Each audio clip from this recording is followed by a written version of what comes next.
Hello, all frogs. Nice to see you. Welcome to episode 349 of Just a Meme Stream. I am the host of the nightmare, Shark300, and I'm happy to have you. Hope you all are doing well. Hello, frogs. Hello, frog. We have some stuff to do today. We got some work to do today. I hope you all are excited for some work. Kind of low volume on my microphone. I think I was just talking kind of quietly and my mouth was pointed away from the mic. How about now?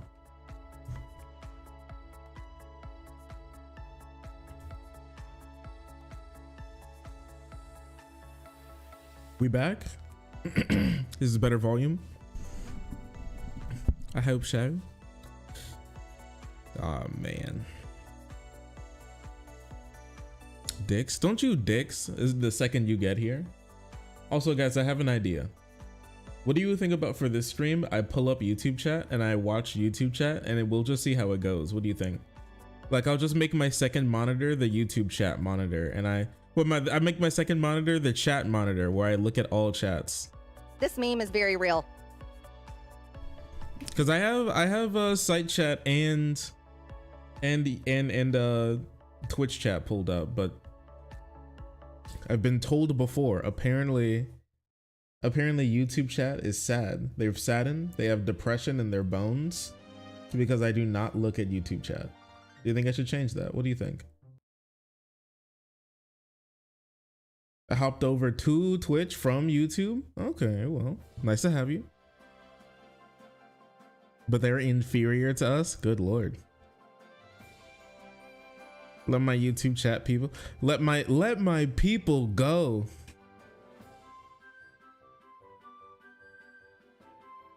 Just have a different monitor for every tab that you have open. I actually don't think you understand how good that would be. That would actually go kind of hard, I can't lie. If I just had like the bug eye vision, but it's every single tab has its own little monitor on the side of my, you know, like the #1 monitor I have, that's big monitor. I don't know how, like, you don't get how epic and base pilled that would be. It would go so hard. 2 monitor walls. You're right. You're right. But the monitors would have to be so small that I have to do that like a Spy Kids times 17 eyeglass magnifying glass to look at one. Because that shit would not work. I'd have to, I could not just look at it. But I don't know. You know what? We will give it a try. Mostly because I'm nice, okay? That's basically it. It's only because I'm nice, actually. We'll give it a try. Give me this. And then give me, boom. And then this. Yo, this Kirby, I forgot how like epic this Kirby song is. Like, you ever think about how they're just like, what if Kirby was a superhero and then they let the guy putting together the music just have at it? Because that's exactly what came out about this. It's wild. It's crazy. I don't know how why would they do this? I don't know why. I think it's good.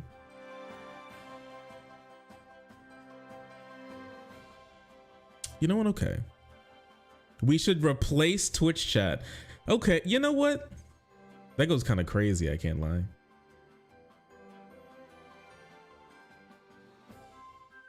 No, don't do that.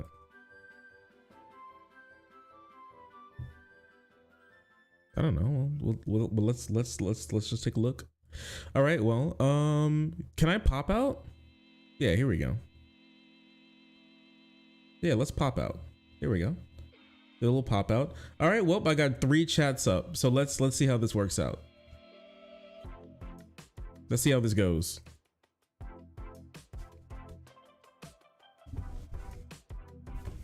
My sister is a craft girl and she loves Hobby Lobby. Wait, craft girl. What, she like puts together stuff? She likes just sitting in the corner MacGyvering tiny little contraptions from Hobby Lobby? Like, how does that work?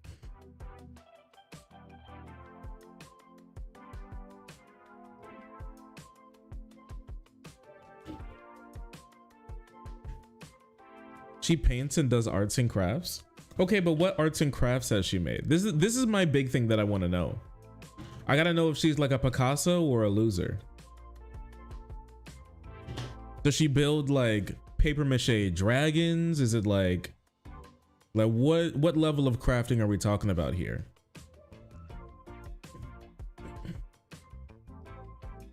Does she do like 5-minute crafts and stuff like that? Like how to fix your car?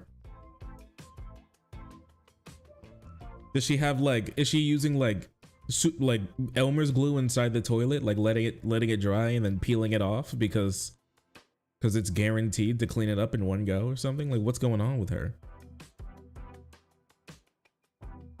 Oh, she draws anime women. Okay, that makes more sense. Crafting weapons of mass destruction. She lives in the Middle East. It's crazy.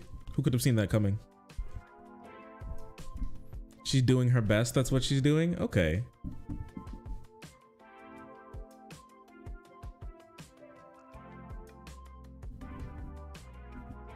Hi Shark. Hey bestie. Hobby Lobby is by store in itself is fine, but the company is very bad. Both a super greedy, poor paying place. Yeah, they illegally smuggled religious artifacts from the middle. Wait, poor paying place. Sorry, poor paying place. Jeez. And they illegally smuggle religious artifacts from the Middle East. Are you telling me that Hobby Lobby has smuggled like Jesus's cross into the United States from the Middle East and has been selling it on the black market for multi-billionaires? Like, what are you talking about? Are you actually sitting here and telling me that? Yes, that's crazy.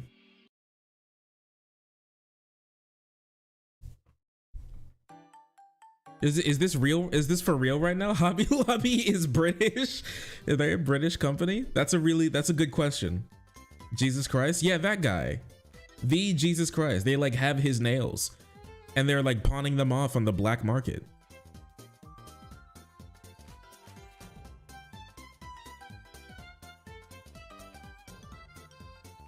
Wait, I gotta take a look at this. Hobby Lobby smuggling scandal.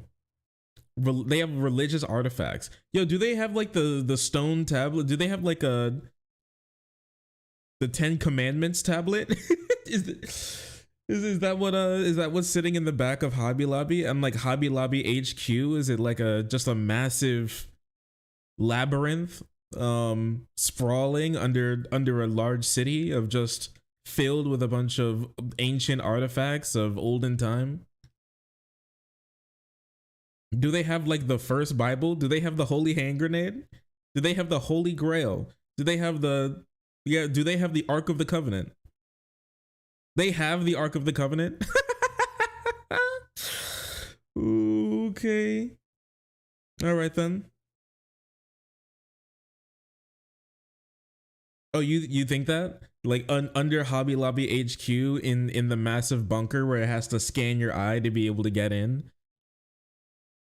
There's like a massive pool just as deeper than any hole in the entire world, and it's filled with all the nation's holy water.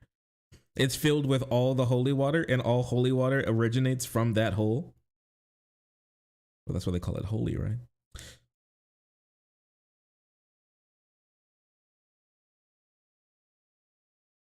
Have all the animals Jonah bought. They have the first clothes that Adam and Eve put on. They have a crotchet with Jesus's hair. The pond. Do not touch the holy reservoir.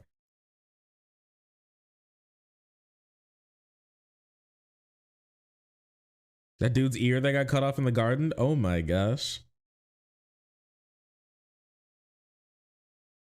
Are we gonna find the body of Christ? Nah, of course not.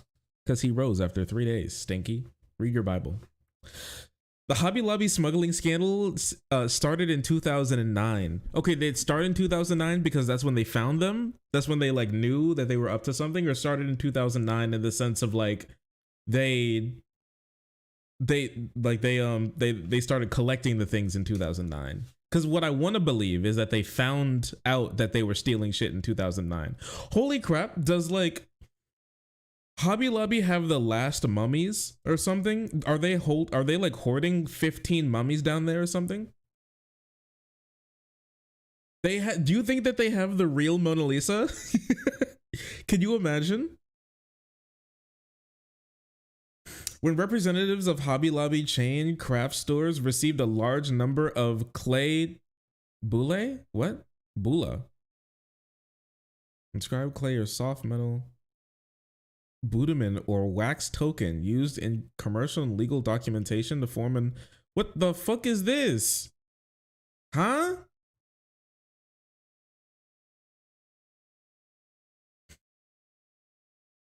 Wax token used for commercial and legal documentation is a form of authentication for the tamper proofing. Oh, it's just like a piece of mud that they put on shit to make it like not to know if somebody's opened it or something. Okay.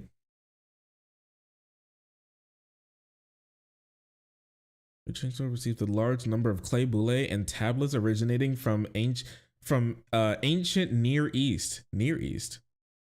Wait, what's there's a Near East?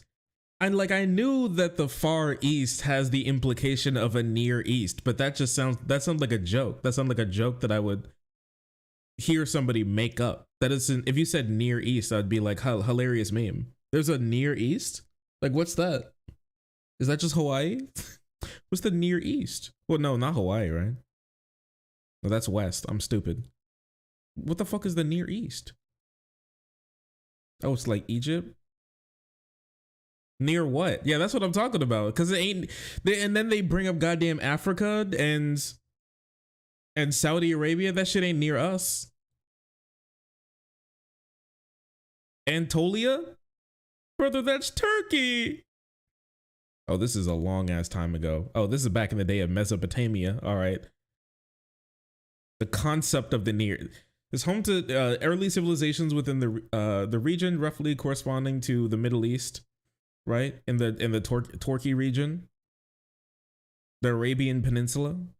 History of the ancient Near East begins in the rise of Sumer in the 4th millennia BC through the date it ends varies. Okay. And the term covers the Bronze Age, the Iron Age in the region until either the conquest. Okay. All right. Well, from a long ass time ago. So this is like the oldest shit that we know of. Okay, so like randomly, wait, how in the world did they get their hands on this? Who sent them this? Is there some sort of secret organization holding all the world's greatest, oldest artifacts? And is it alien technology? Be honest. Do you think if we bring all the pieces of the ancient world together that they could stop climate change? There's a little lesson in trickery.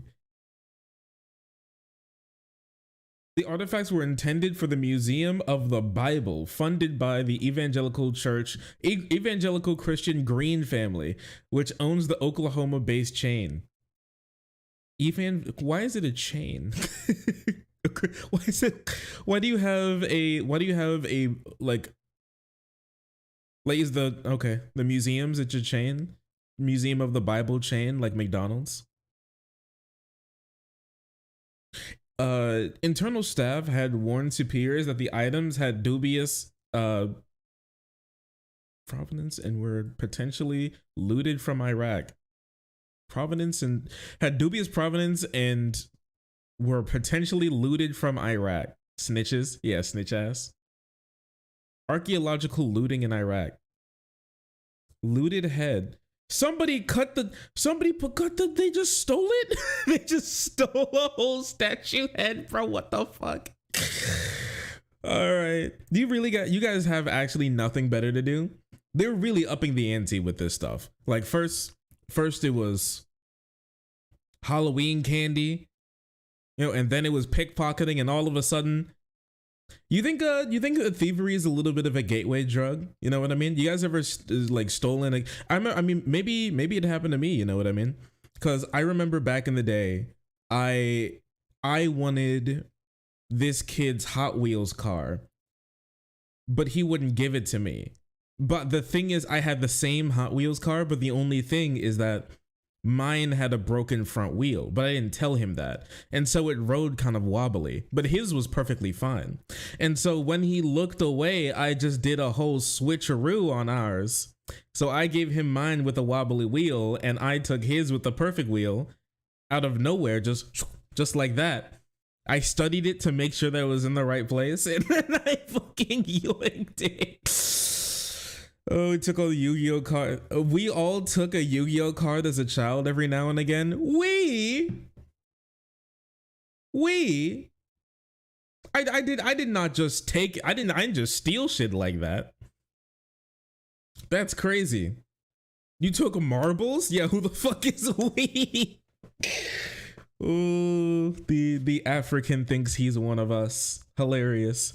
Anyways, I'm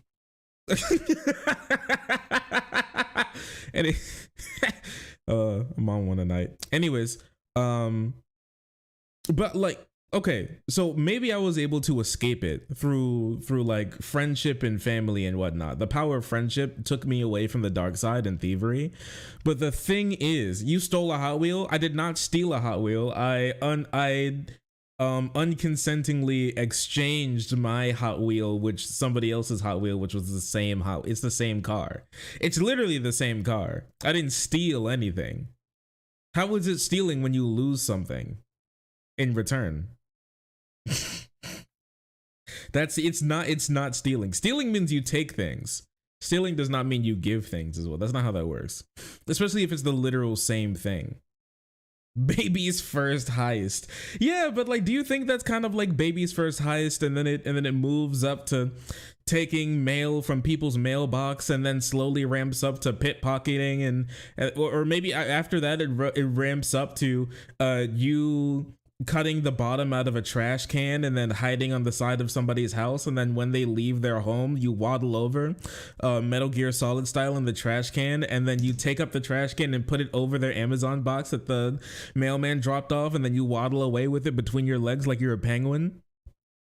And then after that, you know, it ramps up to armed robbery at the at your local like gas station, and then boom, out of nowhere you find yourself on a plane in the back. You find yourself on a plane headed to Iraq, where you're going to be stealing the head of an ancient Mesopotamian 710 BCE statue from the Fertile Crescent in Iraq. And it all began with a broken wheel Hot Wheel. Have you done this shit, Shark? Listen, did they say they caught who did it? If so, I obviously couldn't have been a part of it. It'd be like that. Toy thief to grave robber. Toy thieves to stealing the oldest the relics known to man. All right then. Several shipments of the artifacts were seized by U.S. Customs agents in 2011, triggering a struggle between Hobby Lobby and the federal government. Wait. So they got these random ass looted, stolen artifacts from the beginning of humanity, and the Hot Wheels. I'm thinking about Hot Wheels again. And the Hobby Lobby higher ups were like, "Let's keep that shit. It's mine. We ain't sending it back. It's mine." And they apparently just kept getting shipments from 2009 to 2011. But in 2011, the US agents finally caught on, and they were like, what the fuck is happening here? Why are all of these tablets from Iraq? Why are all these artifacts from Iraq being sent to fucking Hobby Lobby in the United States? And then like the US government asked for the shit back, and they said no. What are you gonna do? Was Hobby Lobby CEO was Mr. Lobby, son of the legendary Mr. Hobby who started Hobby Lobby? Like, did he like decorate his office with all of these ancient artifacts or something? Like, bro was like a prince from Dubai.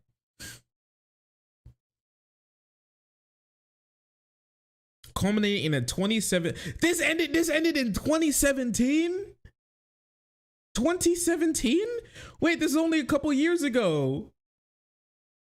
Wait, why are you fighting for 8 years? What do you want with clay artifacts? Why were you fighting for this long with clay artifacts, bro? What are you talking about? Finders keepers, losers weepers. Fuck you, United States government. Okay, which culminated in the 2017 civil forfeiture case of the United States of America versus approximately 450 ancient cuneiform tablets and approximately 3,000 ancient clay boule. No, the United States fucking sued the clay boule. Really, nobody is safe from the American carceral system. Can you imagine that shit? Your ass is a clay tablet and you live from 710 BCE, and then you make it to America finally after building up enough money, and then you get seized at the fucking border just because your ass is from Iraq, and then all of a sudden you find yourself getting 20 years to life in a federal penitentiary just for wanting a job at Hobby Lobby. Like, what the fuck is happening to this country, man? Hobby Lobby trying to open the gates. You think if they collect all of them, they'll open up Jacob's ladder and we could crawl into heaven?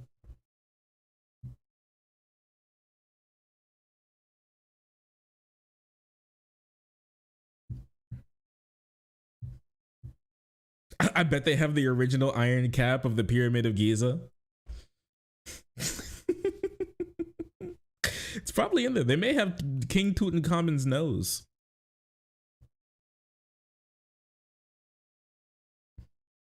Anyways, This court case is wild. The United States of America versus approximately 450 ancient cuneiform tablets and approximately 3,000 ancient clay bullae.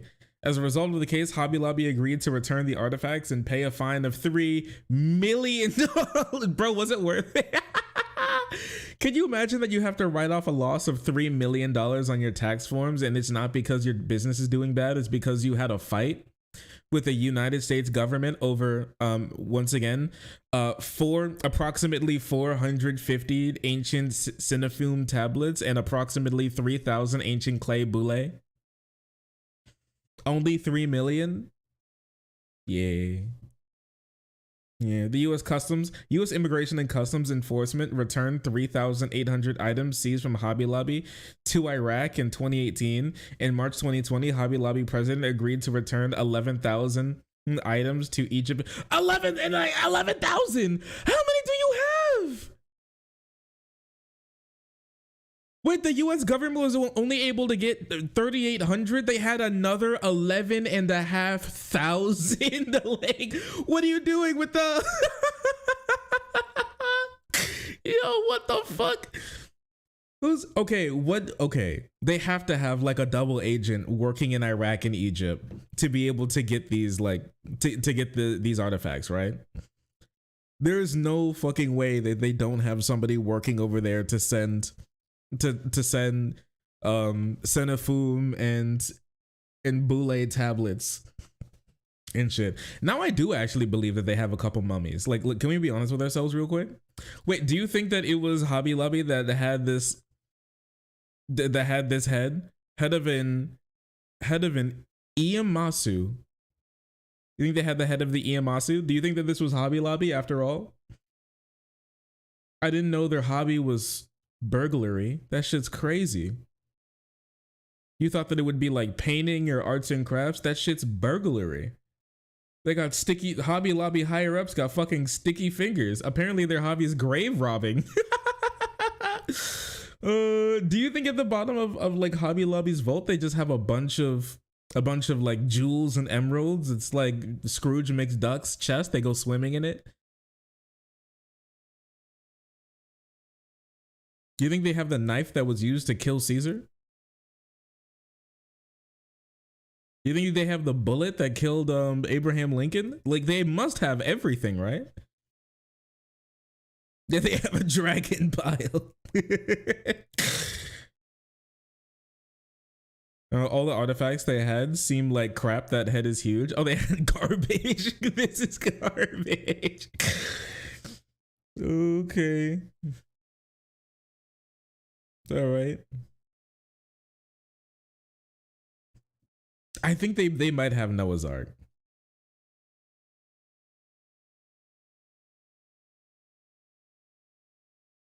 They have one sarcophagus. Maybe they're keeping all the tablets in their sarcophagus. You think these are 100% the type of people that would use a sarcophagus as like a coffee table?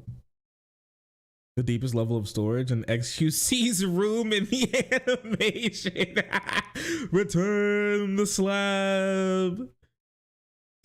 United States government having to stand outside of the Hobby Lobby HQ like, return the slab. In December 2010, Hobby Lobby purchased $1.6 million worth of Iraqi artifacts from dealers in the United Arab Emirates. The artifacts were largely cuneiform tablets, clay bullae, and cylinder seals. Cylinder seals. Oh no! Did they unseal some evil magic or something? With some likely originating from the ancient city of, Irisgrig. Okay. On the Tigris. Many of the artifacts lacked any supporting evidence of their the history or ownership, raising the possibility of the artifacts may have possibly been looted or sold on the black market. The United States government investigating the company for these. Sorry, the United States government is investigating the company for these actions. Okay. Sorry, investigated the company for these actions. Okay. Archaeologists say some of the items have come from the National Museum of Iraq. Yeah, they're stealing. They're okay. Actual museum robbers. They have people.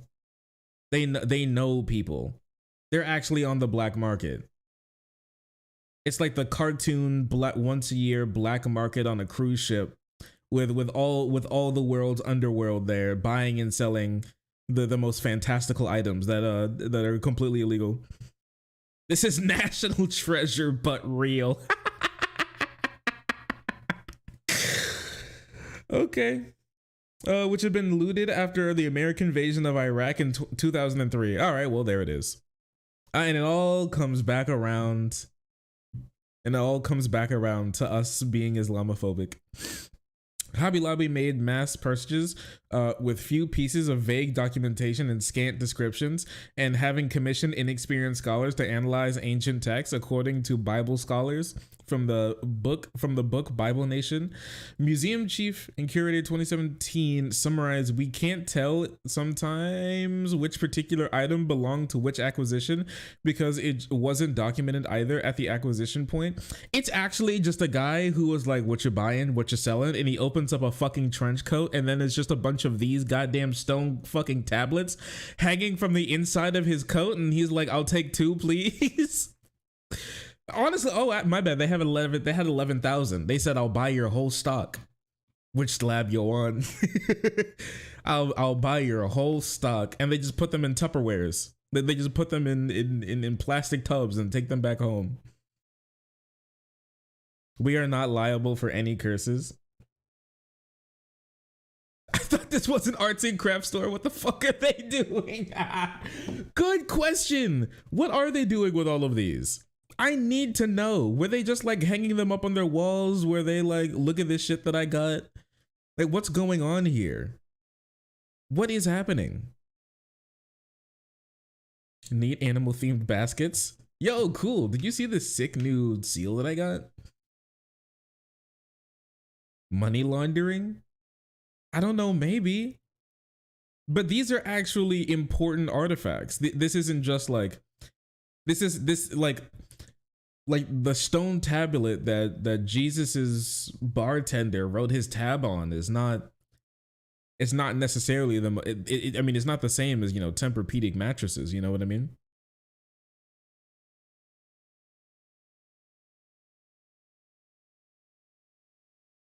Through the 2000s, the entire antiques market, especially Hobby Lobby staff, have been widely publicly warned by the proliferation of fakes, all manufactured with some cheap flaws and obvious expert analysis.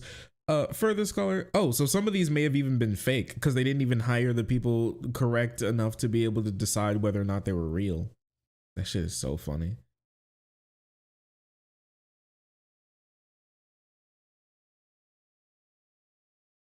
I want to know what they were doing. What were they doing with them? Wait, they had this? They had Gilgamesh's dream tablet? Yo, what the fuck? Oh my gosh, they had the keys to the dream dimension? Oh, I skipped over it?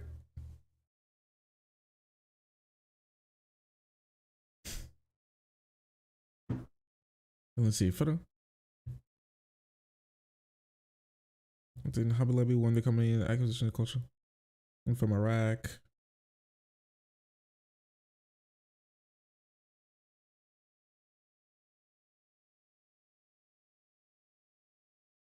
$503 million in early 2017. Israeli authorities raided several private residences and storefronts in Jerusalem belonging to 5 antiques dealers of Palestinian origin and confiscated several historic artifacts, including a papyrus fragment from the Egyptian Book of the Dead. They had a page from the Book of the Dead? Israel's involved now. Gilgamesh. Yo. Wait, how are these people getting all this shit? Can you imagine? Like fucking Uncle whatever, Uncle Mike has a page from the Book of the Dead from back in ancient Egyptian times. I want the Book of the Dead. No, your ass doesn't. Be honest. Apparently he has the original leather cover for a Necronomicon. Okay then, a papyrus fragment from the Egyptian Book of the Dead and a Pompeian fresco. A Pompeian fresco. What is that? Oh, like a painting?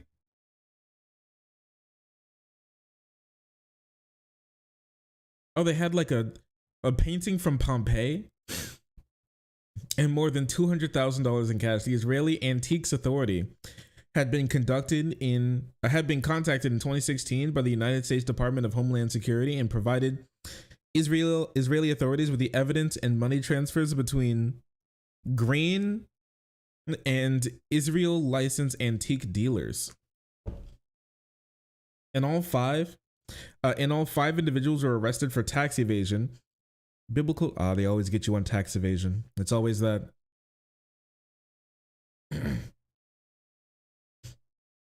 No museum. Show 1/3 the price.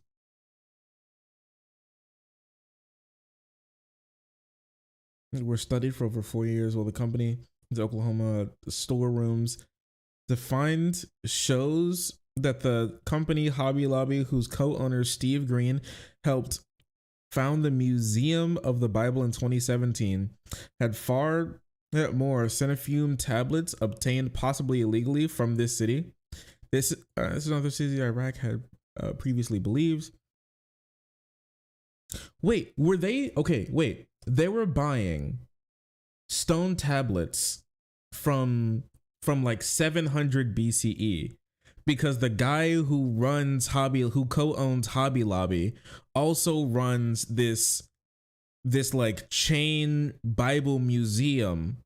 And so he's like buying tablets stolen from Iraq and Egypt from like illegal sellers, funneling them through Hobby Lobby and then putting them in his Church of the Bible chain McDonald's restaurant museum. Okay. That's pretty much, yep. That's pretty badass, I can't lie. That shit is really funny. That shit is so funny. Oh my gosh. It is a mastermind plan. You're right. That is a big brain scheme. And he almost got away with it too. If it wasn't for you the meddling Israeli military and his in that mangy mutt, the United States federal government. Or I guess the meddling United States federal government and that mangy mutt, the Israeli authority. Respect the craft, respect the grind, bro. But apparently, yeah, he had Gilgamesh's tablet. This return includes Gilgamesh's tablet containing part of the original Epic of Gilgamesh, found in Iraq in 1853, sold by the Jordanian Antiques Association to an antiques dealer in 2003, and then sold again by Christie's auction house to Hobby Lobby in 2014 for 1.6 milli. The auction house lied about how the artifact entered the market, claiming that it had been on the market in the United States for decades. In September 2019, federal authorities seized the tablet, and in May 2020, a civil complaint was filed to forfeit it. 8,000 stone cloud were transferred to the Iraq Museum. Okay, well, all right. It had seized the Gilgamesh tablet from Hobby Lobby and repatriating to Iraq. Acting U.S. Attorney Eastern District of New York said this office is committed to combating the black market sale of cultural property. Damn. And this was in this tablet now has the history of being owned by Hobby Lobby. That's remarkable. Hee hee, yoink. You're coming with me. The Gilgamesh Dream Tablet. Well, all right, chat. Well, we now know what's going on in at Hobby Lobby. Do you hear that, babe? Yeah, she doesn't hear me. She has her headphones on. This is a fun rabbit hole, hobby hole.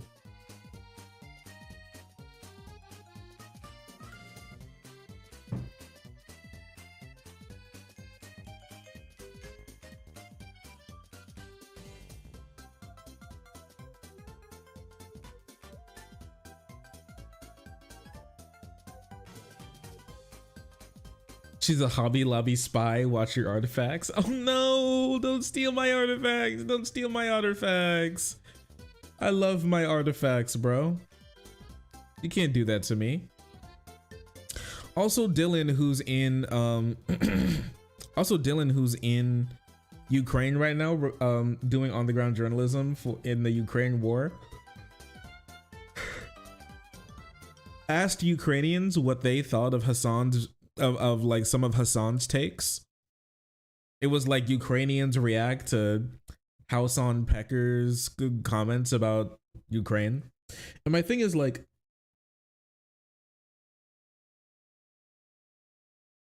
which I think is good. Like a lot of people would be like, why would you do that? Well, I mean, Hassan is one of the, if not, Hassan is like the largest political commentary channel, just kind of period out there, right? Well, when it like, well, political streamer, 100%. He's the largest. So, I mean, I guess you can be like, why do that? But his voice matters a lot. I mean, he's been on national TV. He gets talked about a lot. He's pretty huge. I can't lie. I wish that wasn't the case. Well, it do be. No matter what, it do be. So he is. So I do think it's important. Well, I mean, his voice does matter. I don't know, maybe probably more than he thinks or more than he wants it to. He's highly influential. Yeah, 100%. Anyways, the Ukrainians were like, Hassan is wrong and cringe. And then he said, and then his response was this. For those of you who said, chat, has he responded to Dylan Burns' post, by the way, before getting clapped? If you think that I would entertain such a psychotic thing ever in my life, I don't know what to tell you. There is nothing more perverted and psychopathic than literally putting Ukrainian people in Ukraine that are being fucking bombed, okay, by an invading force that is unjustifiably occupying their country, making Ukrainians sit down and fucking watch my clips out of fucking context in a way that you have framed it to have them go, oh, wow, how fucked up, fuck this guy. It is... Boy, he's mad. My man is not happy with this. That's crazy. How is it psycho? This psycho fucker. I don't know, man. I mean, like, I feel like this is just trying to get out of, I can't believe you would show, I don't know. It's just like, I can't believe you would show the people that I'm talking about the things that I've said. I mean, it's less about when we do that. Okay. Like a large part of it is like clips and views and look at that shit. When I think there's real value to doing that to those people because they're actually in the situation. And if there's anybody who's going to comment on whether or not what he says about like Ukrainians or like Palestinians or Israelis or anything is going to be like the people who he's actually talking about, who are there. I mean, it makes a lot of sense. And those people, they could have just not responded either. They didn't have to do that. He said like making them sit down, like he pulled it on them. Like he was like, let's talk about what you've experienced. Like he found two people whose parents were killed by Russians. And then he told them that they were going to have like a talk about it. And while they were crying, while like the Ukrainians were crying, they're like, and then Putin's men came and skewered my mother through the heart while I was watching and burned my house down. And Dylan was like, damn, that's crazy. Yo, did you see this Hassan video? I don't know, that's how he's making it sound, but I don't really think that's how that happened. Damn, that's crazy. Anyways, did you see this Hassan clip? Take a look. Check this shit out.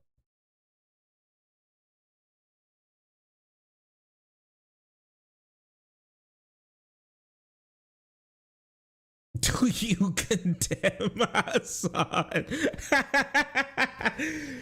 Do you condemn Hassan? The funniest thing is that there are indeed parts of the internet where that's a real question. That's a real question. Do you condemn Hassan? Speaking of this house on, well, actually, let's talk about this after this, but literally the most unimaginably insane thing I've ever seen in my entire life. It completely betrays how much you care about the conflict that you are covering on the ground. It's nasty as fuck. It's such a weird psychopathic thing to do, especially. That's crazy. Next level clout chasing.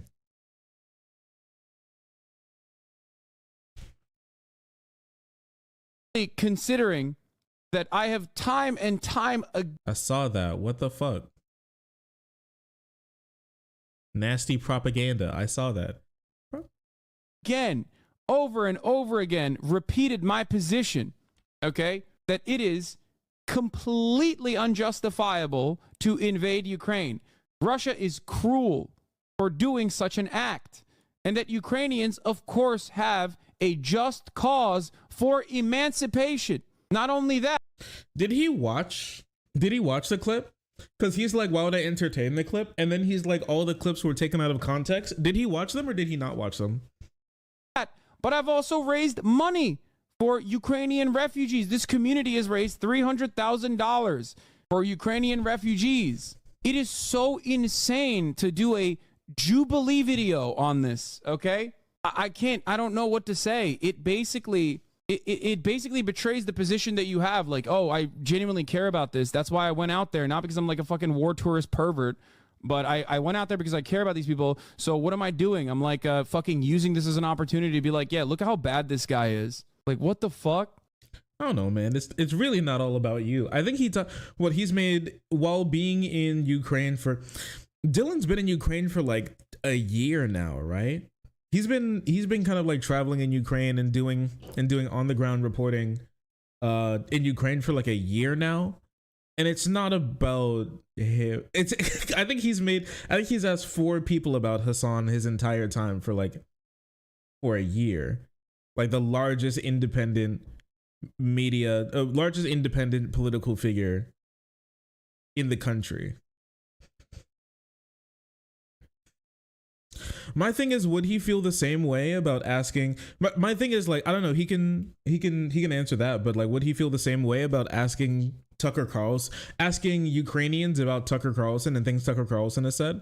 Because Tucker Carlson was the largest talking head, period, in the country when it comes to just like viewership on this type of stuff and his reach and everything. I don't think so anymore, but. I would like to hear that, and I think a lot of Ukrainians would like to make their voice known on that too, because I feel like I feel like he would be like, holy shit, this is a great opportunity. I don't know, if a video like that came out, I feel like he'd be all over it, watching it. You know what I mean? He'd be like, my man would be like fresh meat. I don't think that's necessarily a problem. That is super interesting. That is super interesting. I just don't think he likes it when it's done to him, I guess.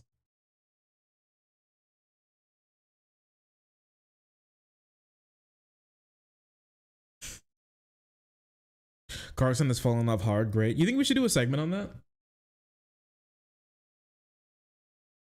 Yeah, I'll write it down in my segment ideas folder.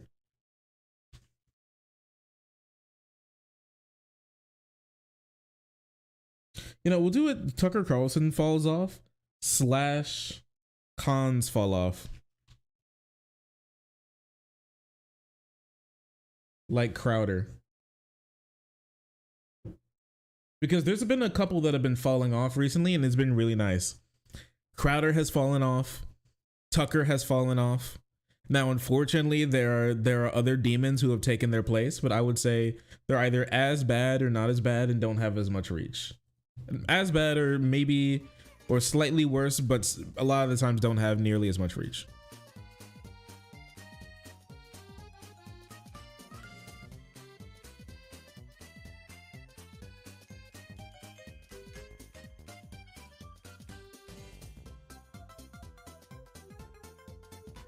Candace got demonetized. Is that true?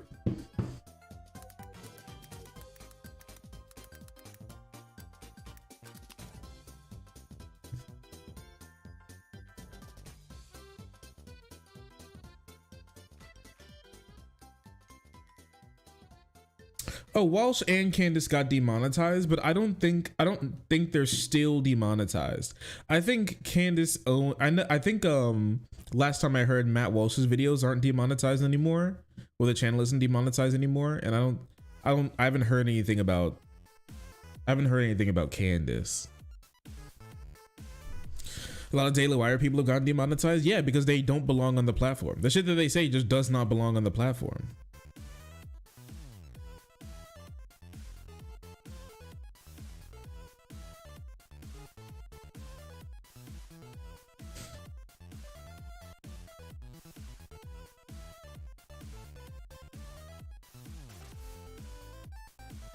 All of them got demonetized recently.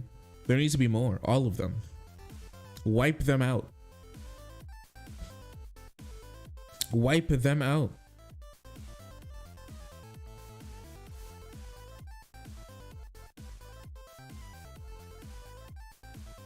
Wait, what is this? What is this? Hamas released footage of its engagement with Israeli vehicles in Hail Zaytun in Gaza. What the fuck? They're like streaming the war. Bro pops out of a hole, okay, under like olive tree bushes, under like olive tree branches, like cut down. He's like in a hole right next to a tank. As an Israeli tank rolls by. Wait, I'm not sure. Wait, what the fuck? Wait, what the fuck? Whoa, no. Is this real?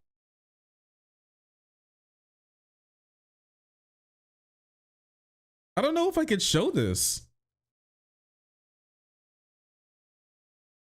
War Star. Yeah, you've heard of World Star. Get ready for War Star. Shark watching Trauma live on stream. No, it's because he hopped out of a hole with a goddamn RPG and fired it at a tank.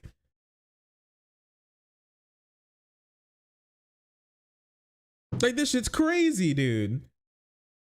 Okay, are you guys ready for a new Twitch stream meta, Hamas React?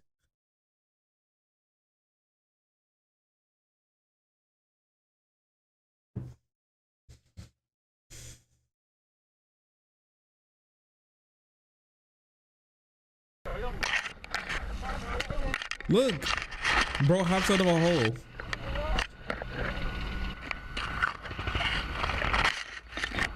He's like Bugs Bunny. He's like out of a hole. And then he's gonna try and take out this tank. Is that true? Because I just skimmed through it.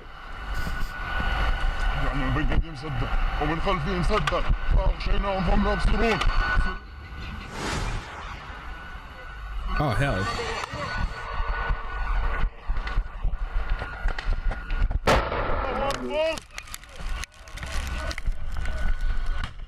And then that thing blew up. And then he gets out a fucking rocket launcher.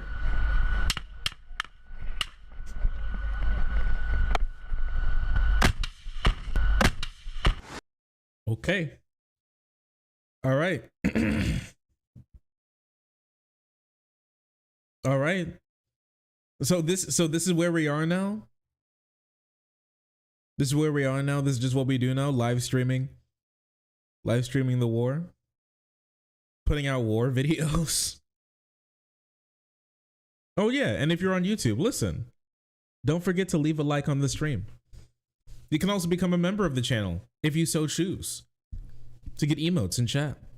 Special channel emotes. But yeah, if you leave a like on the stream, leave a like on the stream if you're liking the stream, if you enjoy it. I appreciate it. It boosts in the algorithm so other people can find out and see too.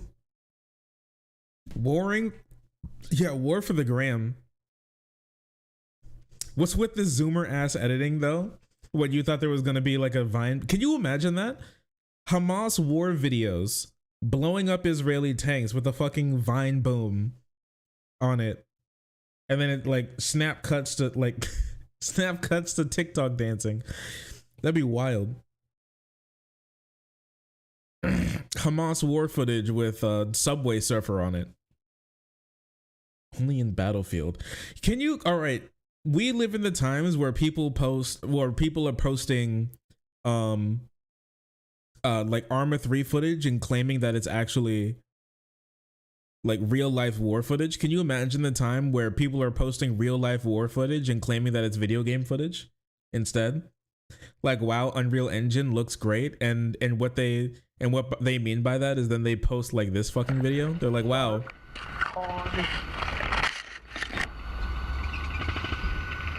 Well, that's crazy. All right. This meme is very real. Also, Jochigo, thanks for becoming a member. Appreciate you. Yo, chat. This is crazy, chat. Imagine he's responding to chat in the middle of it.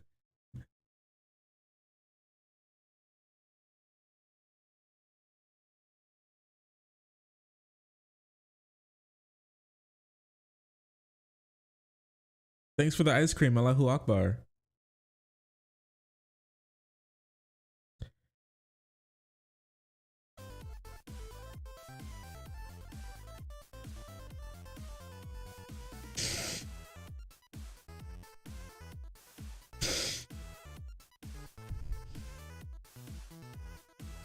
Thanks for the 500, Allahu Akbar.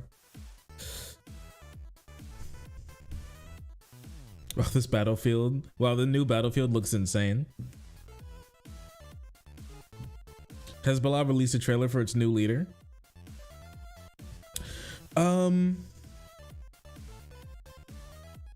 Isn't Hezbollah supposed to be having a talk recently?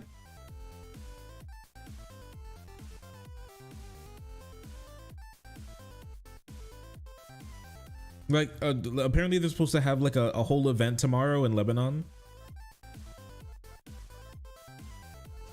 Yum yum, take buster, yum death to my enemies.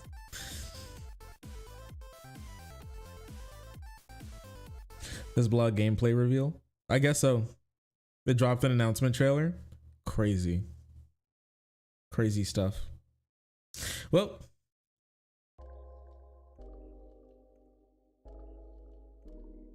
yo, every state's favorite anime character, and Kentucky came out with Sailor Moon from Sailor Moon. Wait, is Sailor Moon called Sailor Moon? In the anime Sailor Moon? Is that true? Or does she have another name that's not Sailor Moon?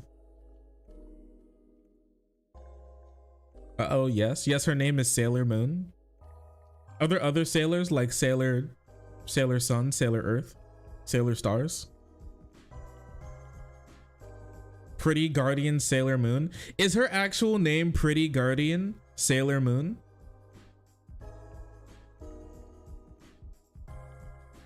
Usagi? No, it's Moon Sailor? Okay, I can respect that. Sailor Jupiter? Sailor Goon?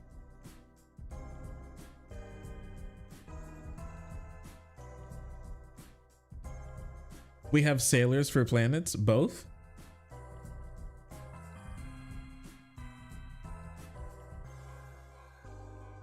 There's Sailor Mercury, Sailor Venus. The creator is married to the creator of Hunter x Hunter. Yeah, I know that part.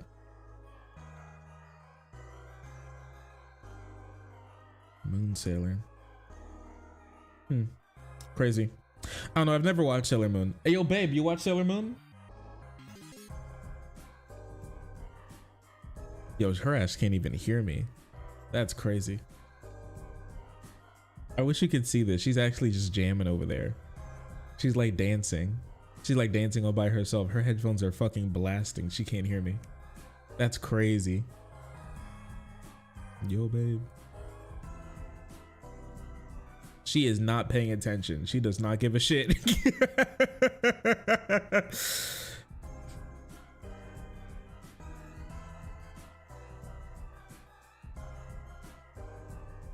I'm waiting for Sailor Cosmos. Sailor Moon been my jam since '91. Yo, I just finished I just finished book 6 of Sakamoto Days. Book 6 of Sakamoto, I gotta tell you, went super pog. Went giga pog even. It's really good. I'm gonna tell you, y'all should check out Sakamoto Days. Great series.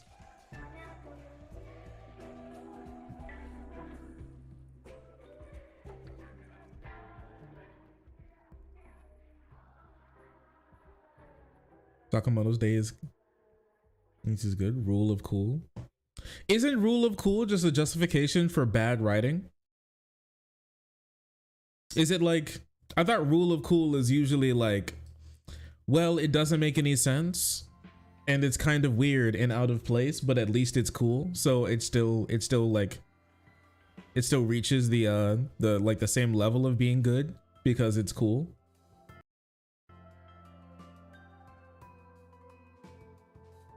Only if the writing's bad. I mean, the Sakamoto Days is cool. I think it is pretty cool, honestly, and the art's really good.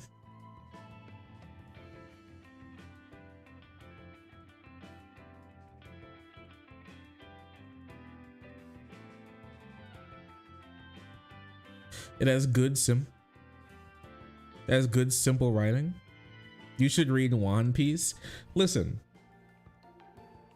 I watched a video of a guy who loves One Piece review One Piece.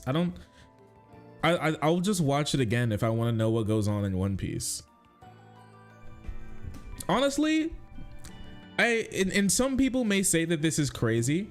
I might just watch a whole, like, I'll find like a YouTuber who I enjoy, who's done a review, who does like chapter reviews on One Piece, and I'll just go to their earliest chapter review and then just watch the entire series of chapter review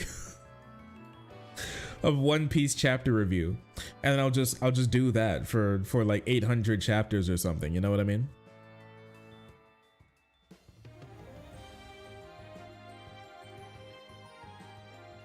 Actually, I do that with some mango. I did that to catch back up with my Hero Macadamia.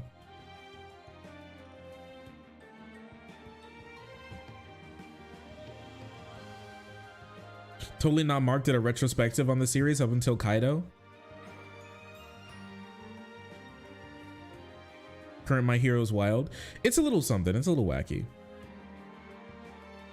We try every stream. Yeah, they try to get me to read One Piece all the time. But anyways, yeah, like Sakamoto's Days is great. I would say give it a try. Good series. Update on, for me, okay, update on Kagurabachi. I'm like I said, I'm still reading Kagurabachi. It's just like, I don't know. I don't know. The art's almost always good. The art's almost still mid. It's still mid. Because I can't say the art is always good. The art's almost always good, if I'm going to be honest with you. It's use of like, what always gets me, and I know I'm being, it may be a little nitpicky, but you guys tell me. It gets on my nerves when an author is constantly reusing panels.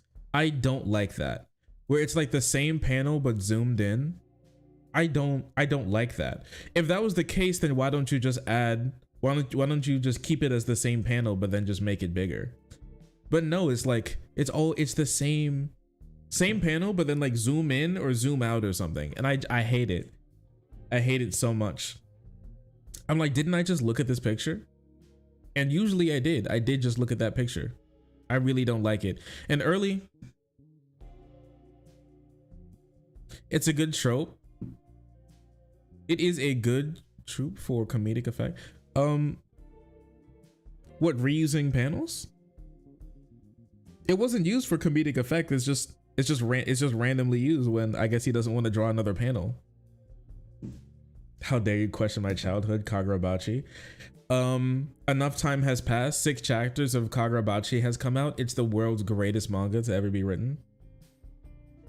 Do you like Psycho Pass? Have no clue what that is.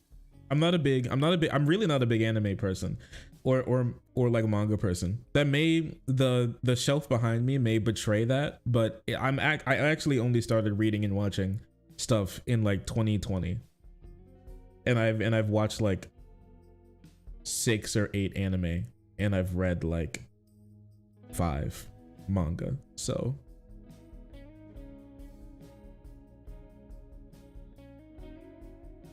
fake gamer girl. I'm not a fake gamer girl.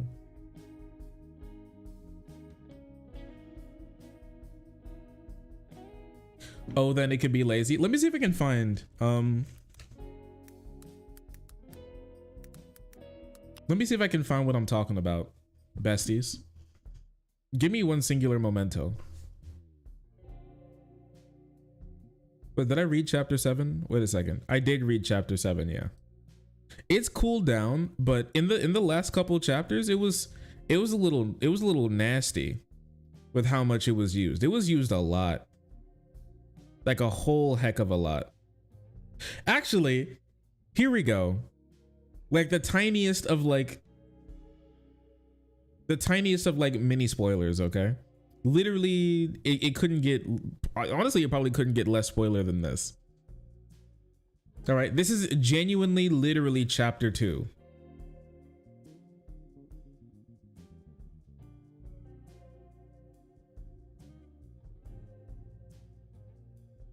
Wait here, let me see if I can pull this up. Like here in Bachi, all right, there's this face, right? But it's a slightly different angle. It's a very slightly different angle, so I'll take it. Well, actually, it's not a different angle. It's a slightly different drawing, but it's actually what he did was he like cut out the face and then he just redrew. Sorry, he cut out the mouth and then just redrew the mouth on the same picture, and then he just reused it again. But then he like took like the eraser and then erased some of the eye a little bit to make it a little wider. And I was just like, I'm looking at the same picture 3 times all in a row. At least change perspective. That's what I'm saying. This is chapter 2. I don't know, man. I don't like it. What about when they did that in Chainsaw Man? I hate it anytime it's done. I really hate it. I don't like it.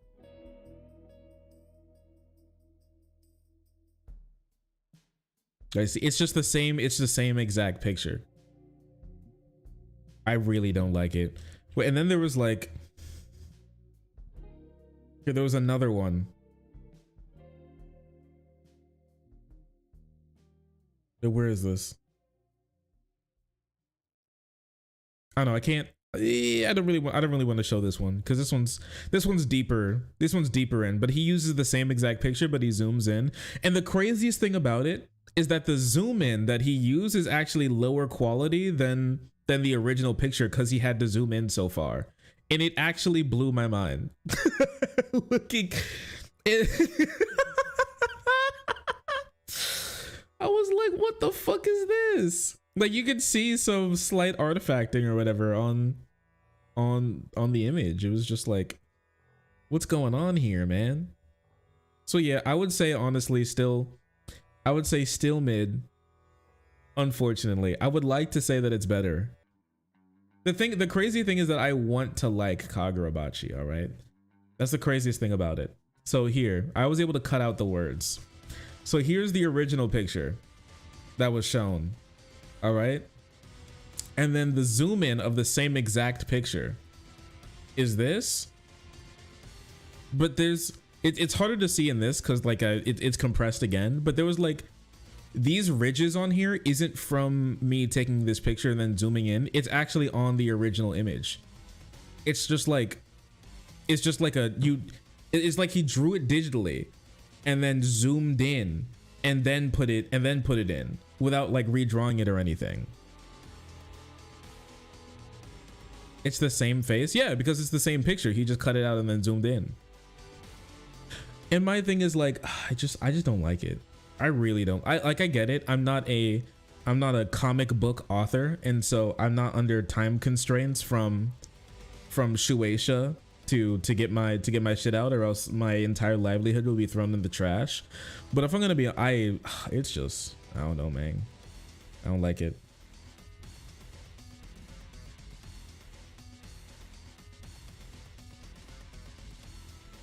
Are you ever gonna pick Chainsaw Man back up? I plan on picking Chainsaw Man back up. It's just that JJK has been popping off recently, especially with the new Funny Man chapters.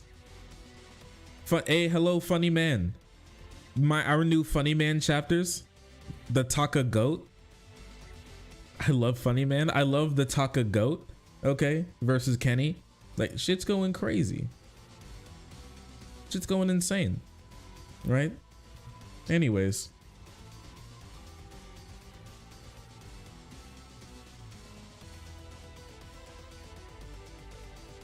Match I never thought I needed. Yeah, so that's going crazy. And Sakamoto Days is going crazy. So I just haven't really been, I just haven't been compelled to pick it back up yet. But I plan on doing it sometime.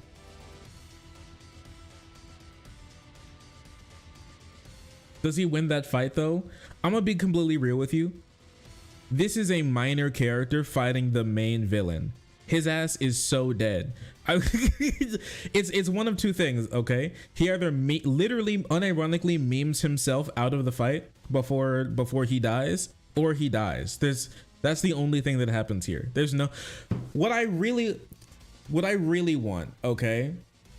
If I'm gonna be honest with you, what I really want is for Taka Goat to do lasting damage to Kenny to the point where it genuinely affects his plans, but isn't something too powerful. Like it's like he throws up a little fuck you, okay? What I really want is if he throws a little fuck you and then it genuinely comes back and harms him in a material way, but not so much that he steals the spotlight or anything. His power is so strong though. Okay, but he's also against the main. Listen, Kenny's had plot armor for 1,000 years. You think it's going to like fall when it comes to a minor character introduced 30 chapters ago? I hate to say it, but this guy's so dead. He's so dead. He's either going to be so dead or so close to dead. It's one of the two.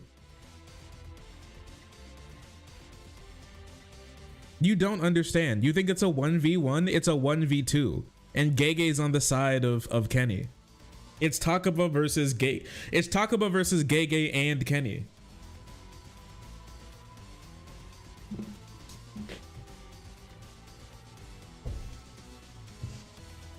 Remember when that guy said it's not a 1v2, it's actually a 1v3? It was genuinely a 1v4 because my man had to fight the big bad, Maharaga, Chimera Beast Agito, and Gege all at the same time. And he almost won. That's the craziest thing about it.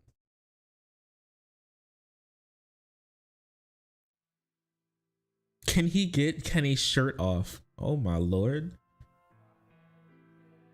Next chapter, oiled up twerking competition. Whoever claps loses. You clap, you lose.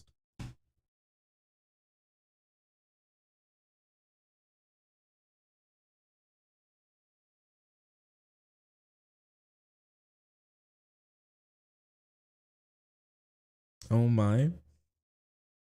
People in JJK getting their asses beat. Last thing on this before we move on to actual segments. The theme of JJK is the meaning of life. That's the real. People have wondered what the real meaning is. The real meaning is the fight between different ideas about what the meaning of life is. That's my idea about what the actual meaning of JJK is. I'm gonna be honest with you.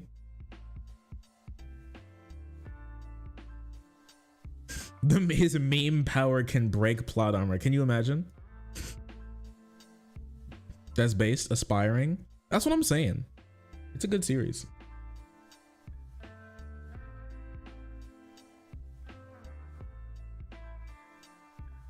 There's a webtoon artist who has to work so much she's starting to go blind from having to stare at the screen all day. Yeah, that's pretty bad. Who beats more ass? That's the real question. That's Sukuna's answer. That's unironically Sukuna's answer to the purpose of the meaning of life.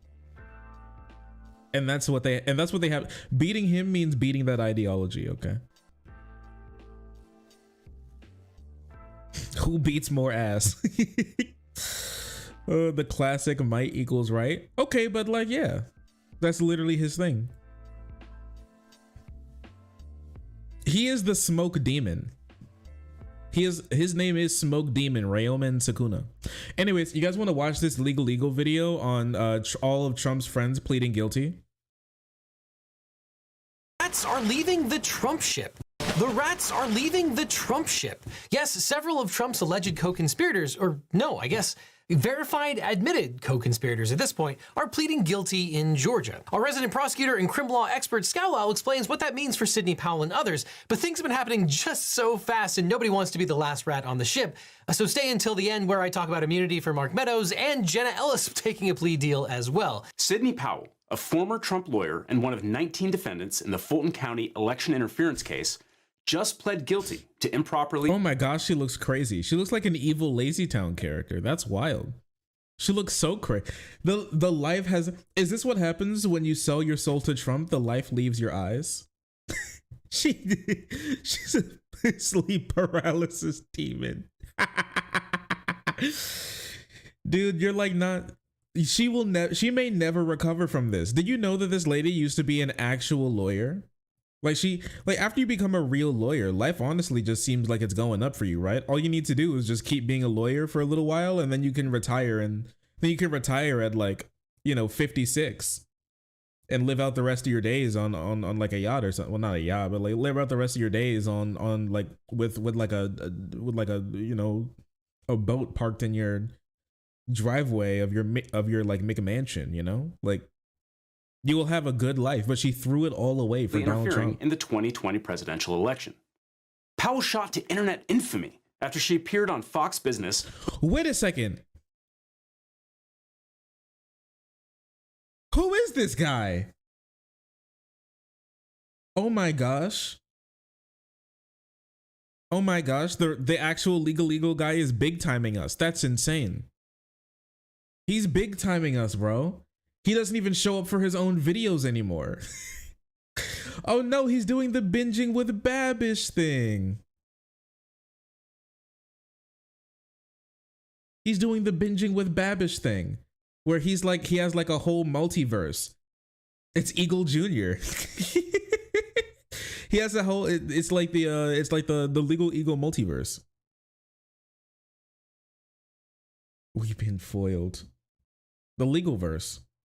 With a promise to release the Kraken, a reference to her belief that the election was stolen by a shadowy cabal of evildoers led by Dominion voting systems. It's been organized and conducted with the help of Silicon Valley people, the big tech companies, the social media companies, and even the media companies. And I'm going to release the Kraken. Powell Why does she already talk like she's 85? And return Trump to the White House. She filed lawsuits in swing states across the country. However, every single one of her lawsuits crashed and burned, or should we say torpedoed and drowned? Because as it turns out, Powell didn't have a shred of evidence to support her frankly unhinged conspiracy theories. Yet every time the courts shot down Powell's theories, she doubled down on her claims, accusing everyone who disagreed with it of being in on it. Here she is. I will say,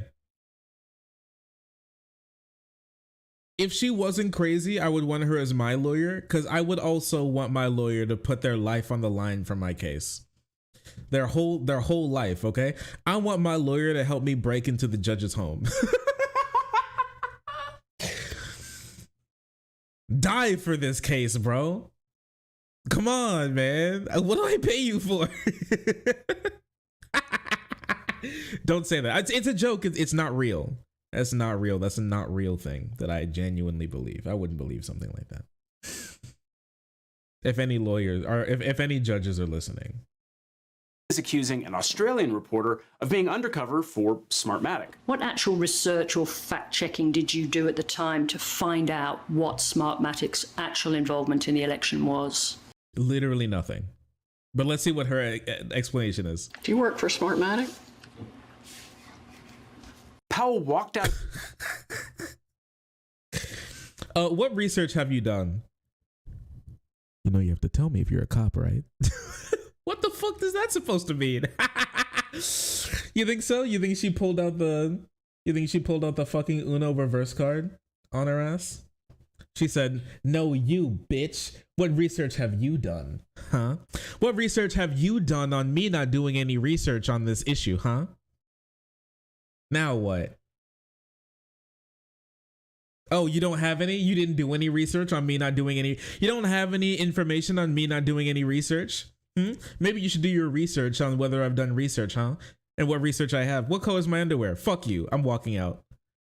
Out of that interview after she was confronted with her lies. You're one of When them, aren't asked you? whether facts matter, Powell said, Yes, they do. I hope we get to one of these days as to what really happened in our election and all the people who are responsible for it. well, guess what? We have finally figured out who was responsible for what happened in the election, and the call was coming from inside the House. Are you pleading guilty today because you agree that there is a sufficient factual basis, that there are enough facts that support this plea of guilty? I do. Powell now It's over, bro. Holy shit, it's so over. Oh no. And yet she was going so hard a while ago. This sucks so bad that her family didn't even show up to her going to her pleading guilty, man. Nobody showed up. There are barely even any reporters in the room, man. Or maybe all of these guys are reporters. The bleachers are empty. This girl's sitting like 13 feet from everybody else. Nobody even showed up to her like pleading guilty. That sucks. She actually fell off. She was the one who broke the law. Not Dominion, not Smartmatic. Two of her co-conspirators, lawyer Ken "The Cheese" Chesborough and bail bondsman Scott Hall, also pled guilty. Now that the dominoes are falling in Fulton County, what does this mean for Donald Trump? I love how they all have silly upon names like they're the midnight world's Fox shittiest News mafia. became the first network to project that Biden won Arizona. It was the right call, but it proved to be a ratings disaster. I'm sorry, the president is not going to be able to take over and win enough votes to eliminate that 7-point lead. Fox viewers Maybe we should do another video some point in time on the sheer remarkableness of the fact that Fox News telling the truth for once made them being the deciding factor for them losing votes. Sorry, that being the deciding factor of them losing relevance to a large part of conservatives. Them genuinely being like, "Hey guys, here's the actual truth," and that's what killed them. It's like poison to Fox. Do you think when that happened, a bunch of like 65-year-olds crawled up in their lazy boys, arching their back and hissing at their camera and hissing at their TV, like, what the fuck is this shit? Ew. When they see truth, they turn their nose up like a little kid told to eat their broccoli. Viewers viewed this as a betrayal, and they started to abandon the network. This created an opportunity for Sidney Powell, an imaginative lawyer with lots of conspiracy theories about voting machines. Powell appeared on network dozens of times, where she explained that Dominion and Smartmatic used an algorithm that flipped votes for Trump to votes for Biden. That probably ran all over the country to take a certain... Yo, wait, was this the same meeting with Sweaty Rudy? Was this the one with Greased Up Rudy? Percentage of votes. He's right there. I mean, like, I can understand him being hot now. Look at the way this light's beaming on his head like the heat lamp in a McDonald's for their chicken nuggets.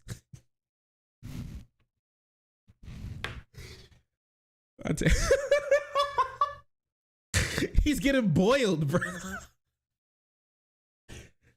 You know, it's like he's melting. It's like it's like one of those heat lamps put out for baby chicks in the winter. You know what I mean? He's in the incubator. President Trump and flip them to President Biden, which we might never have uncovered had the votes for President Trump it's under the broiler. been so overwhelming in so many of these states that it broke the algorithm. To be clear, this is all poppycock. Behind the scenes, Powell had presented Fox News with a memo entitled Election Fraud Info that was written by an anonymous source who claimed the wind tells her she's a ghost. Powell's source also volunteered that the wind tells her that she's a ghost, though she doesn't believe it. Have you heard them? Have you heard the voices?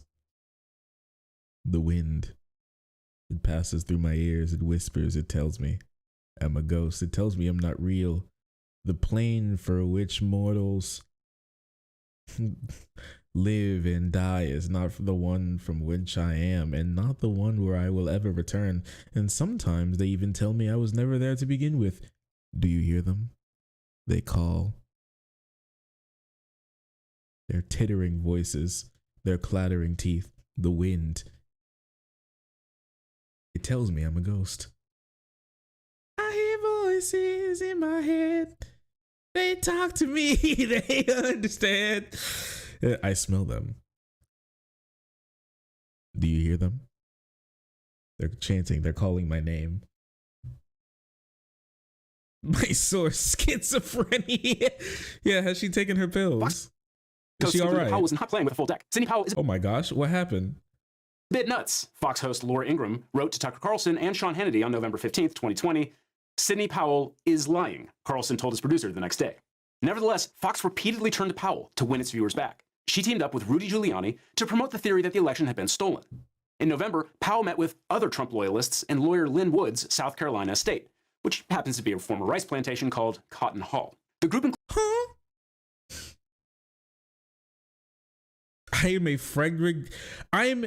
Bro's wearing a Frederick Douglass t-shirt while going to a plantation called Cotton Hall?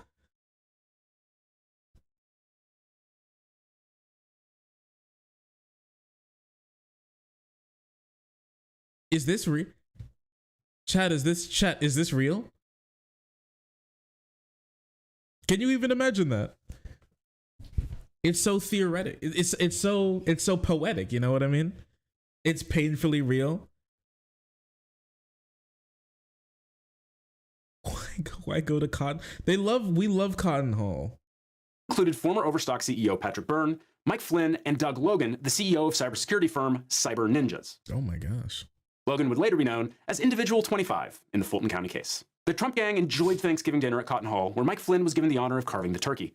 In between servings of mashed potatoes and cranberry sauce, the group brainstormed ways that Trump would still win the election. Wood remembers Powell making phone calls to Georgia and theorizing that the communist government of Venezuela played a role in Biden's victory. Wait, they were at they came together at Thanksgiving for a whole fucking round table about what to do, about how to steal the election? I'm so glad everybody's here. I would like to have a whole conversation about how we can figure out a way to win this election. We will. Hello, everyone. Thank you for coming. Today, we will figure out how to overthrow the government of the United States of America. All right. All right. Well, I mean, they're really trying their best.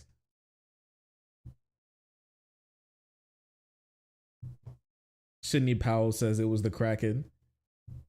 Holds her hand up. It was revealed to me in a dream.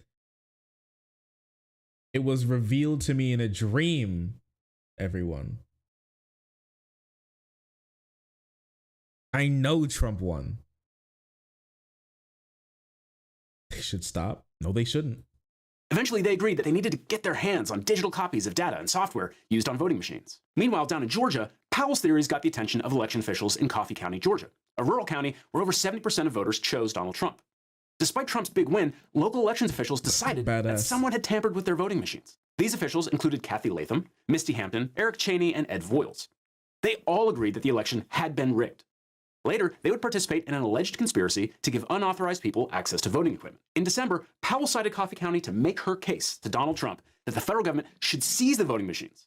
She helped draft 2 orders that would have authorized the seizure, citing Coffee County as proof that the orders were justified. That's a remarkable... That is like a remarkable plan, don't you think? They're like, okay, I'm going to pretend that there was something wrong. And then you come in and you file a court case with your legal knowledge to tell the court there was something wrong. And then together, we'll figure out a way to get Trump be the president for life. This is it's so devious. Like, these people genuinely all belong in jail, all simply because they couldn't stand the idea of Donald Trump losing an election. Wow. On December That's an 18th, Powell met with incredible Trump plan. and urged him to appoint her as special counsel to investigate voter fraud. And you know the scariest thing about it is that if the Supreme Court was more evil than they already are, hard to believe, but I know, it actually would have worked. They were genuinely kind of close to it working. They were like one Supreme Court case away from it possibly working. Needless to say, Trump did not go forward with seizing the voting machines, but Powell and Giuliani hatched a plan to obtain the machines voluntarily. Powell already had a contract with a forensic company called Sullivan Stickler to inspect voting machines in Michigan. The Georgia indictment alleges that Powell also brought the group to Georgia. The indictment says Powell paid Sullivan Stickler for the purpose of willfully tampering with electronic ballot markers and tabulating machines, which were overt acts to affect the object of the conspiracy to interfere with the result. In December, Georgia completed a third machine recount of the vote. However, Coffee County refused to certify the outcome, claiming an inability to repeatedly duplicate creditable election results. The county determined that its vote count was off by 51 votes. When the Georgia Secretary of State investigated, he found that the discrepancy was caused by human error, probably because Hampton couldn't remember if she scanned a stack of ballots twice or not. But the conspirators were not about to give up, and that's how they ended up co-defendants with Sidney Powell. On January 7th, the day after the riot at the Capitol, these local officials allowed people from Sullivan Stickler to spend hours examining voting systems in the county, as you can see in this security video. Powell allegedly paid them for their time. Scott Hall, a bail bondsman and future co-defendant, flew down from Atlanta to help. Once in the Coffee County Elections Office, the analysts copied Georgia's statewide voting system software. According to a recorded phone call, they scanned all the equipment, imaged all the hard drives, and scanned every single ballot. We scanned every freaking ballot. The defendants also took official ballots outside of the polling place. Huh? Well, as it turns out, Georgia law requires ballots to remain in the custody of election officials. You did what? Where were you? Were you taking them out for a walk? Did they say they were hungry and you're getting them McDonald's? Like, what do you mean? They need some air. They need some air. You don't get it. And superior they court had to clerks go with us at all times. According to the indictment, the defendants and co-conspirators stole data, including ballot images, voting equipment software, and personal voter information. The stolen data was then distributed to other members of the enterprise, including members in other states. Now, Trump was not indicted for the Coffee County data breach, but Powell and the locals were in a heap of trouble of their own. Now, that's if I can interject, crazy. If you ever find illegal. yourself thinking about taking a plea deal for... Oh my gosh. Oh, also, if you want to know why he's back, this is because this is the ad placement. And he needs to be the face of the ad placement. He can't have anybody else read it. 7 felony counts, including racketeering, conspiracy to commit election fraud, conspiracy to commit computer trespass, and conspiracy to defraud. You need the Eagle team. The link is below. Fulton County District Attorney Fonnie Willis charged Powell with 7 felony counts, including racketeering, conspiracy to commit election fraud, conspiracy to commit computer trespass, and conspiracy to defraud the state. At first, Powell... Wait a second. Huge pause. Do you guys know Louisville rapper Jack Harlow? Apparently he's back in the state to stump for Andy Bashir. And apparently, wait, is he gonna be in town? Apparently, wait, I think Andy Bashir, the governor of Kentucky, and Jack Harlow are going to be in town soon. You want me to go say hi? You want me to go say hi to Jack Harlow and Andy Bashir? That could be fun. Time to meet Jackie Boy. Hey, I did see. Do you think I should wear my McDonald's cap? Because he did like a whole thing where he worked at a McDonald's for a little bit. Where he pretended to work at a McDonald's for a day or something for his Jack Harlow meal at McDonald's. So do you think I should wear that and be like, thank you, Jack Harlow. You're my favorite McDonald's worker. You really made working those long hours at Mickey D's worth it. Thank you. You don't know how many Jack Harlow's burgers I've sold. I did it all for you, Jackie Boy.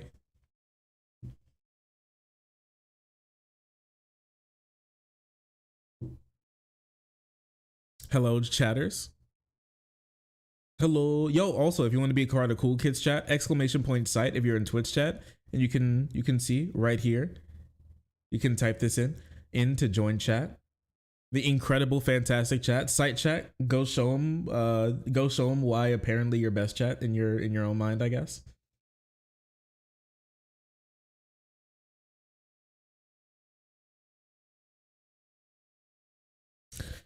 Bashir has led Cameron nearly all public polls. However, many Kentuckians have warned against putting much stock into the polls of the state. Yeah, Kentucky polls are giga ass, but Bashir teased an appearance on the social media account with a picture of him and Jack Harlow with the caption, "See you soon, U of L," at Red Barn. He's coming to Red Barn?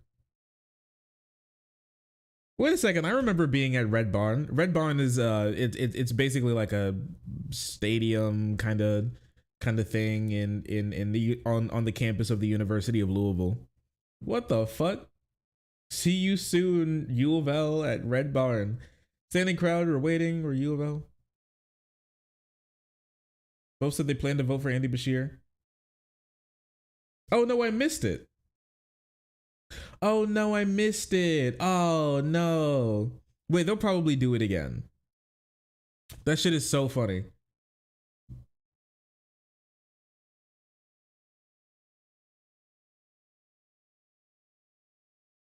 When Harlow arrived a few minutes later, he told the crowd that he and Bashir first became acquainted a year ago when the governor called him out of the blue while Harlow was shooting a movie in Los Angeles. My phone rang and I was on the way at like 6 a.m. in California. I answered the phone and was like, "Hey, who are you?" And he was like, "Hey, how are you, Jack? This is the governor, Andy Bashir." And I was like, "Oh shit, OMG, it's Andy Bashir, Kentucky governor and second dynasty head of the Bashir family. Yo, that's crazy." He was just giving me a call. He didn't want anything. He was just checking in on me. I love the idea of Andy Bashir having all famous people from Kentucky's phone numbers, and he likes to call them every once in a while, like he's their dad, asking how they're doing. So how you doing, son? He's like, how you doing, Jack? You okay? He's like, yeah, I'm good. He's like, have you been wearing your jacket? Yeah, I have. Thank you. Make sure to eat your fruits and vegetables, Jack. Thank you, Mr. Bashir.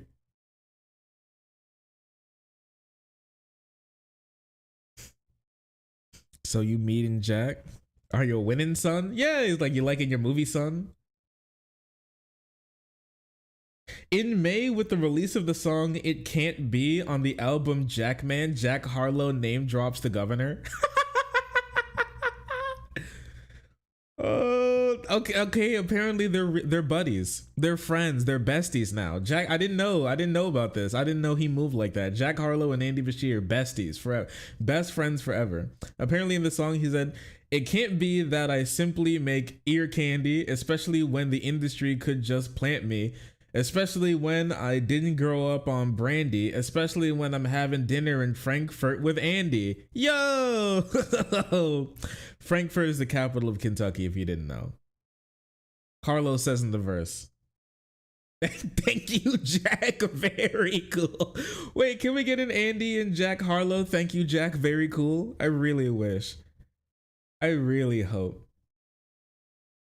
Oh, man. My life would be so much better.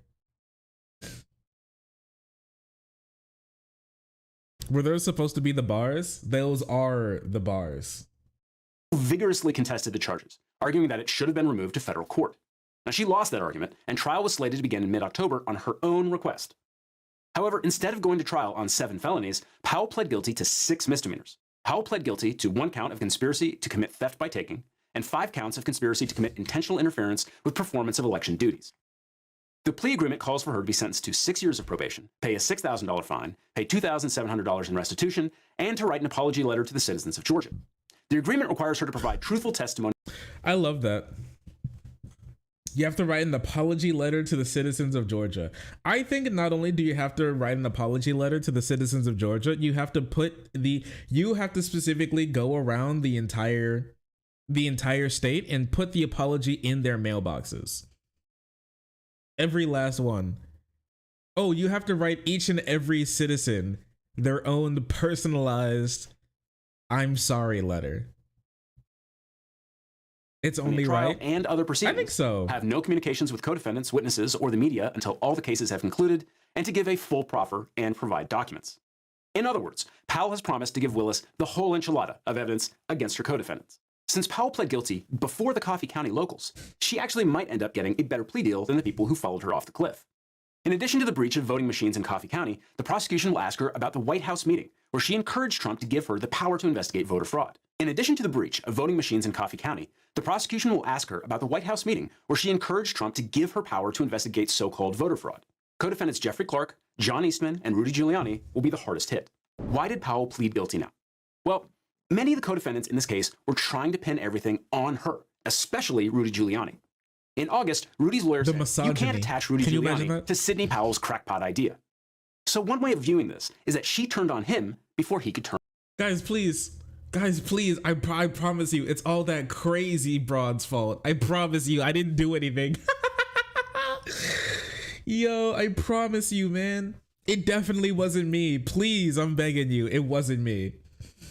I didn't do anything. Come here, big lies. Come here, big lies. Your lies belong to me. Turn on her. Some people were shocked that Powell pled guilty, but she had more or less admitted her lies after Dominion sued her for defamation. Powell filed a motion to dismiss the lawsuit on the grounds that the rats really are eating each other. That the statements were truly statements of fact. Powell had claimed that she had evidence that the election result was the greatest crime of the century, if not the life of the world. But in her motion, she said that reasonable people understand that the language of the political arena, like the language used in labor disputes, is often vituperative, abusive, and inexact. She said that her audience could easily find the evidence and decide for themselves. U.S. District Court Judge Carl Nichols ruled against Powell. The question is whether a reasonable juror could conclude that Powell's statements expressed or implied a verifiably false fact about Dominion. This is not a close call. Judge Nichols, a Trump appointee, also said Powell may have fabricated her affidavits and that her expert reports were unreliable. That expert has also publicly claimed that George Soros, President George H.W. Bush's father, the Muslim Brotherhood, and leftists helped form the deep state in Nazi Germany in the 1930s, which would have been a remarkable feat for Soros, who was born in 1930. Now, Powell wasn't the first domino to fall in Fulton County. That honor is reserved for— He really is boss baby, isn't he? As a fresh out of the womb. That's how you know Soros really controls everything, because fresh out of the womb, he was already pulling the strings of society. Scott Hall. Hall was the first Trump defendant in any jurisdiction to make a deal with prosecutors. Hall was charged with several felonies, including conspiracy to commit election fraud, conspiracy to commit computer theft, conspiracy to commit computer trespass, conspiracy to commit computer invasion of privacy, and conspiracy to defraud the state. This man loves— Hall pled guilty to 5 misdemeanor counts. This man loves conspiracies. Intentional interference with the performance of an election. Hall will be sentenced to 5 years probation, pay a $5,000 fine, serve 200 hours of community service, and write a letter of apology. He also has to testify against other co-defendants. Now, Hall played a pivotal role in the Coffee County scheme. He was part of a secret text message group that coordinated the data theft. Hall exchanged messages with Coffee County official Eric Cheney about giving the forensics team an open invitation to access voting machines. The indictment alleges that Hall's actions essentially mirrored Powell's, as both of them coordinated Sullivan Strickler's actions. Hall also reached out to Lynn Wood and another lawyer, Carlos Silva, about helping Trump. Hall eventually signed a false affidavit insisting that he had personally observed ballots that appeared to be pre-printed with the selections already made. The affidavit says hundreds of ballots at a time were counted for Biden only. Wood submitted the affidavit as an exhibit in Wood v. Raffensperger, which was one of the doomed Trump lawsuits that tried to stop certification of the Georgia result. Hall presumably knew this affidavit was false when he submitted it. Fonnie Willis got a third guilty plea when lawyer Ken Chesborough pled guilty right before his trial started. Chesborough is allegedly the architect of the fake electors scheme. Chesborough was the first defendant to plead guilty to a felony. He pled guilty to 1 count of conspiracy to commit filing false documents in violation of Georgia Code Section 161020.1, which says it's unlawful to knowingly file, enter, or record any document in a public record or court of the state or of the United States, knowing or having reason to know that such document is false or contains a materially false, fictitious, or fraudulent statement of representation. The judge— One thing that I found super crazy is that the level of mental illness of some of these Trump supporters is genuinely— some of these Trump supporters is genuinely one of the craziest things I've seen in my entire life. Like, so basically, what I think they said, what an article came out recently that says out of the 10,000 election challenge, out of like the 10,000 or whatever election challenge drafts written up to the government from 2020 in one state was done by like 3 people. And I think around the entire country, it was done by like 6 people. Or I may be misremembering it. It may have been done by like 4 people. Actually, it's literally just a couple people you can count on your hand who's doing all of this, and then and they're in coordination with all of the people. It's with all the people putting together the court cases, trying to tell people that there's something wrong. So you have your friend tell the government there's something wrong, and then you sue, saying that people that you know have said that there's something wrong, so we need to do something about it. It's genuinely insane. Who has time for all that? Well, I mean, you can have time for whatever you want if you have mental illness and sometimes people paying you to do stuff. So like, yeah, I mean, it wouldn't make sense that they'd be able to. Like, remember, conservatives are paying people to fly from state to state, like coast to coast, to be able to make comments on school boards to say that trans people need to be eradicated from the school district. And this is just like the stuff that they have time for. They just find people who have literally nothing going on in their lives to just try to ruin the country. One serial killer can go after more people than that. It's true. I think serial killers have taken out more people like that in like a whole night. It's cult behavior. They are the cult of Trump. That's exactly what these people are. Always have been and always will be.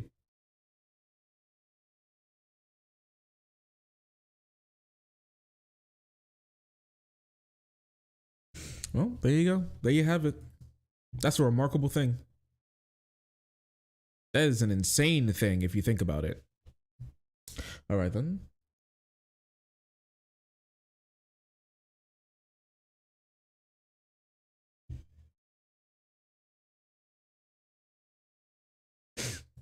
Play the music. Give me one moment. What do you all want to talk about next? I don't think I have anything super silly to show you at the moment. I mean, wait, did you guys see the conservatives using a video of like the video of like the conservatives using a video of a bunch of kids stealing candy from a bucket from someone's porch during Halloween, and then they're using this as the reason for why immigration needs to be reversed in the country, and how we need to like remove all brown people from the United States. Of course. Yeah. Okay. I want to show you something. All right. This is going to be, I want to do like another write-up on this, like a whole video on it, because it's just so remarkable. But anyways, take a look at this. All right. So this is like fucking ring footage of what their candy bucket looks like on their porch. And so this happens.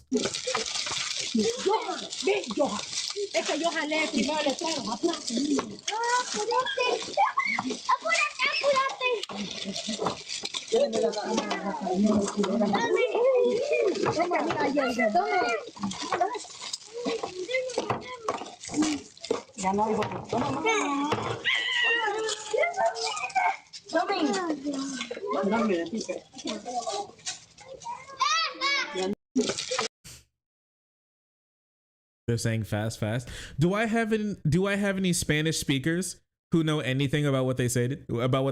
Rated. They did get candy rated. That is true. The West has fallen. Kids are taking candy. That's a sign. This is the West has fallen. I speak a little. They seem to be having fun. They took candy and spoke Spanish. Billions must die. Okay, but like, here's the thing, is that you make jokes about that. This is the fucking write-up that was done because of this video. This is an SAS. This is what was written because of this. Chad Crowley. Yeah, shortest right-away meme. Mucho texto. Wait, don't say that around them. They'll have a panic attack if you say mucho texto. You have to say much text. They'll get super scared. How to address immigration. This video symbolizes everything wrong with America and the West. Does it? Does it really? Does it really? Taking candy from a bucket? Bro, it's candy. It's candy, my guy.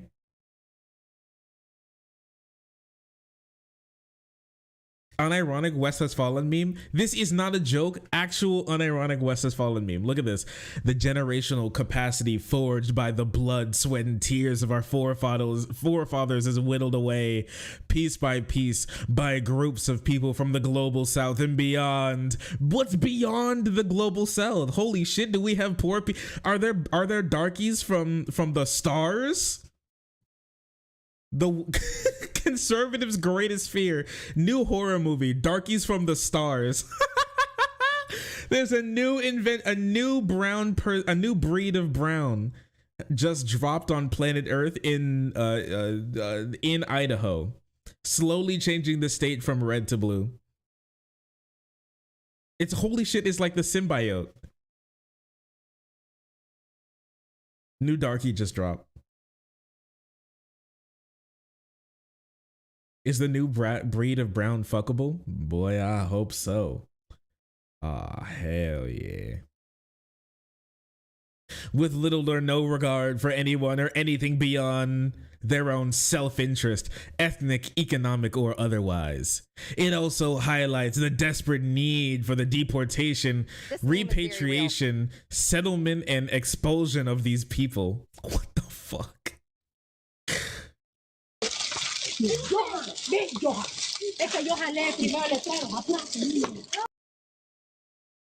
Candy bucket. Guys, you don't understand. We need to nuke the Mexicans for the candy bucket. You literally don't fucking get it. Repatriation. They need the family needs their candy bucket back. Obviously, they need to be repatriated for the candy that was taken. I'm not gonna lie to you. At first, I thought it was going to be like a racist joke, like Mexican families be so big if you leave the bucket out, just one family comes and the bucket's empty. But now they're like, I don't know. There are a lot of kids. I can't lie. If you think about it, like, yeah, they took all the candy in the bucket. That's true. But if you kind of think about it,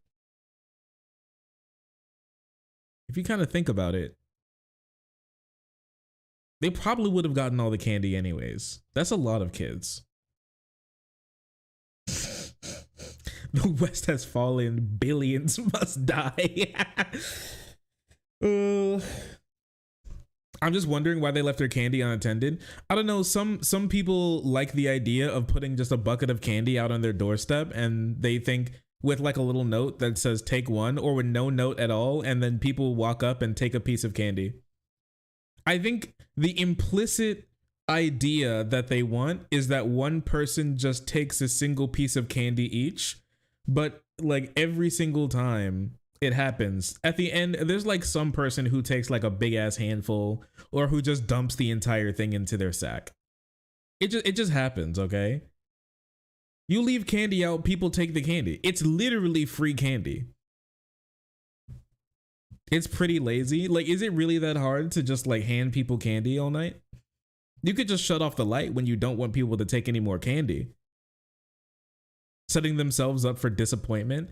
Yeah, I don't know. And like, I don't know, blasting this out, like, I can't believe these pieces of shit took my candy, my free candy that I left out. But I mean, I guess it's bad manners, but I don't think it's anything more than bad manners. But okay. But anyways, this is why the West has fallen. How can the broken immigration system be fixed? The first step is to immediately halt any and all legal and illegal immigration of non-white people to the Western world. Here's the thing that's going to be very sad for this person. Can you imagine his face? This guy would fucking fall to his knees when he realizes that most Mexicans, and honestly most people from like Latin America, or like most Mexicans and a lot of people from Latin America and South America who come into America are white. Can you imagine like they look white? No, they are white. Their ethnicity is Caucasian. They are simply white people who speak Spanish, and they can't wrap their minds around it. The funniest thing in the world is what is like white people whose family is some mutt mix of like French and British. Okay. and then they look at a white person from Mexico City do something bad, and they're like, I can't believe the Mexicans did this, when it's actually just them being like a normal white person. Like, you've seen so many, like, right, you've seen so many just normie white people pull shit like this, and they don't look the other way. They're like, sorry, and they look the other way. They're like, oh, I mean, like, who, you know, there's bad apples everywhere. But then they see like one that can speak Spanish do it, and they're like, billions must die.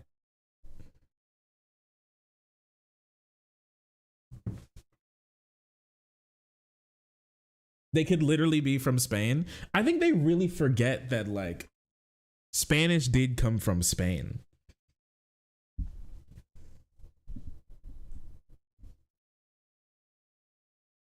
Yeah, I've totally seen white kids steal candy. I think white kids are the #1 kids to steal candy. If I'm going to be completely honest with you, I've seen many gangs of white children roll around and steal candy and shit, or like yoink candy from buckets. If I'm going to be completely honest, I've seen that shit. It's so common. White kids run that shit. Listen, it's the white kids TPing people's house and egging their windows. And it's white people, and it's white kids dumping the bucket of candy into their sacks and then skedaddling. Let me be honest with you.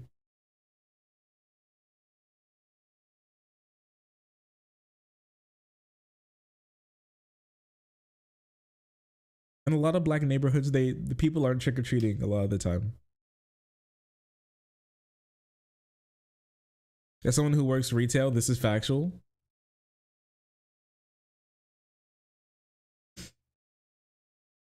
People stealing candy, but they're Mexican.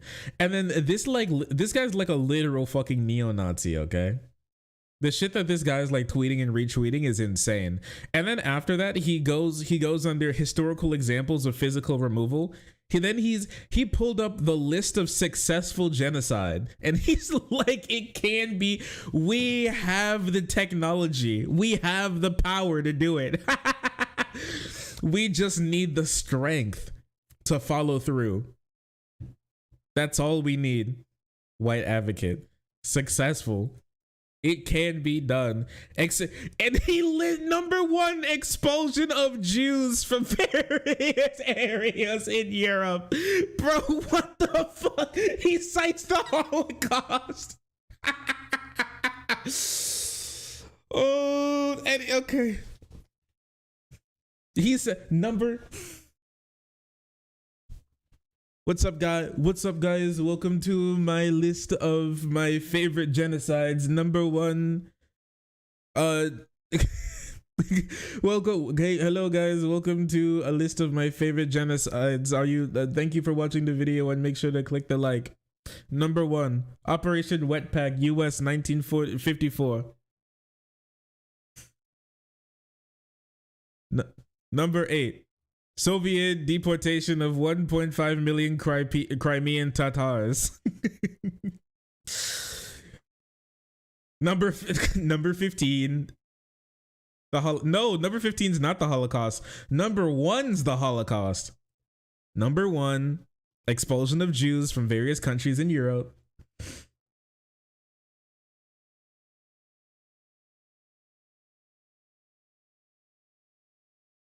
We've gone past Holocaust now. We're now reaching Holocaust approval. Yeah, it's not like Holocaust denial, it's Holocaust approval. Like, once again, in public and around normal people, they're going to tell you that they believe these things are bad.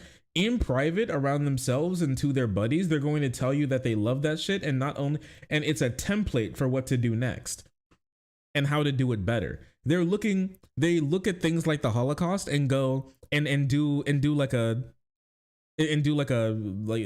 post-mortem breakdown to see where they went wrong and where they can do better next time.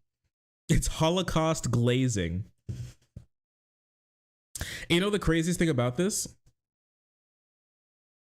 This shit was retweeted by Charlie Kirk. I was like, I was like, okay, this is the video that he's talking about. Mass illegal immigration equals erosion of social cohesion and trust. Sound on. And I was like, why did he mean sound on? This is actually today, right now, is the first time that I listened to the video. He means sound on because they speak Spanish. And he's like, look, he's like, just in case you thought these people were white because they're white, look at this shit. Not so white now, are they?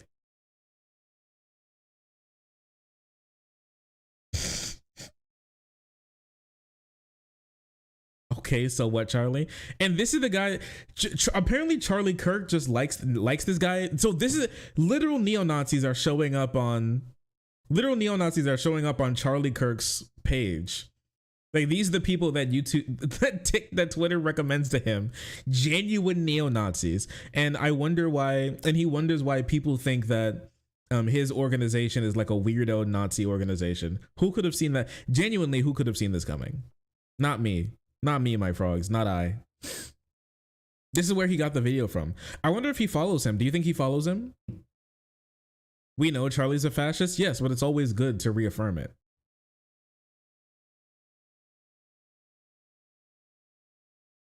Just an illusion of what's happening in our schools and hospitals as we speak. Hospitals? Wait, are Mexicans running into hospitals to steal like donated organs or something? What does that mean? Our schools are hospitals in our federal budget? Did you guys know about the gangs of white Mexicans running into hospitals and stealing donor kidneys? Ay, caramba.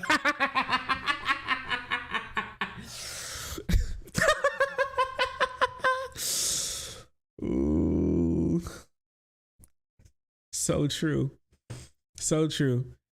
Great callback to my favorite Spanish explorer, Christopher Columbus. Ay caramba. Oh yeah, you're right. They go to the orthodontist and steal the doctor's lollipops. No more organs for you, mijo. And then he fucking steals your heart.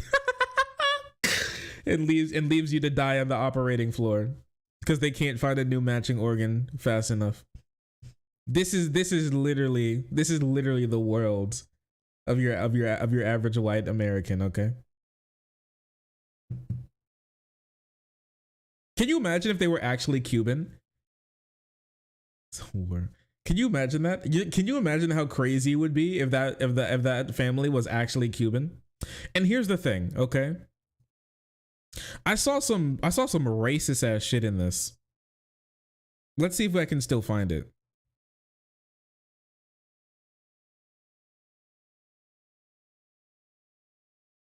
Something specific. The guy who got fired for abusing multiple women at his old workplace is here in the comment section. Crazy. Cultural enrichment. Now do the 1% of the wealthy. Who puts candy out unattended?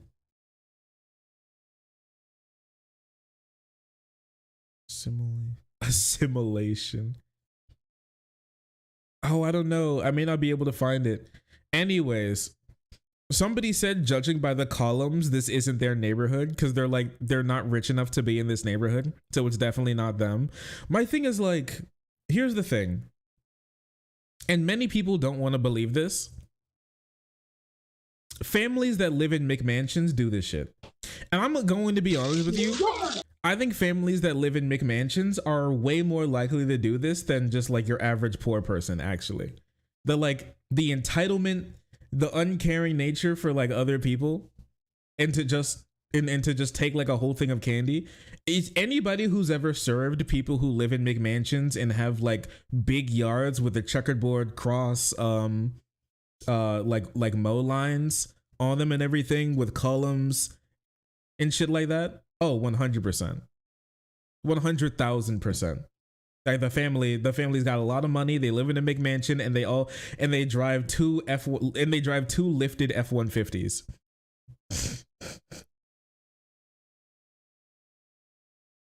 There's a clip of the neighbor filling the bowl back up. I don't know. There's like, maybe the neighbor or maybe another person. I think this is like the same people or something. Anyways, somebody put like candy back into the bowl, I guess. That's cool. They're like, look at this nice white man who puts candy back into the bowl. There are still good white people out there. Seems like a goddamn setup. It wouldn't surprise me. It wouldn't surprise me if it was actually a setup. Can you imagine if he spoke and he spoke in Spanish? They'd fall apart. Can you imagine? Holy shit, can you fucking imagine that they're like, look at these damn dirty Mexicans when like a family comes and takes the bowl of candy, and then that guy comes over and they're like, the last remnants of the white genome is still alive and kicking, and they try and find the guy and they try to interview him and he's like, hola.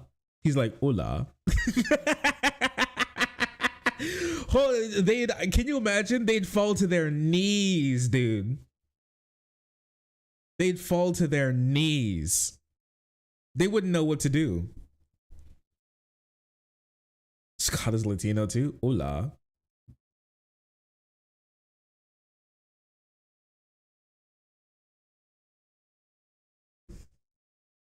But they couldn't read this. I don't know if there was a sign.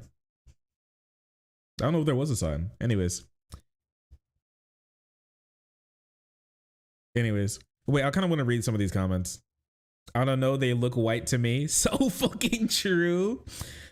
They're Argentinian, white. No, they're not European. Who's gonna tell them? Who's gonna tell them? Listen, guy, listen. They can't be white. They're not European. Those white people from Latin America, they're not European. Yeah, I bet, brother. I wonder why they're colored like that. I wonder why their skin is so light. Honestly, I wonder why they're speaking Spanish. Can you imagine that? I wonder why. That's curious, ain't it? He forgot colonialism. No, he just thinks that like white people born in other nations, if they're ingrained enough that they're like, well, basically he just thinks that everybody born south of the border is one of them Mexicans. They're brown and they're not white, so they're different. Yeah, he took away their white card. That's so sad. How the flag people are here. They are Mexicans. So this is the fault of immigrants? No, like it's not. Listen, a lot of Mexicans are simply white. I hate to be the one to break into these people, but I don't know about most Mexicans, but like a large portion of Mexicans, especially when they live close to the border and live in areas that are like pretty wealthy, they're white. They are literally ethnically, they are white people. They are Caucasoids. I hate to be the one to tell you this.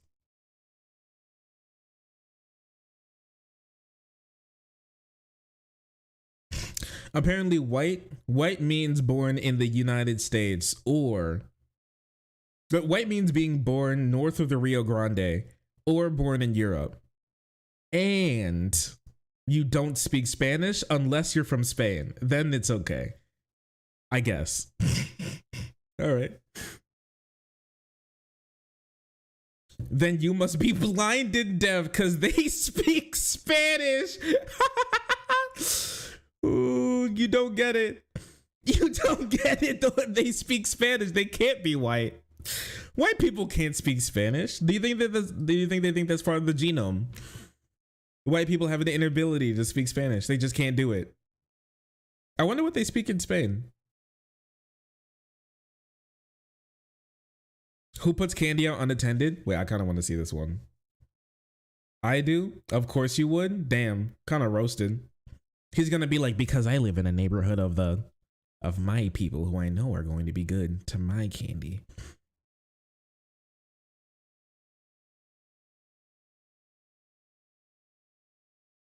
Many houses my daughter visited last night do so, and none of them were rated like the video above. Maybe because our neighborhood is 90% white and has a sense of community and trust.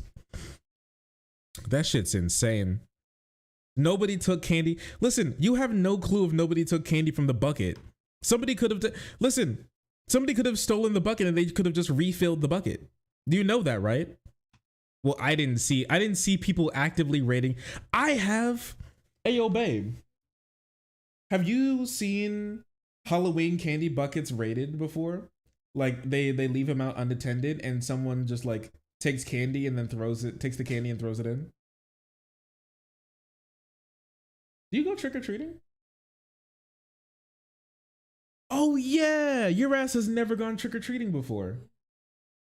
I forgot about that. Next year, I'm taking you trick-or-treating. We're going trick-or-treating next year. You've never had a costume and dressed up for Halloween ever? Your mom never took you trick-or-treating? You were sheltered? Have you ever gone to like a...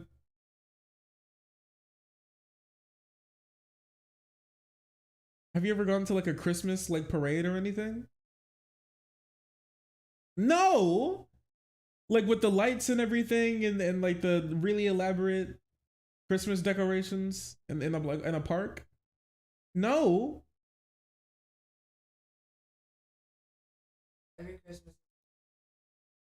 Every Christmas is just at home.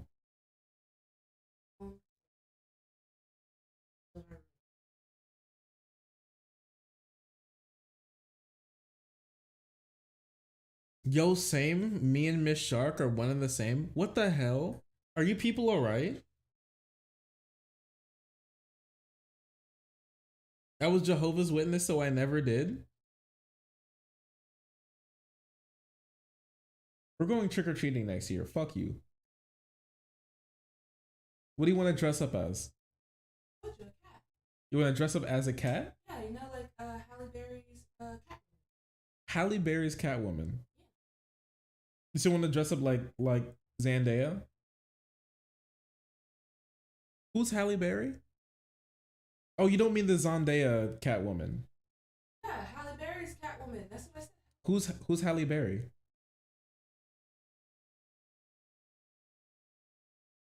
Is Halle Berry a director? Is that the guy who made the movie? That's an actress?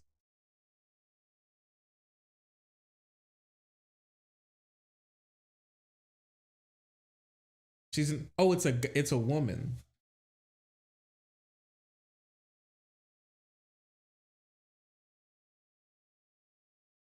Yes, sir. Halle? Yeah. I thought her name was Haley. Halle. Maybe I'm saying it wrong. I don't know. Either way. No, I think her name's Halle. That's her. Why her head look so weird? It's a cat mask. Why does the cat mask look so weird? It kind of looks like a cobra head. But anyways, sure. Cute. I guess sure. It's sexy. So you want to look like Halle Berry's Catwoman. Yeah. And then you're gonna like hop from like a thing to thing and going like, wow, Batman. You can't stop me from stealing these jewels, Mr. Batman. I'd like your jewels, Mr. Batman. No. Oh. You wanted to pop. Okay. I'm gonna steal your balls, Batman.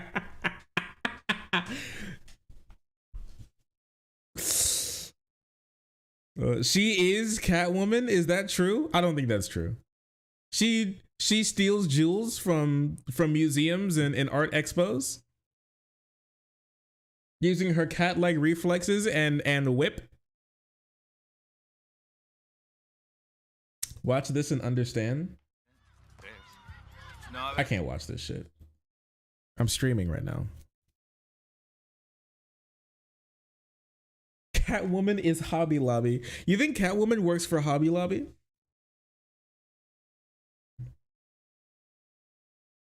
It's a Bond girl, Shark. What the fuck is a Bond girl? She's out on Bond? She's James Bond? Is she from James Bond?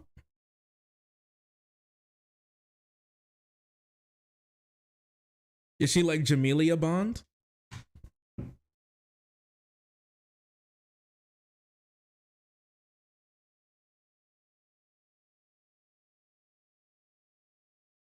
Bond names the James.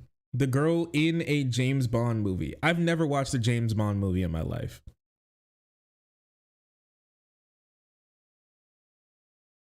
Bond girl is a pretty lady who is in a James Bond film who typically gets with Bond. She's fucked James Bond.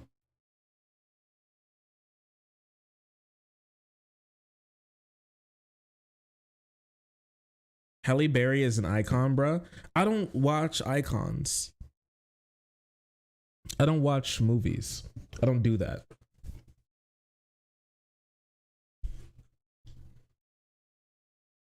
You should go as Batman. I should. Batman.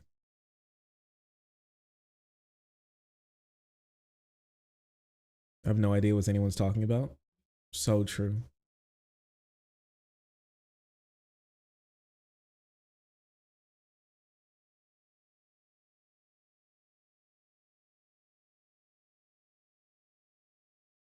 Oh my gosh, look at this shit.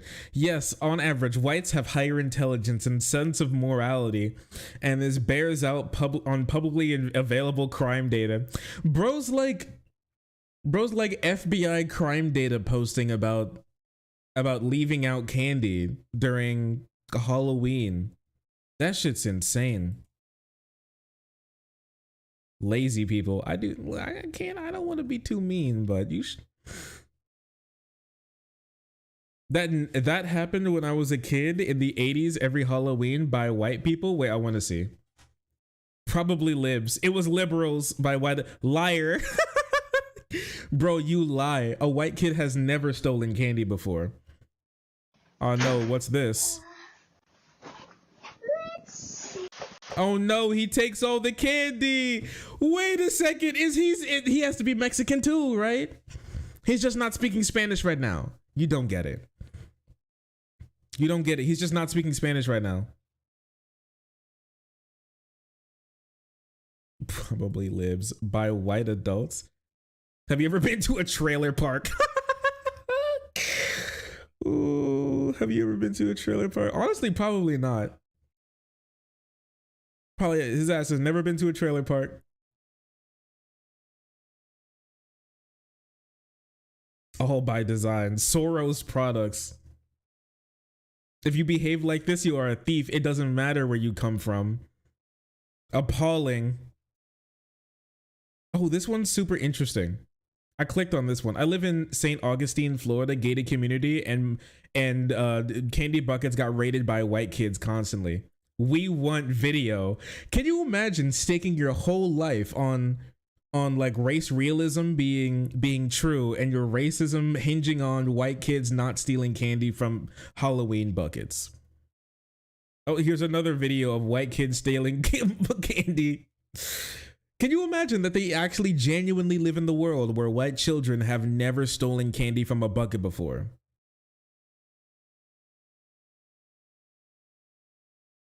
That's like a remarkable thing to me. You don't believe all races steal candy? Apparently that's like a brown only thing. And the bro, look at all the videos. Look, wait, how they have so many videos up? Yo, that's wild. We know why you vote the way you do. You don't live in the real world. White kids don't steal candy in the real world. Pull up the videos.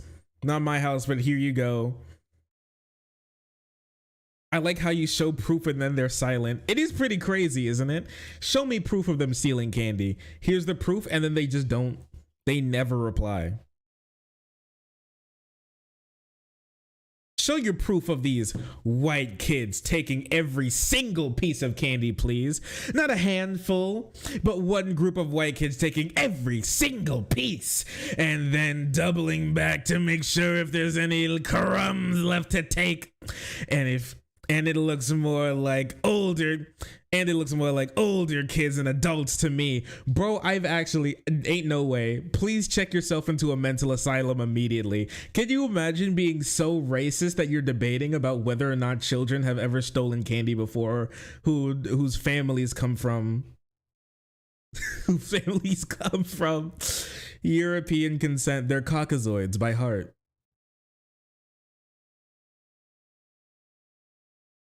Bro's coping so hard. I've never actually seen Coping Harder Than This by Randy Hanna. Grew up in liberal Massachusetts. This mental illness. This person has mental illness. We've seen it, right? This is genuinely, we're watching the contours of their deformed brain right now through their Twitter persona. Turn to right. Bless you. No, you're fine. Bless you. I'm just looking because you seem that was a sneeze from the heart. You good? Yeah. Okay. This meme is very real. Her sneezes are cute, aren't they?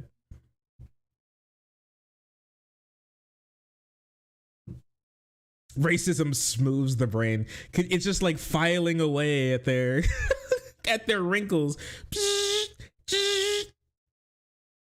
until it's nice and smooth. Smoothest rock to ever exist. I don't disbelieve you, but why keep putting out candy? As someone who identifies more right, I completely agree. Can you imagine this? How you have to be, as a conservative, I agree that a white person has done a bad thing once before. Okay. Stop calling minorities brown. Where are your videos of white folks doing this? They do it, but you only post immigrants. They're asking for people to help them and take it into their home. How many will you take in? What is happening?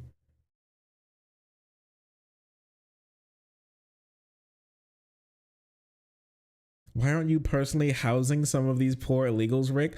Bro, they're actually like Bethesda NPCs with a dialogue tree that they simply can't break from. They can't break these cuffs. They've been programmed by the right-wing media to have like 4 talking points, and they genuinely can't progress past them. Actual literal NPCs.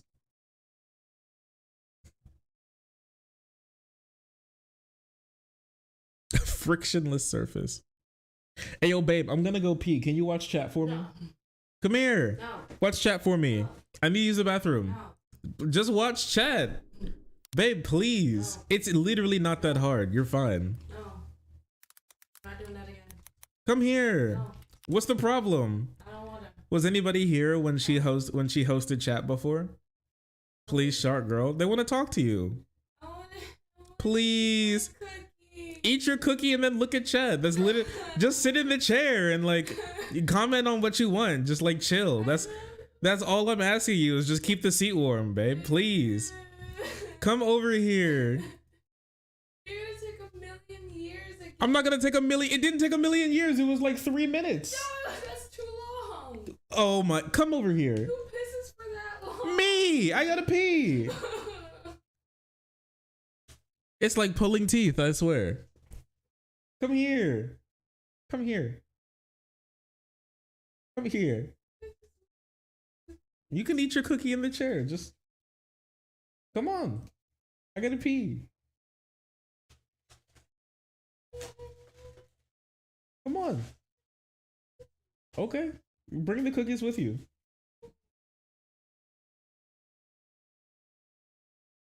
Yo, where are you going? Oh. Your little trash thing that you got over there? Alright, come on. I gotta pee. I'll be right back. Come on. I'm gonna put some music on too so they can chill. Music soothes the beast of chat. Come on. I gotta pee. Come on. Come on. Anyways, enjoy your sharks.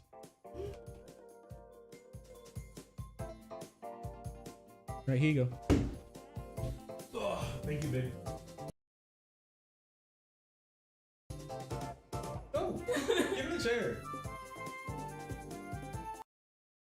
I swear, come here. No. Come here. Come on. Keep the seat warm for me. The seat should already be warm with the light. Thank you, babe. I'll be back in a sec. It'll take 1 sec. It is a trap. I just want to eat my cookies in peace. I don't even know what to talk about. If you have any questions, just ask me questions. I really generally just don't know what to talk about. Hello. I just want to eat my cookies.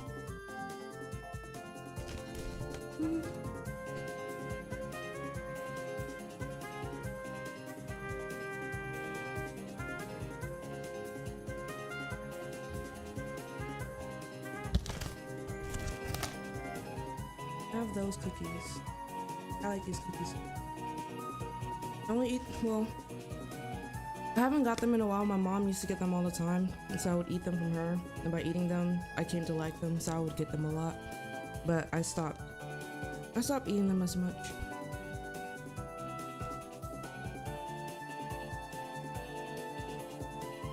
I need to finish reading Dan to Dan, honestly. I think I finished the first 2 books. And then since I finished them so quickly, he was like, oh, I finally got you into reading something. So we got book 3 and 4. I finished book 3. I need to finish reading book 4. And then go from there for Dan to Dan. But I really like it. It'll be nice to see it as an anime adaptation. It'd be cool. Let's see. It really must be hard to read. There's like so many chats.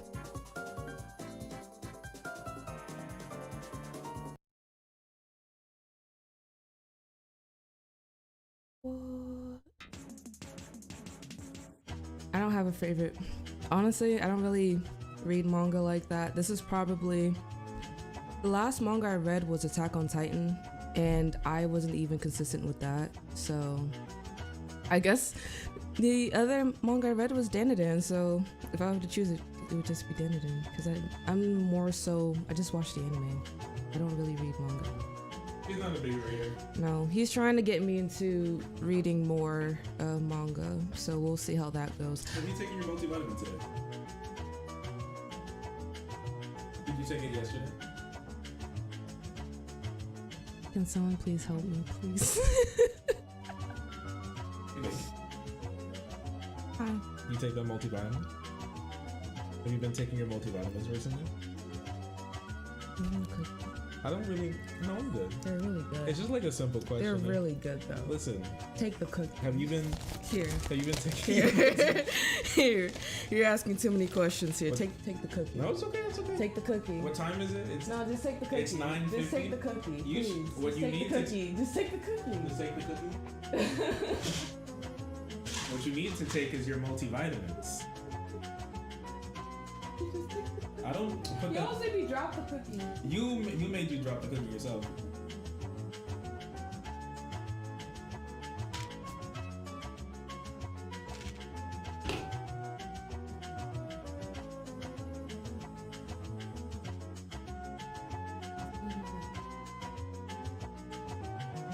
It's good, isn't it? It's good, isn't it? So you didn't take your multivitamin yesterday? Did you enjoy the cookie though? Not really.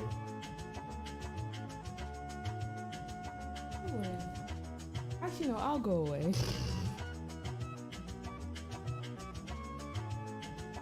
Excuse you?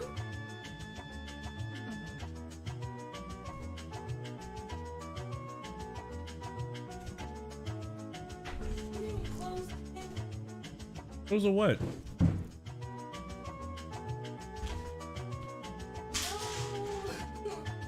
Take your multivitamin.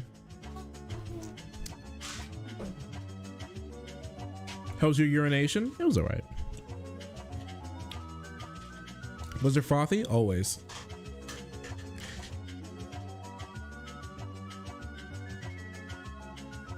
Bring Miss Shark back? Nah. She runs away. It's hard to get her here in the first place. Tyranic, thanks for the gifted sub. I really appreciate you. Thank you, thank you. And if you're enjoying the stream, please subscribe. No matter where you are, there are benefits if you would like to support the stream.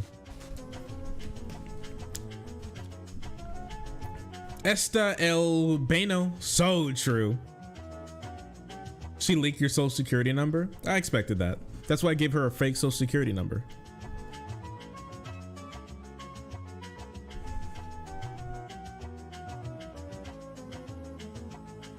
Did you wash your hands? Always, bestie. Of course.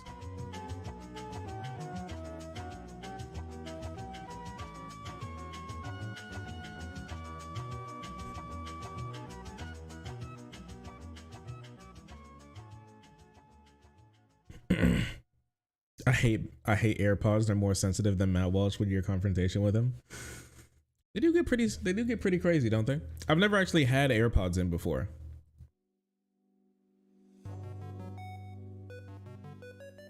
All right. With that said, what time is it? It's about 10. We're like 2 hours in. That's cool.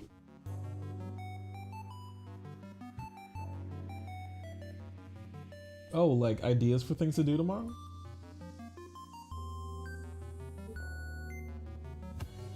Oh yeah, what do you guys have any ideas of things to do? Do you want to go to the roller rink?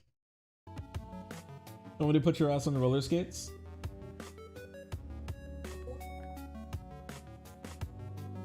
Well, when are we going to see the movie?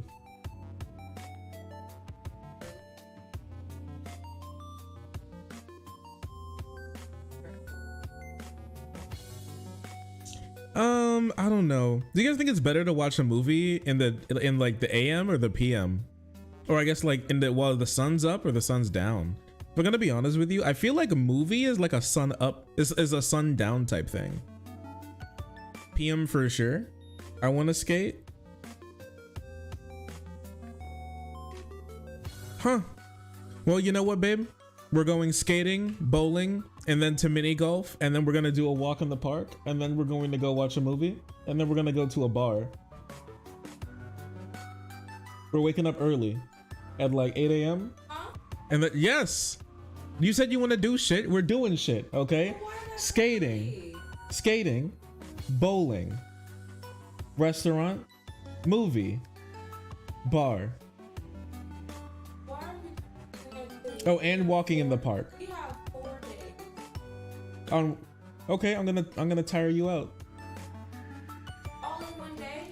Yeah, why not? What do you mean that's too many? You asked for what to do. Okay, but like not that many stuff. Why? Why not that many? I'm gonna get tired. You'll be fine. It's bowling. Well, you get tired bowling? Yeah, bowling, you literally like throw a ball. Watching a movie, you literally sit there. Eating, you literally put food in your shit. They all include people. What, you talk to people? You can just oh, you don't want to talk to people? You can pretend to be mute and I can talk for you the whole time. I could just be like, sorry, my girlfriend, she's mute. She doesn't talk. She'll have the size 10s.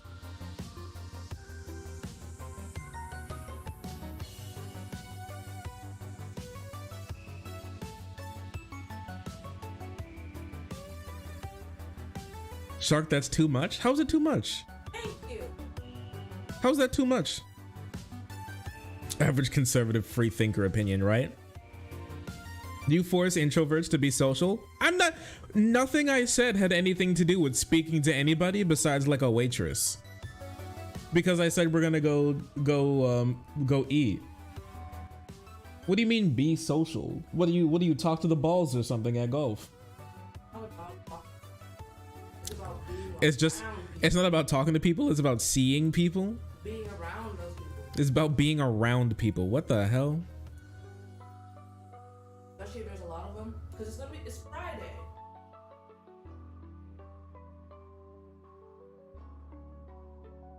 Okay.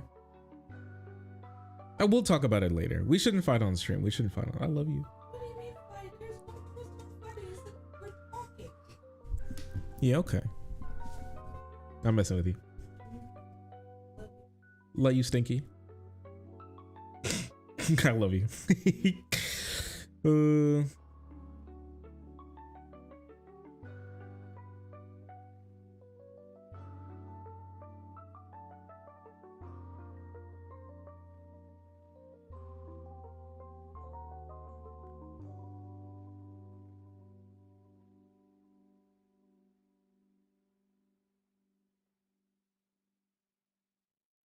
I don't know. It seemed like a good amount of stuff to do.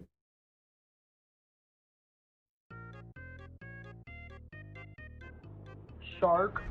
Also, the Madman, thank you so much for 7 months in a row. I'm no hero, never was, never will be. No, you are a hero. You're a hero of this stream. I'll tell you what. Thank you, partner. I really appreciate you. But you say we're gonna wing it?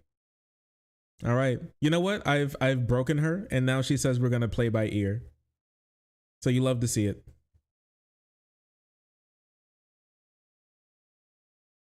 You love to see it. The world has turned around.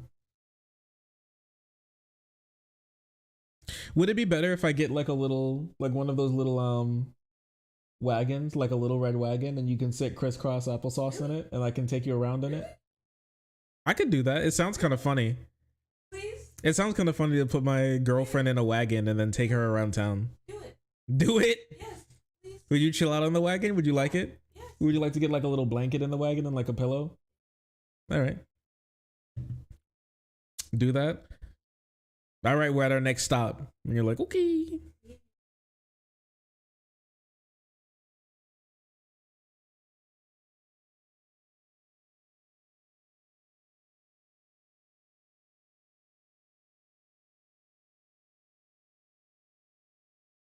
Classy shark. A wheelbarrow? Not a wheelbarrow. No. Your chariot has arrived. Your shit will not come with tea. No. Maybe. All right. You guys want to we have two directions we can go. Candace Owens or Jordan Peterson? Which one?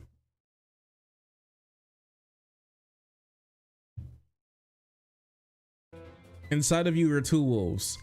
One is Jordan Peterson and one is Candace Owens. JP is boring now. Well, Jordan Peterson is talking about losing his Muslim fans after coming out and saying that Netanyahu should bomb the fuck out of Gaza forever. So it's like Muslims who like Jordan Peterson being like, ayo, fuck you, Peterson. And then Candace Owens talked with Bill Maher and she said that the moon landing is fake. And a bunch of other stuff.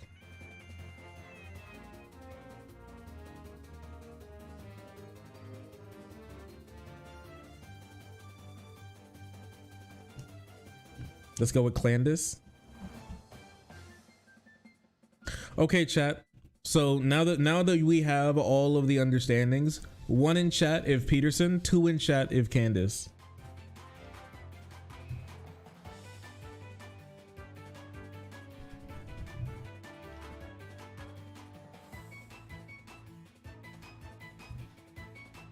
Oh my gosh, that's 3.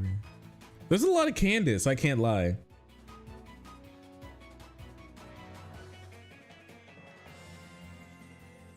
There's a lot of, okay. It seemed like Jordy has won.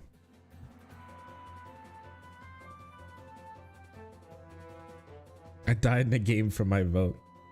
Hey, listen, your vote won. So you helped contribute to getting what you wanted. Candace sweep. It is kind of a candy sweep. You're right. You're right. She won 51 states. It's spelled Maher. Did I misspell the name?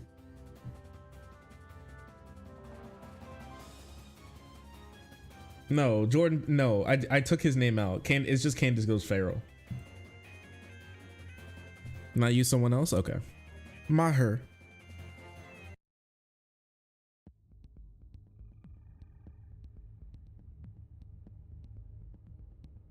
Yippee. Mujer. I don't know. I took like two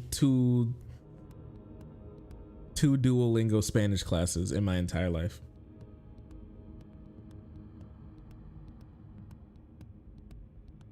Anyone see Office Hours ripping on Bill Maher's podcast? No, I haven't. Wait.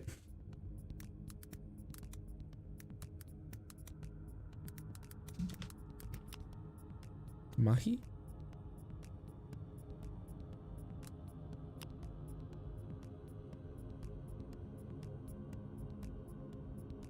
Bill Maher is mad, bro. Great month.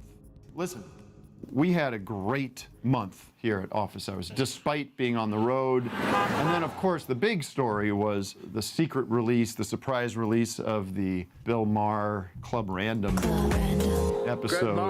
And you're going to be sitting at home eating Honey Nut Cheerios saying, what the fuck happened? No one saw it coming, and it hit like a atom bomb.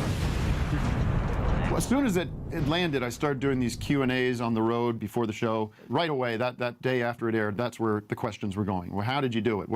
How long did you plan it? Did you write it? Matt, I didn't write that. We just sat there and did it. Master director and producer, Matt and Wes, because people were very impressed with how we dialed in the look of that. But everyone asks, has Bill seen it? Has Bill seen your mockery? Doug got some insight. Well, and now I got a DM from someone. I don't want to reveal anybody. And this is not a bit. Name. Not a bit. This kind of bit doesn't seem funny to me. If you think about it, making up some kind of insider info. So so the question is, does the Club Random team, are they aware of it? What are their thoughts on the parody? Okay, this person says, hey, what's up, Doug? I have some info about Club Random. I'm not gonna lie. Making up insider info is a funny bit if the insider info was funny. Like, if the insider info is after Bill Maher watched your clip dissing him and his new podcast, he hit up he through his connections for his show, he hit up Hillary Clinton, and he's going to be calling in your assassination here soon. She made a call to the suicide hotline and ordered one for you and one for the rest of your boys on your silly little show.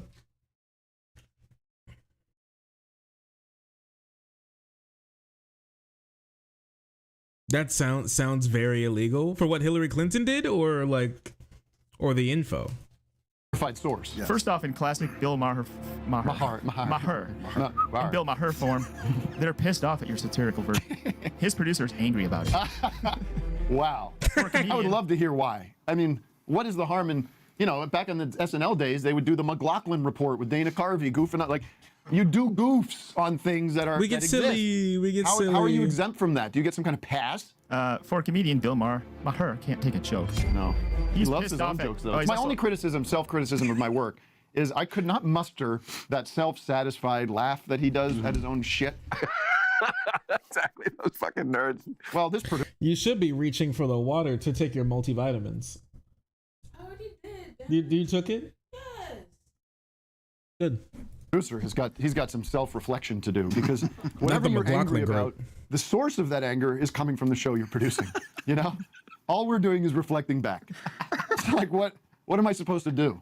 I would love for him to call in and express his anger to me. Who is the producer of fucking Club Random? Some kind of free software? Like, what is that producer doing? Oh, that's a good joke. Club Random. I'm not gonna lie to you. Club Random producer being Chat GPT sounds actually right up Bill Maher's alley. That was a funny joke.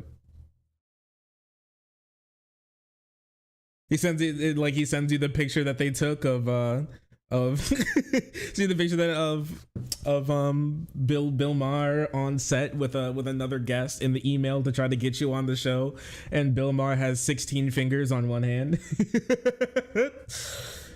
Oh, can you imagine? I can. Good comedian, rare. Just AI and RoboCam. Yeah. Anyway, so that's the scoop behind the now viral Club Random with Fred Armisen. Your product is a piece of shit. So true, so base, so epic, so amazing, so remarkable, unbelievable.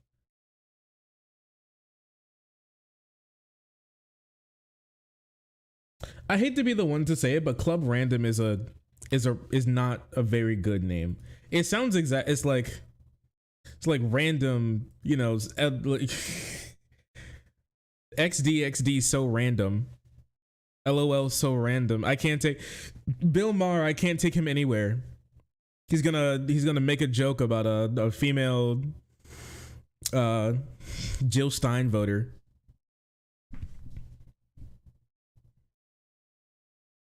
Sound like a late 20s internet meme. It sounds like one of the Club Random sounds like one of the failed ideas when pitching the show iCarly to Nickelodeon. Like, let's call this internet show Club Random E-Girly iCarly. There you go. It's like a Smosh segment. Yeah, it sounds like a bit about what a failed comedian, an old failed comedian would come up for an internet show. And apparently it's just a podcast too. He's such a smug prick. He's actually just a bad person. Little random XDXD. Reminds me of Club Penguin. You take that shit back immediately. Anyways. Let's talk about this real quick. Recently, I became knowledgeable about something that I found is just very peculiar. We all know about... What the hell? Huh? Wait, I tried to load up... Huh? Huh? Wait a second. Nothing I do is performative, okay? Nothing I do is performative. So I wouldn't go to a black person like... Anyways, no,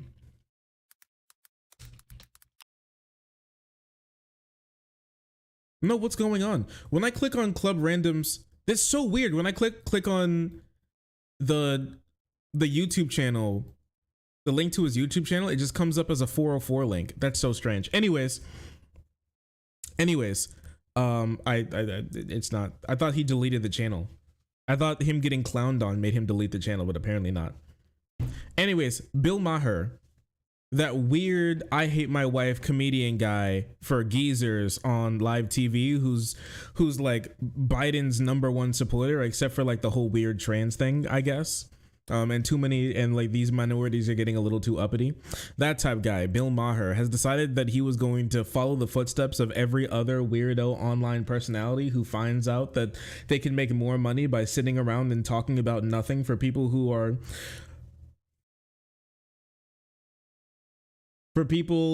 temporarily embarrassed millionaires to start their 5 a.m. Morning routine journey before they go to their 9-to-5 job and haven't called their mom in weeks. He has started a podcast where he has different wacky little people on. It's called Club Random, where apparently they get very random, but things don't get any more weird and go south faster than this interview that he had with Candace Owens on his podcast about 11 days ago. It's such an ass name. It's really bad. It is really bad. That's really funny.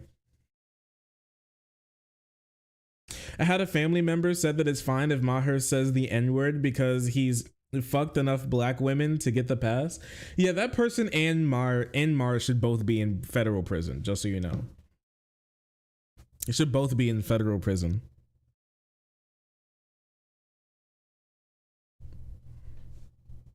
He wears a Hawaiian shirt. Look out, he's too wacky. Club RAR XD. Don't do that.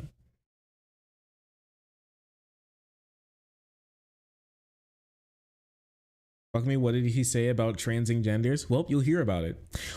We won't, thankfully, and you guys can thank me later, we will not be watching this whole 1 hour and 25 minute video that he made with Candace Owens, but I will want to watch some of it because some of the weird things that come up here are just so freaking peculiar that we can't skip them. So we're going to be skipping to some of the stuff that they talk about, and I promise you the more we go, the weirder it gets. So let's start here. At first, they started talking about Candace Owens' views on climate change. Yep, that's right. Climate scientist Candace Owens brings her expert ideology on the climate hoax, the green scheme, to make people believe that the planet is dying because we're putting chemicals in the air, turning the freaking ozone gay or something like that. But here, I'll have her explain. But don't you not believe like in the moon landing? So I'm supposed to believe you about climate? I think it's so funny how people take, well, first off, I know what I'm talking about with the climate stuff. So me when I absolutely lie. I'm just going to go ahead and promote. Well, you're not the only one. Yeah, well, I mean, I think you should She's not probably one, realize, actually. like, that there is, in the same way that there are narratives, I think you're now more awake to. The climate hoax is one that funds trillions of dollars, and we are not running out of space. You could fit the entire world if you stacked it like New York City and Dallas. So fit. I just said it's you not said about. Fit, but the point is that the hurricanes are down. The whole idea that every time it. Oh, I don't know why this happens. You can. Sorry. Apparently, when you hold, when you press hold on a YouTube video now, you can speed it up. Which is kind of, why is he smoking? I don't know, man. Maybe he hates his show so much he's trying to die quicker. So he's hitting pack after pack until he's putting the pack. Or something along those lines. Who knows? Who knows? Maybe he just thinks it's cool. I'm not sure.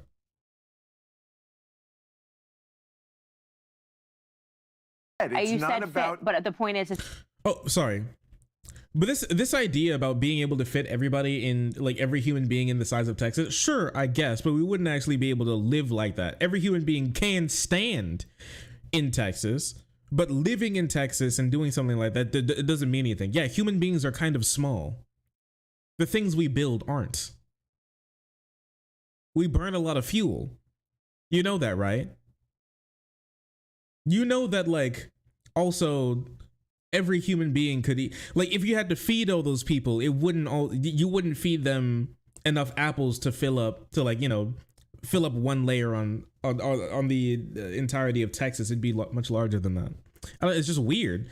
Of course, our agriculture is way bigger than it doesn't even take into account those people driving, moving, taking up electricity.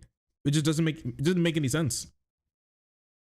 That funds trillions of dollars, and we are not running out of space. You could fit the entire world if you stacked it like New York City and Dallas. So it's not about running out. It's not running out of space to keep people necessarily. People have land. Wait, does she think that a house is the size of a human being, and in every house is one human being across from another one? Like, what are you talking about? I just said it's not about. Fit, but the point is that the hurricanes are down. The whole idea that every time it rains, it's because something bad is happening is like it's okay. What I will agree with you on is this: the environmentalists do often lie because they have this idea. This issue is so important, and by the way, it is so important that it's okay if we shade the truth to get people on our side, and I don't agree with that. I'm always You've lied every time. Well, not every. Okay, so I have no clue what in the world Bill Maher is even talking about here. How many times have climate activists lied, and lied about what? What are you talking about? There have been many different narratives about climate change, exactly what's happening, exactly when that'll happen, especially since every single day there has to be a new projection about what could possibly happen, and things can change as the tools that we use get better, right?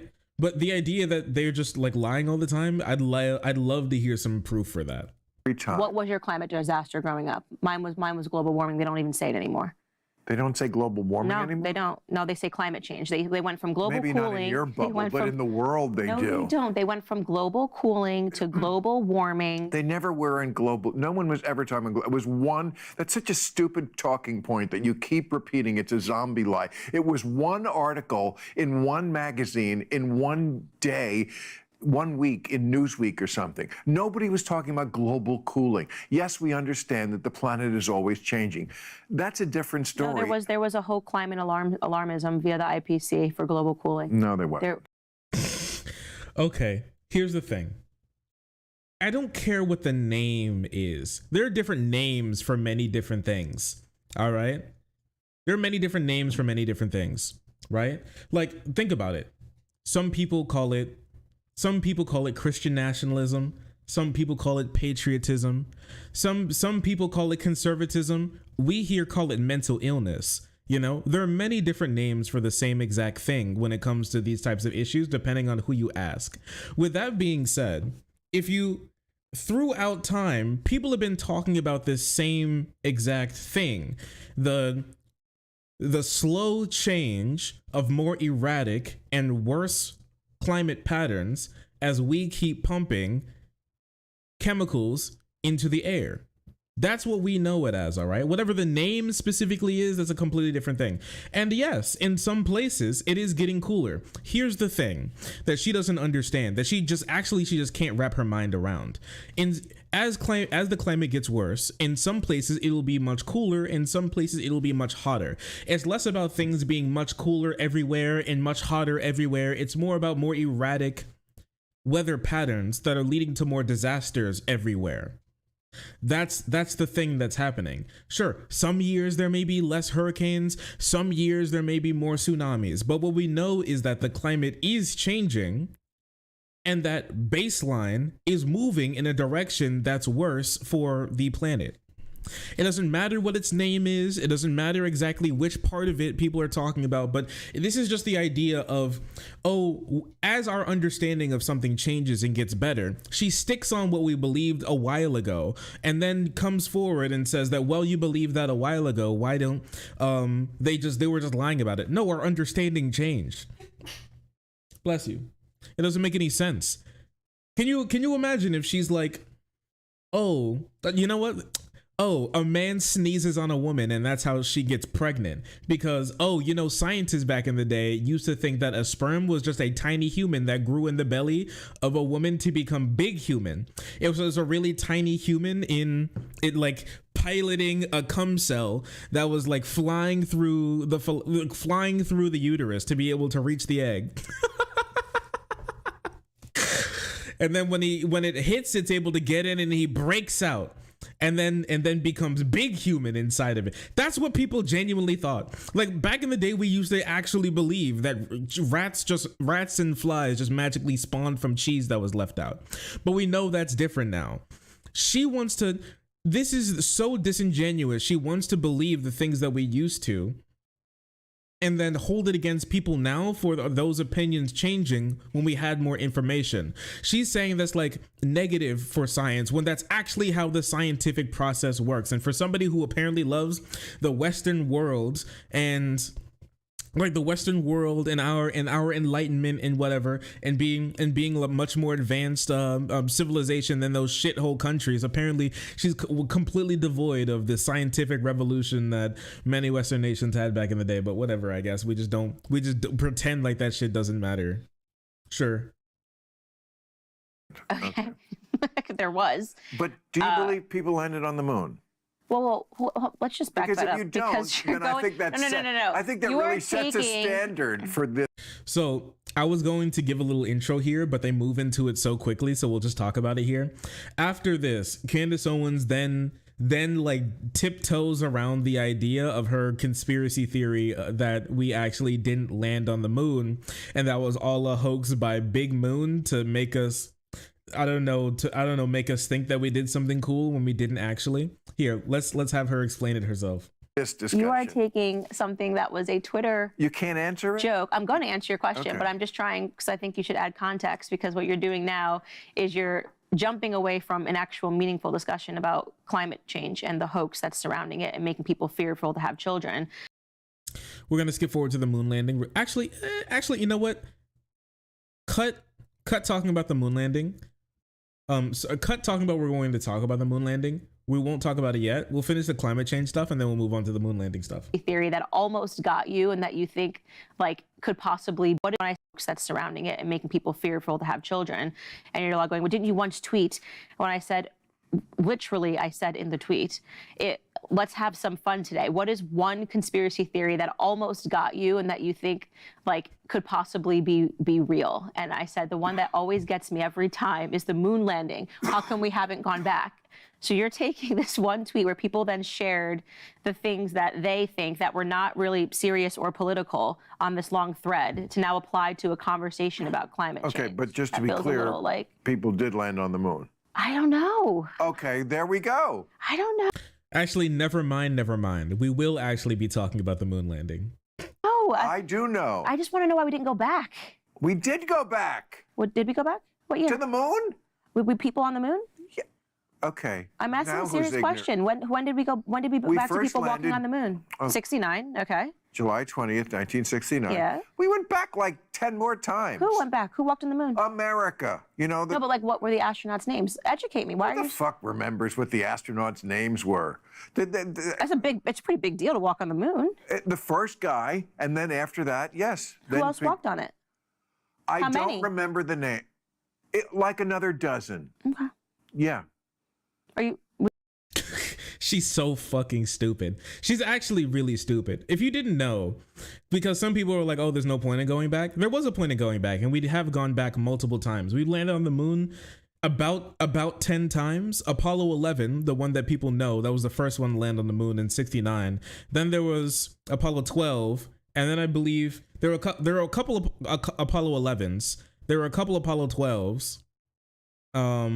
There was Apollo 14 and Apollo 16 as well. Like, and multiple people have walked on the moon. 24 people have visited the moon. And out of those 24, 12 have actually walked on the moon.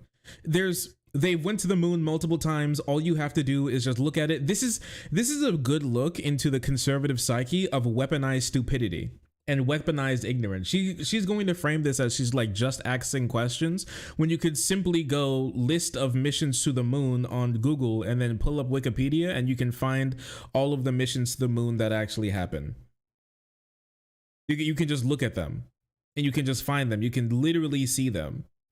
Like every single mission to the moon ever recorded by humanity. Every single last one of them. And just the idea that she doesn't know this, I don't think that she doesn't know this. I think that she doesn't want to know this. She doesn't care about it. She doesn't want to look into it because she has her idea about it not happening, and so it's just hasn't happened.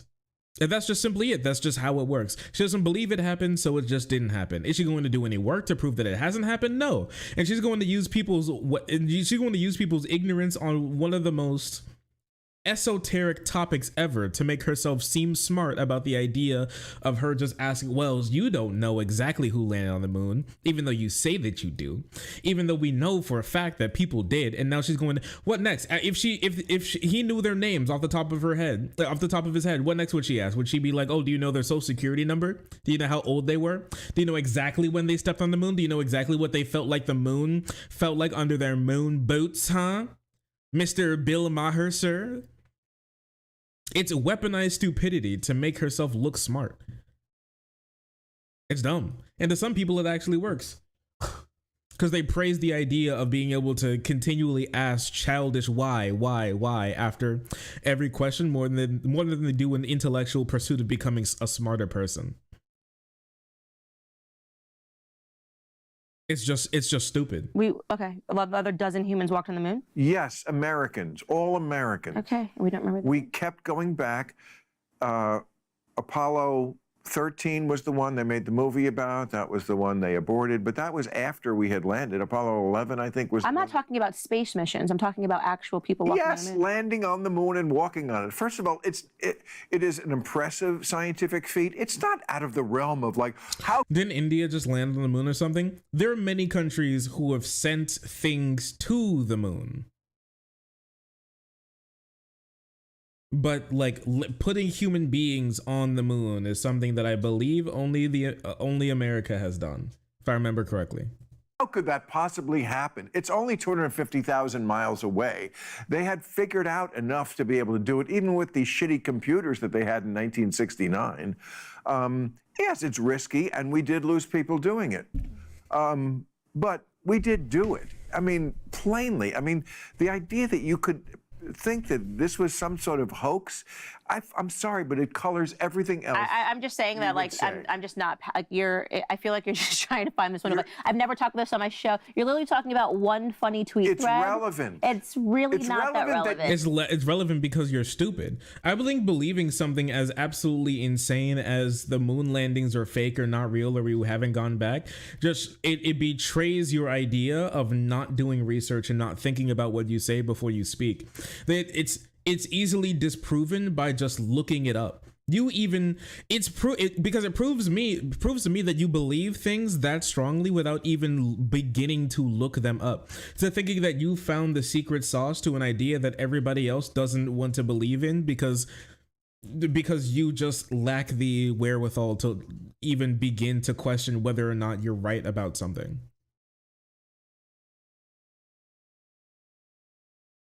Got me, type beat.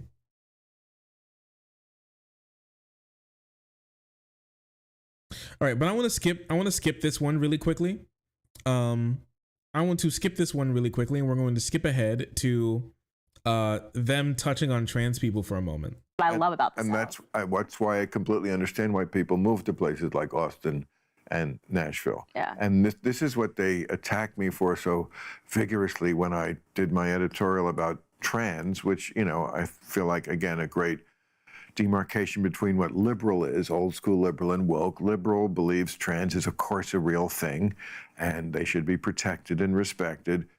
Woke is like, well, before they can, like, tie their shoe, we tell them they very likely might be in the wrong body. I ran your segment on my podcast, actually. It just doesn't even make any sense. What do you... there's liberal that thinks trans people real, but then there's woke that thinks trans people baby. What are you talking about? What are you even referring to?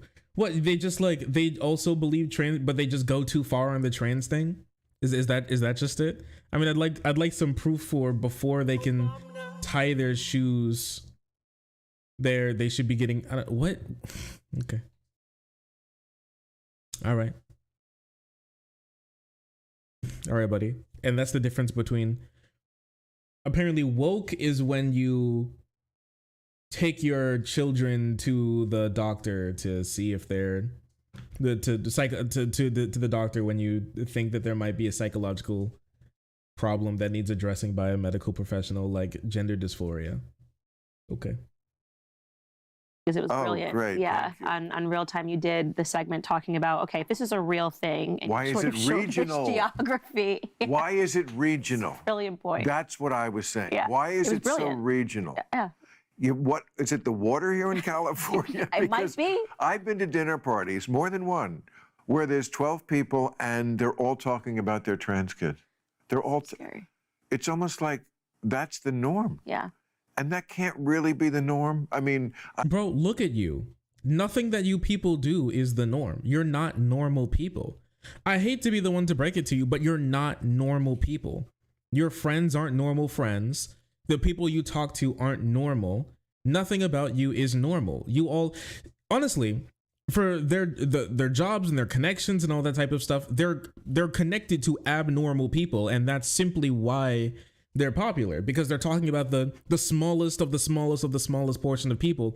And on top of that, you're all filthy rich. You don't live normal lives. None of you live normal lives, and none of you have lived normal lives for the majority of your adult lives. Can we be honest with ourselves here? You're not normal. So nothing about this is normal. Also, we know for a fact, and this is just also on Bill Maher's part, just a symptom of not ever looking anything up that you talk about. I think it's crazy that you write a whole editorial without even looking into the things that you would like to write an editorial about. We know for a fact that ideas pervasive in areas can lead to people being in or out of the closet when it comes to certain gender and sexual identities that they identify with. We know that we can trace back some things that are linked to people coming out later in life and being diagnosed with gender dysphoria that we can pick up even in the womb sometimes. Same thing with the homosexuality, gayness. Okay. We know these things for a fact. And if you believe the idea of people coming out of the closet with being gay, why in the world can you not believe that idea when it comes to being trans? It just doesn't make any sense.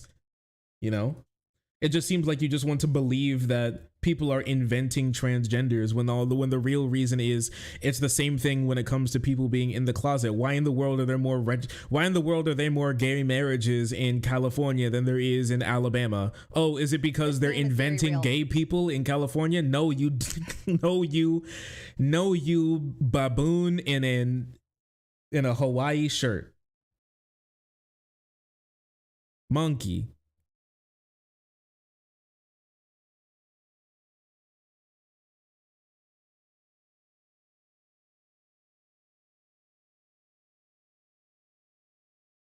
We know all of these things.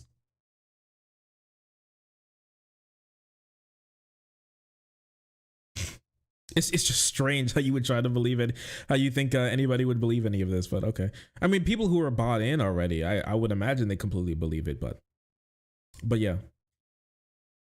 I want to skip forward to them talking a little bit more after this ad. Some things they like and some things they don't. Yeah, that's a lot of people. But when we're in agreement about something, I think people feel the same about me in this way. Like when they do agree, it's like that person really, I mean, rubs my clit on that. The way they do that, they really, I just love you so much when you go off on something that deserves to be gone off on. Yeah. And I feel like people feel like that. What? They do. Like when I go off on something and it deserves that ass kicking, and you do it. I mean, you're funny. You have a. I saw you doing the Eminem thing where you were like, you were making fun of all his moves. I just don't know what happened. I'm gonna be honest with you. I do think Candace is funny, but not for the same reasons that Bill Maher does.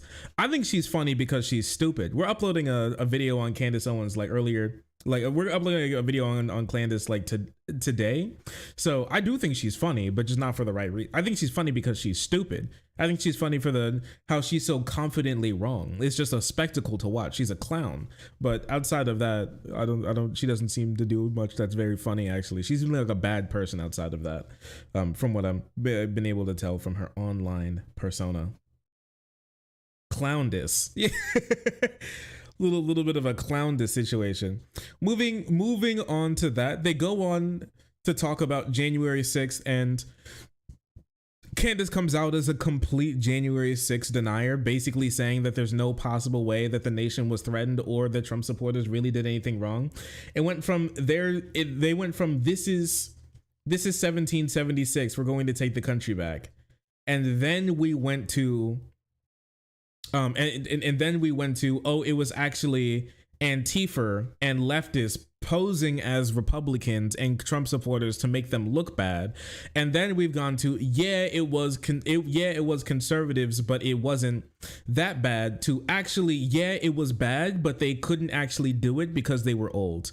And you'll just take a look at it. It's pretty bad. I mean, what was the worst scene? That was a small part of a bigger picture. The worst, here, whoops. Bread and loaves and stuff walking out. I take it you're a devout atheist. Devout. Okay, gotcha. I think probably Pence is running because he doesn't know what to do next. Also, this was recorded, I think, a day before Pence dropped out of the race, so he's not running. Progression to think that he can be president, and also because he he wants to separate his brand from Trump, which I think he feels like got murkied, and there's some genuine bad blood there.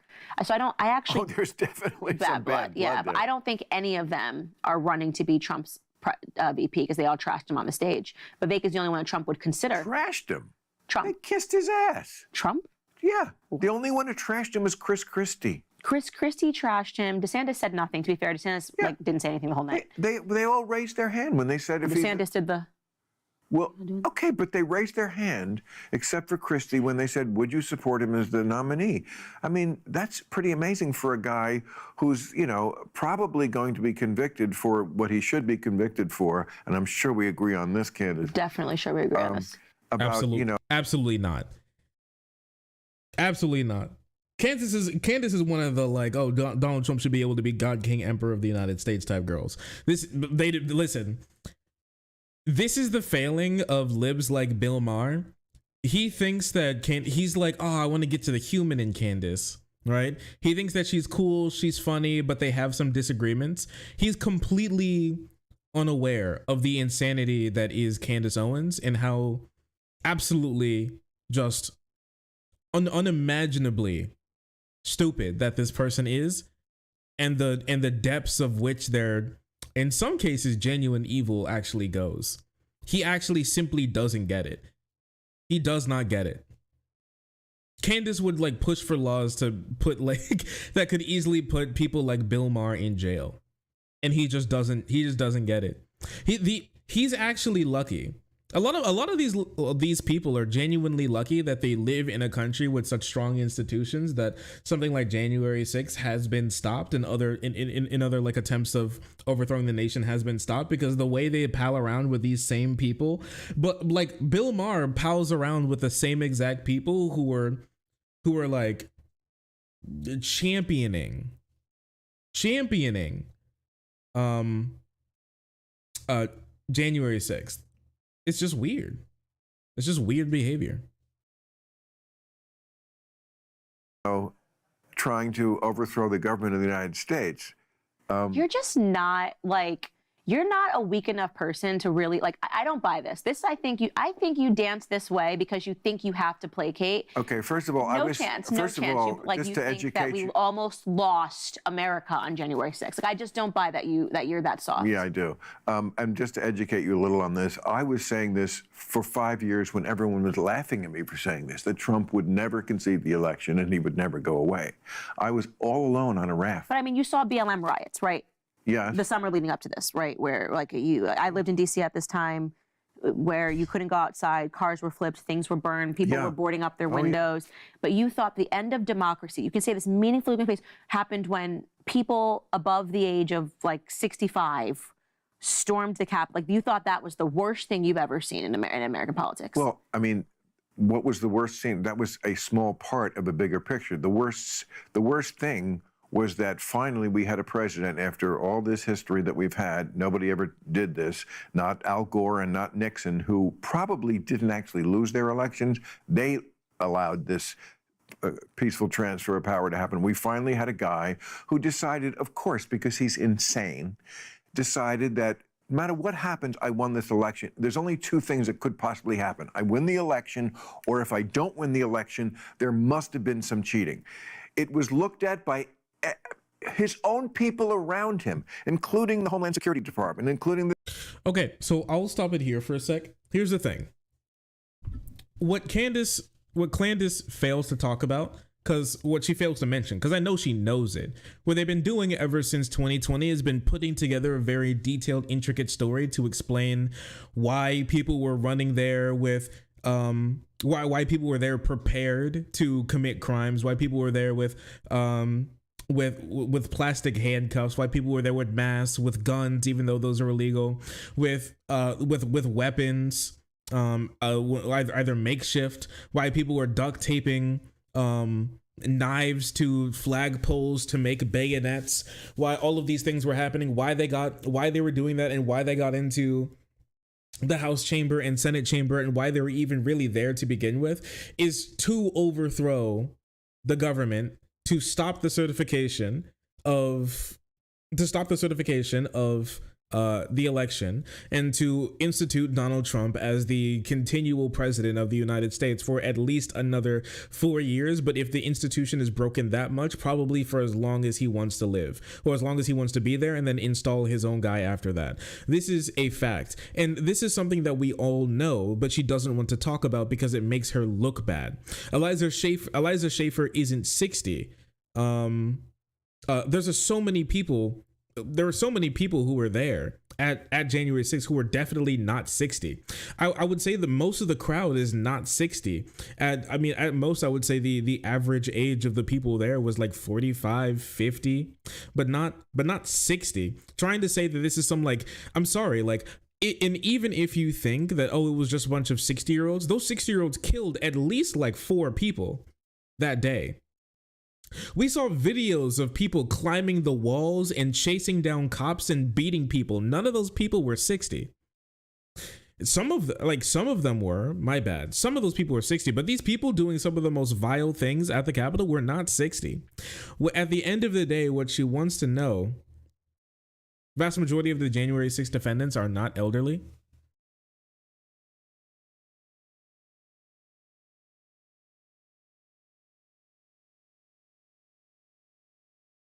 Yeah, I mean, just take a look at this. These are some of the defendants: 39, 37, 30, 21, 28, 44, 35. There's 54. There is a 60 in here. Where was it? Yeah, here's 160. Here's 160. Here's there's like 4 60s there. There you go.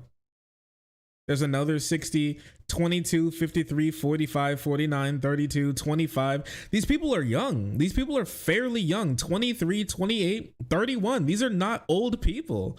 Most of these people are not like geriatrics. And it doesn't matter because all of these people are like super pro gun rights, and you know what they'll tell you about guns? What are they? What's that little name that they give them? The Great Equalizer? Yeah, Baked Alaska is not 60. The Great Equalizer is something that it doesn't matter how old you are. If you can pull a trigger, you can kill someone.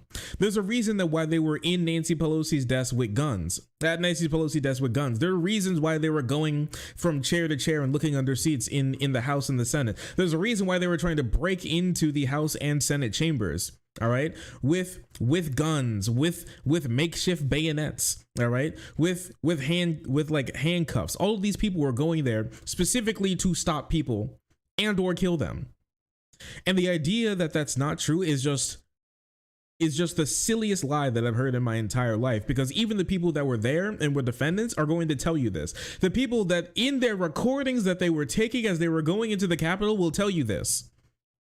People were on the ground. People were recording themselves saying this type of stuff. And then she's going to come out here and tell you that they're lies. I mean, like, we've talked about it before, but can you even imagine that you're a Trump supporter? You put your life on the line for Donald Trump. You're like, my ass is going to kill Nancy Pelosi, and we're going to install Donald Trump as the God King Emperor of the United States forever. And no goddamn darky trans commie leftoid is going to stop me or take down my movement. And then you get arrested and you fail. And the talking heads that you were watching for like fucking 300 hours a week go on and put your picture up on their TV show and say that you're fucking Antifa, okay, and that you were implanted there to make conservatives look bad. Can you imagine that? Can you imagine like preparing to go to jail for what you did for these people as they're sitting there telling others to their face that you were planted by Antifa to make Donald Trump look bad, and you're fake. You're fake. You're not real. You're a Fed, actually. Hundreds of federal agents were there at January 6th that day. Backstabbed. I just think it's funny. I just think it's really funny, if I'm going to be honest with you. It's actually one of the funniest things in the world, in my personal opinion. And so outside of that, they didn't talk about anything much more important. I mean, they talked a little bit about sex here at the end for like the last, this is like 30% of the video. They talked about sex being boring. Wait, let's touch on this for a moment. Perversion of all, and married people admit to it.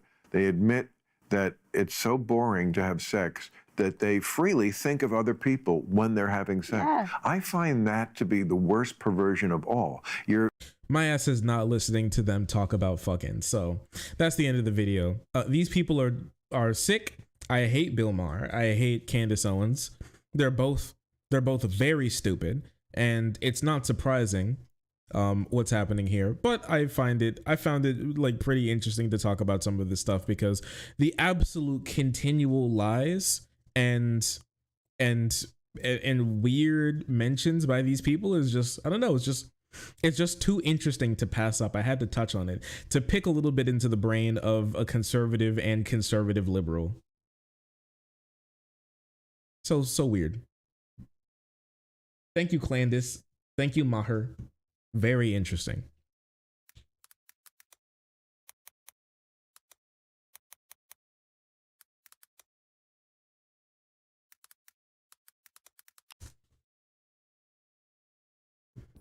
Anyways, ew, no.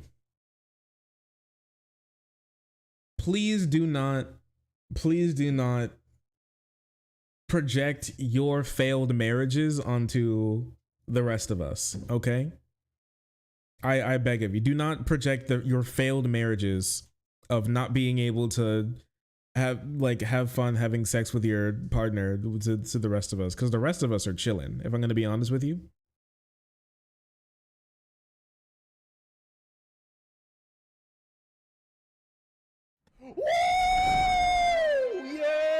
Yo! That is what I'm waiting for. That is what it's all about. Thank you, Dylan Raiders. I'm happy to see you. Yo, type in !site to the chat to join the YouTube chat. Sorry, not to join the YouTube chat, to join the site chat. Not the don't join the YouTube chat. You can join the site chat, which is super cool. Or you can go to sharky.cc right here. Great place full of cool kids and even cooler emotes. Site chat, go ahead and show them your favorite emotes. Go ahead and give them a little taste of your emotes, okay? Go ahead.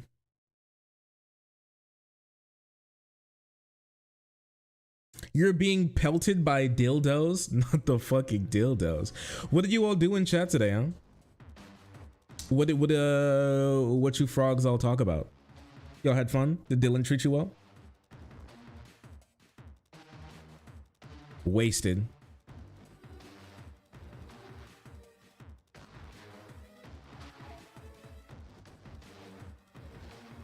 We talked about Palestine and Israel. We talked about House on Pecker.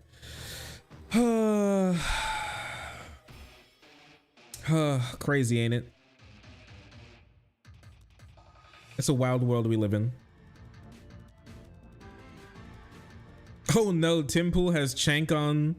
Timpool had Chank on for to the Timcast. Do you think we should watch that?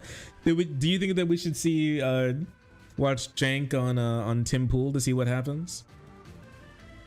Because I expect Timpool to say something very stupid, and then I expect Chank to start yelling.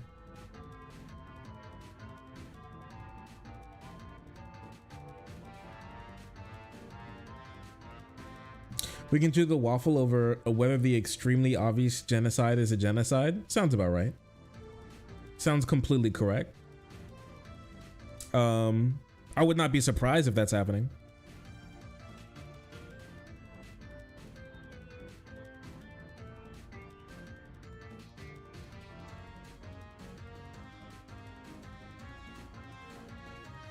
No.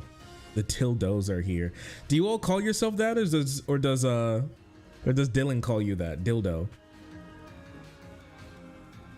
Also, speaking of that, there's like, does anybody know the Willie Max show? Does anybody know this content creator, the Willie Max show?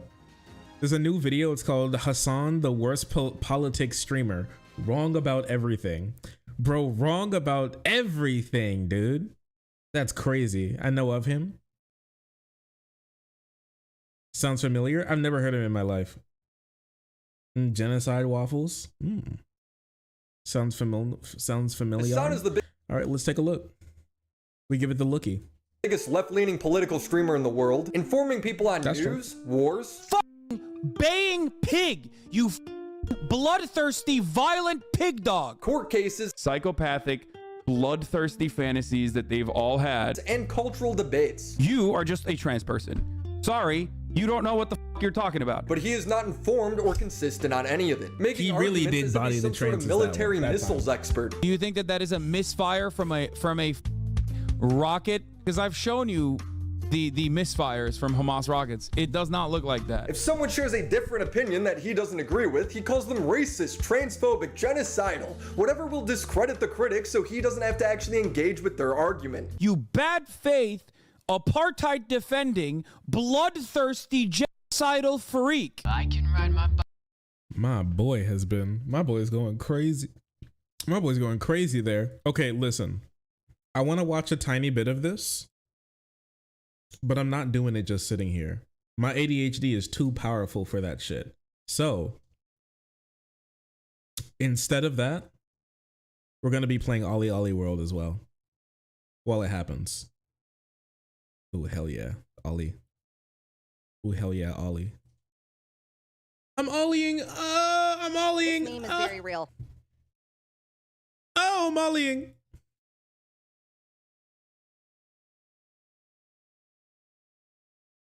Yay.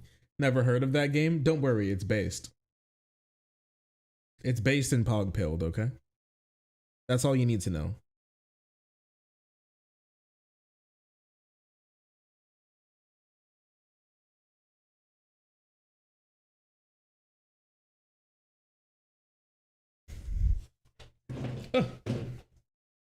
Like this. Is it like The Sims 3? Yes. It basically is The Sims 3. Anyways. Bike with no handlebars, no handlebars. I don't know why anyone would be surprised with Hassan. His entire life is a hypocrisy. He's a multi-millionaire socialist with a $200,000 car living in a $3 million mansion. But remember, he only bought the car because he wanted his community to have fun. He didn't actually want it. Bro, this is why I do this stuff, okay? This is why I was like, I might not even buy this car in the end if it's like, you know, too much of a hassle. But like, I literally do this for that. Yeah, he spent 150 grand on a car so Austin Ox can make a 30-second video. No, literally, yeah, so we can all have fun. That's how good he has it, baby. So, no, I mean, I'm not. It's kind of funny how they were kind of clowning on him even then. Listen, he should just be like, I bought the car because I have the money and it's fun. You know? Once again, there's nothing non-socialist about buying a car. So I don't really care about this point, honestly, or buying a house. Is it more socialist to buy a smaller house? My question is like, what's the anti-socialist part? Is it the house? Is it the size of the house? What if he bought a really small house in California, but what if he bought $1 million house in California, but it was like 2 bedrooms? That's like my thing. Like, sure, okay, yeah, it's an expensive house, but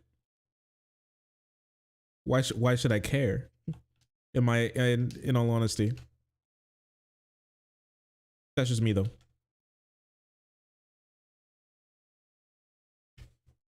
I'm not even kidding, yeah, so my community can have fun. Like, does being socialist mean you're homeless? Really generous, yes. Guys. Remember, Hassan lives on a basic necessity budget. They live on a basic necessity budget for the most part anyway, okay? This guy wears outfits that cost more than most people's cars, but hey, basic necessity budget. I don't care if people are rich, it's their money, they earned it, spend it however you want. My problem is Hassan makes it sound like he does it for you. He is completely self-serving. He will actively advocate for the removal of copyright law because he steals content en masse. His business strategy is to stream for as long as possible. So oftentimes he has nothing to do but watch other people's content. He's not even there for a lot of it. When called out for this, it's not like he's honest and says he doesn't care. So my thing is, I think this is a little disingenuous. I don't think the abolition of copyright law is something that a lot of socialists believe in. I don't think, I mean, sure, he would stand to benefit from copyright law being revoked, but that's something that a lot of socialists like genuinely believe, no matter where they're really from. So I mean, I don't think he really knows about that, because I highly doubt he knows or cares about what a lot of socialists believe. So so that's not surprising, but yeah. Screw copyright in the capitalist system is necessary. I mean, there's a lot of problems with copyright, but I don't feel like getting into all that right now. I mean, copyright's a big reason why, like, a lot of, I mean, the most popular things in our culture being owned by one person, and only one person can stand to benefit from it, unless you own an Etsy shop, and it's too difficult for Disney to go through every Etsy shop and tell them to be shut down, right? So it's just, that's the only reason why you're able to make money off of any of that stuff, even though it's technically illegal. But he twists his laziness into making it sound like he's doing everyone else a favor. I think that as far as like rigorous control over IP, I personally don't have it. I don't believe in it. I don't think it's a good thing. What do you mean you don't believe in it? I don't understand what that means. You think that people should be able to steal your videos and upload it? Yeah. Of course he's not worried about protecting his own IP. It's worthless. Nobody wants to react to him. The channel that re-uploads his VOD struggles. I hate to be the one to say this, but it's actually so not true. That's actually crazy not true. It's actually super cap. It's actually super duper cap, because he's kind of doing a react right now, whether or not he wants to believe that. It is a reaction to Hassan. Like, he's doing one right now, and I'm kind of doing one to his video about Hassan. Putting his name in the title will get you more views, because he's just a big content creator. That's like, obviously people want to react to him. To break 2,000 views a video. The channels that do well are the ones ripping him reacting to other people's content, often unfairly. So do not believe in IP personally, so much so that I've allowed everyone to literally do whatever the fuck fuck they want with my IP. That's why there's like 1,000 different fucking Hasanabi fan channels out there, some of which have hundreds of thousands of subscribers. Stealing Hassan's content is just stealing other people's content. In a perfect world, I think that I will say that's a good point. Content of this sort would be heavily subsidized by government subsidies in the arts, in the field of art. You would be subsidized? Everyone. This motherfucker acts like he's innovating on something. Yeah, Hassan, our tax dollars should go to you, bro. Electric cars and oil? No. Hassan sitting in his room watching MasterChef? Take my money. Hassan recently has admitted that he's broken boundaries when it comes to copyright, but he claims he's making efforts to be better. I myself have absolutely been someone who has broken some of those boundaries, but I usually try to. Which boundaries did you break? One of the things is, I think you'll agree with this as well, is just like, don't leave the video running when you get up 100%. to go pee. Yeah, you can't That's do like that. pretty basic. He's never stopped doing this. He does it multiple times a stream. It is a Hassan classic. I can't lie. I'll be back. Hold on, I gotta pee. I'm sorry. National correspondent. I gotta pee. So in a way, go in the coal mines. It's actually more typical for him to unpause the video when he leaves. Very unlike him, I just exploit my girlfriend every time I have to pee. What a buffoon. Broadcast. Hold on, I gotta pee real quick. Pro-McCarthy and anti-McCarthy. I have never seen Hassan not once pause the video when he goes to the bathroom. One time he almost thought about it, but he couldn't quite bring himself to do it. The only time when I actually think that it's okay to do that is if it's from like a big corporation like CNN or MSNBC or something, or Fox News. Then you can do that. I recognize that was wrong. I stopped doing that. He's just lying to Ethan when he says this, and that's because he never wants to be seen as the bad guy. He will always frame himself as the righteous victim. You see, the real reason why his son steals other people's content is because he was just a poor boy growing up in Turkey. If you want to understand why I have this opinion, look, I grew up in Turkey. We did not have access to movies when I was growing up that in a timely manner. We did not have access to video games when I was growing up in a timely manner. And the only way I was able to enjoy all of these video games when I was growing up in Turkey was cracked video games. There's a massive black market. That has nothing to do with anything anyone's talking about. Hassan isn't redistributing. That's actually untrue, because they were talking about his opinions on copyright there and why why he has some of his opinions that he does on copyright. I actually remember that conversation. That part's actually untrue. That it was actually pretty relevant to what they were talking about, because he was like, why do you believe those things about copyright? And then he gave his personal experience about how it formed his views that he does on copyright. That's actually super relevant to what he was talking about. YouTube videos to people who can't watch them. He's just restreaming them. And when his fans would challenge him on his React content, he'd ban them. Making you react harder to your conversation than when the chair reacts to a video.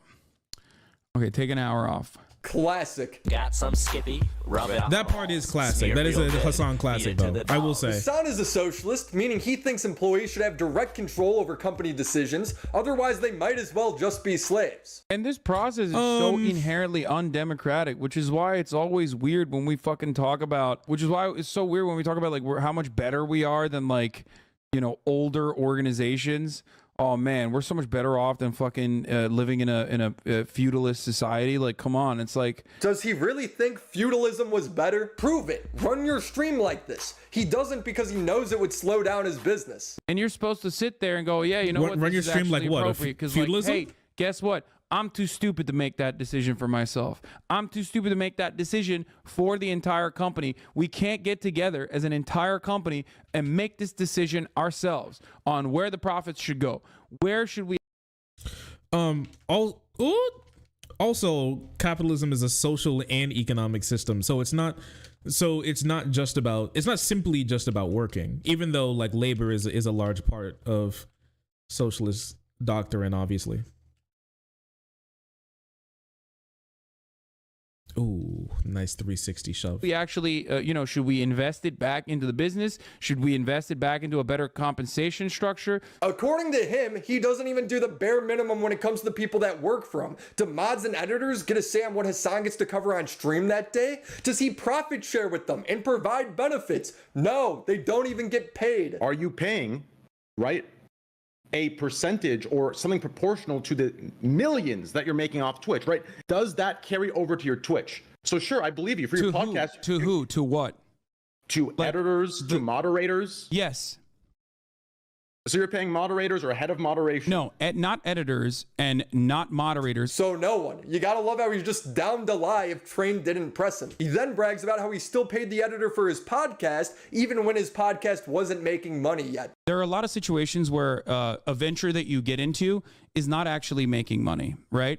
And I think people are still generating some sort of value, even when they're not actually making money, because even when the business itself is not actually making money, because the business could potentially make money in the future. He's acting like he's being generous. This is how every startup works. The owner still pays the employees even when the business isn't profitable yet. Elon Musk with Tesla would be considered the biggest socialist in the world if that was the case. Here's the thing. Hassan is lying when he's saying he's taking a financial risk by starting this podcast. All he does is crowdfund the money from Patreon to pay his editor. Wow, this guy is so generous, he lets you pay for his employees. So between his free labor force, content theft, and his bare necessity budget, I fail to see how this guy practices what he preaches.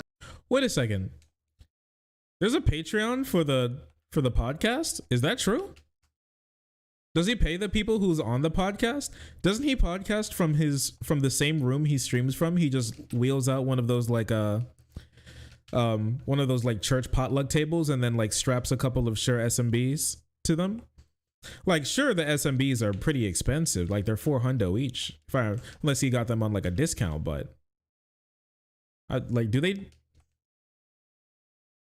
Wait, he pays his editors. He does pay his editors, or editors. I think they get paid like 50% of what comes from the YouTube channel, from as far as I remember. But it was kind of weird to begin with. There was some like weird stuff that he was doing to begin with. I don't know. I think they got paid I think they got paid in the end. So he's got donations from chat. We pay Hassan, who pays his editors with the money that we give him. It seems like that's true.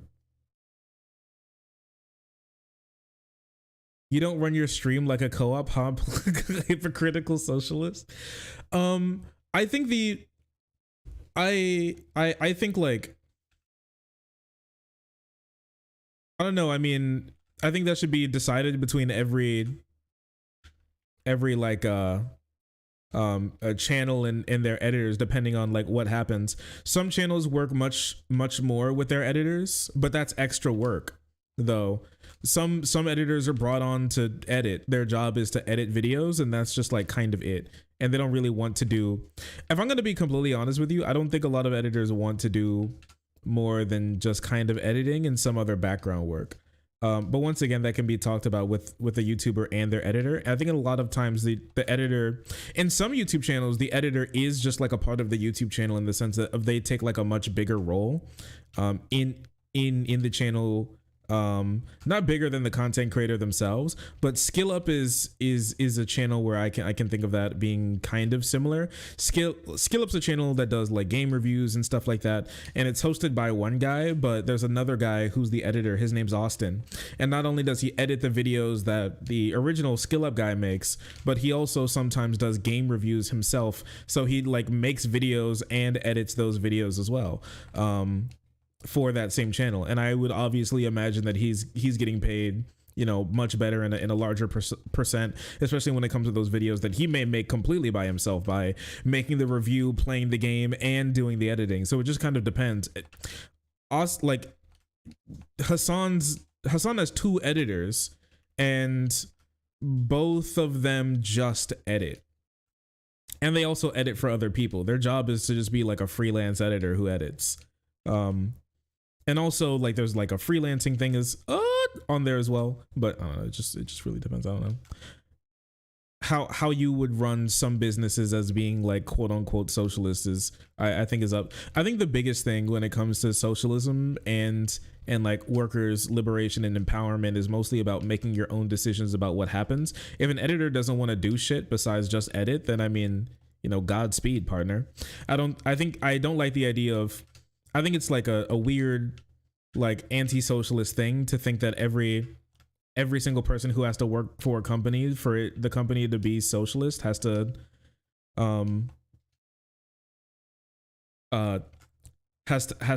like want to know how to do everything, you know what I mean?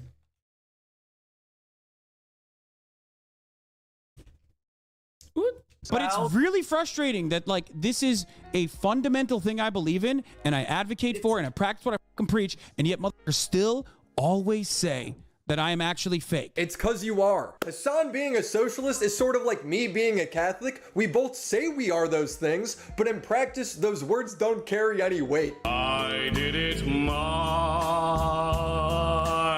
way. The thing is, just bad at news, dude. There's no other way to put it. The thing is, Hassan isn't a capitalist. Absolute authority. Unless he is, unless Hassan owns a business. But you can let me know that. Wrong. Hassan would debate with a viewer over trans women competing in women's sports and breaking world records. Please stop. You're not making any good arguments. No, the only reason why I'm not making any good arguments to you is because you are transphobic, and that's the unfortunate reality. And it's probably not going to change. This guy didn't even say anything hateful. He just didn't agree with Hassan, so now he's transphobic. Or they're literally breaking records after records, not just participating. Wrong.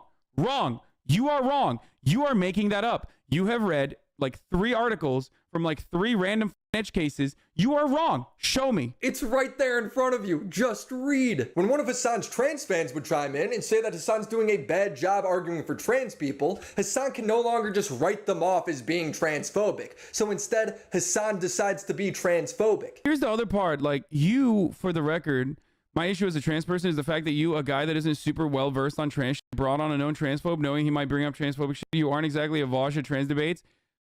I hope that the rest of your life is as horrible as it is every single day. Okay? There you go. What the fuck? Is he okay? Also, when he was talking about breaking records, I think what he meant, instead of, in my personal opinion, I think what he meant instead of, because when you say, oh, they're like breaking records, the assumption that people get in their head is that all across the world, all across the nation or whatever, trans people are obliterating women in like trans sports. Trans women are obliterating cis women in sports, and they're and there's nothing that they can do. There's like, it's happening so much. There's at least like 20, 30%, right? You would imagine that would have to be the numbers for you to say something like that. What I think he means is that, sure, he even said you were looking at edge cases. I'm pretty sure what he means is just there are edge cases where that happens, but it's not a real thing that's a real problem that's actually really happening. Yeah, there are some trans women who break some records sometimes, but even in those times when people bring up that trans people have broken records, those records have been broken back by other cis women over time. It's just not like that big of an actual issue, and they're not records that cis women can't break. They're not like they're not out of the realm and reach of a cisgendered woman.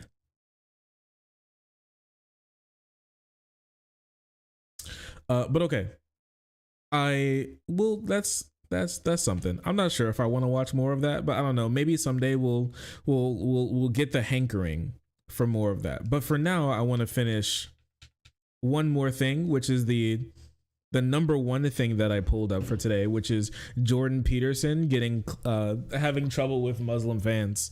So let's take a look at that before the end of the night.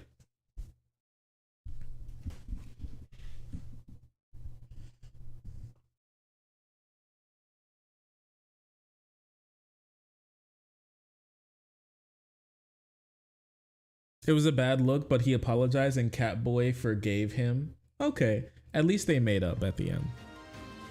Hassan does seem like the type to be angry a lot, I will say. He does seem like an angry man. I think he needs to, I don't know, I think he needs to cool his jets more than he does. Kaidology made a similar video a couple days ago. That's crazy. I also don't really care. But thank you for bringing that to my attention.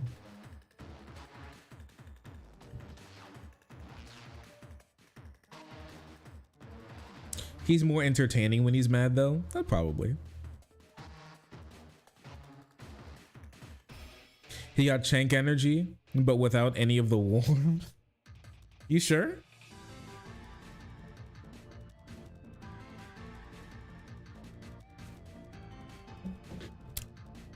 I don't think I get frustrated by my audience much.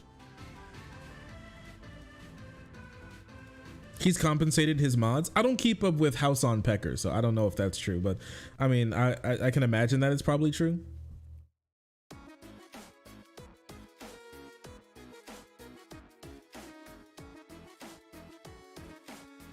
They hit the Vosh button. Yeah, maybe his real problem was the fact that they said the word Vosh. That could be the issue. Many cases of such things happening. Hey, yo, baby. You want to just order pizza? Go for it. Would you eat the pizza?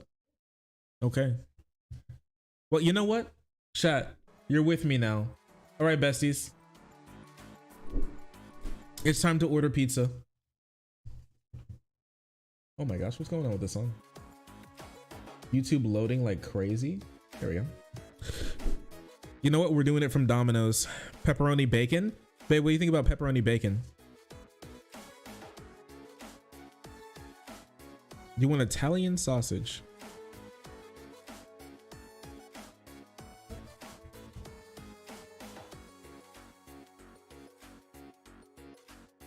Delivery.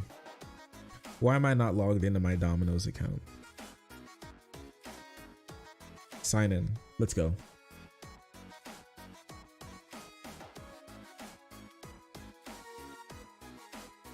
She'll always ask me if I will eat it because I always say yes. Let's go. Huge W. That's how I am when my wife wants food. Sausage mushroom. Here, let's see. 40 points. You have a free. Congrats. You have a free Domino to redeem. Let's go. What can I redeem? Hey, yo, baby. We got enough for free cheese bread. Hey, do you want some cheese bread, toots? Sure. Let's fucking go.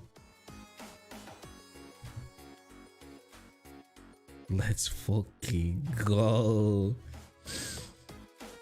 It's trying to send the pizza to my fucking old dorm room. Please don't do that. Get that cheesy bread. Domino's is okay, I guess. Hey, yo, babe, do you like Papa John or do you like Domino or Pizza Hut?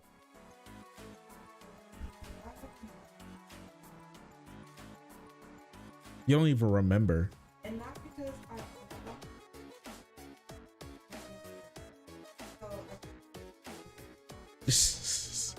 You only ate Domino's because it was in your area. None of the other places were there. Okay, well, you're in a pizza desert.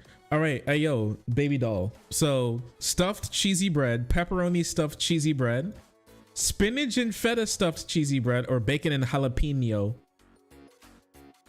Jalapeno. Spinach and feta, the lady has spoken. Any sauce? Marinara, garlic, ranch, and blue cheese. You want your marinara? Okay, anything else? Okay. Redeemed item. I'm done with this coupon. And did you want a pizza? You're kind of good. Or honestly, did you want... Baby doll, did you want like a pasta instead?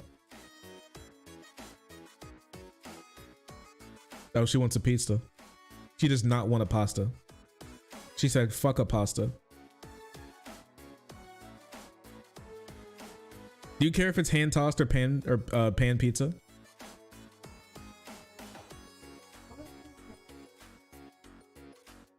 Doesn't really matter. Oh, let's see if I can get a recently ordered pizza. Let's start from scratch instead. We can get a small. Let's get a small. Hand tossed. Normal. You want anything on the pizza specifically?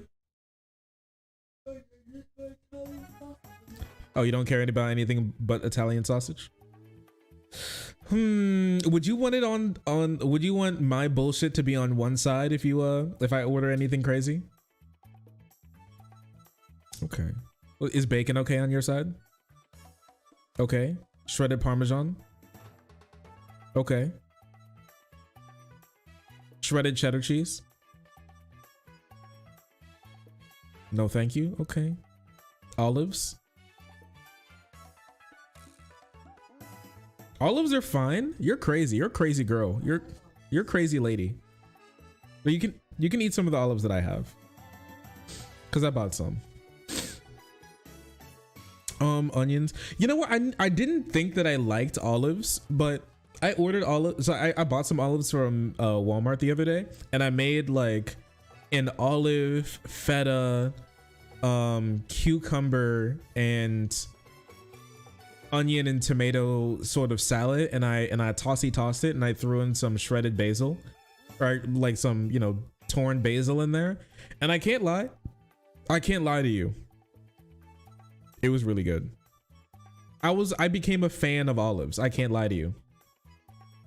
I wasn't like olive, but I don't know, there's something about its weird texture and its strange peculiar nature that I enjoyed. I kind of wish I chopped them up and didn't keep them whole, because they were way too damn big to pop individually. But yeah, it was a good salad all in all. I cannot lie to you.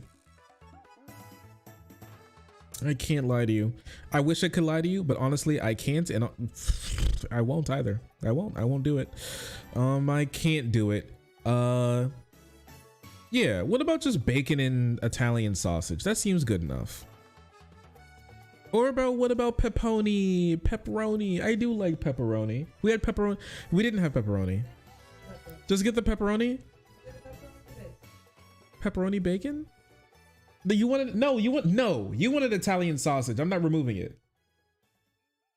I'm not removing, because you're trying to bend to my will. If I didn't exist, you would eat the Italian sausage and not the pepperoni, right? You would eat the pepperoni, but you wouldn't order the pepperoni because you're fiending for the Italian sausage right now.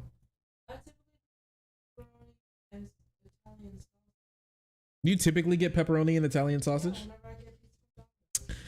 We're getting fucking pepperoni and Italian sausage. I kind of want the bacon. Just do the pepperoni and bacon. I'll be okay.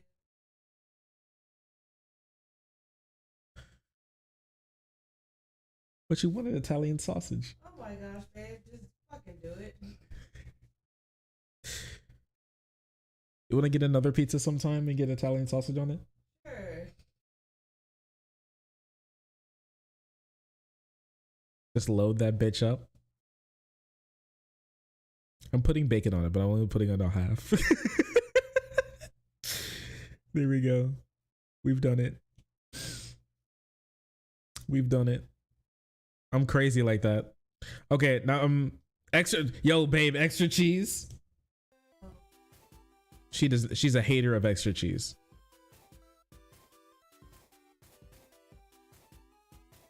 Yo, sometimes I go with like light marinara. How do you feel about that? Go for it. Does that matter to you? Wait, as in on the pizza? Yeah. No. Okay, well, that's all right. Never mind then. Nah.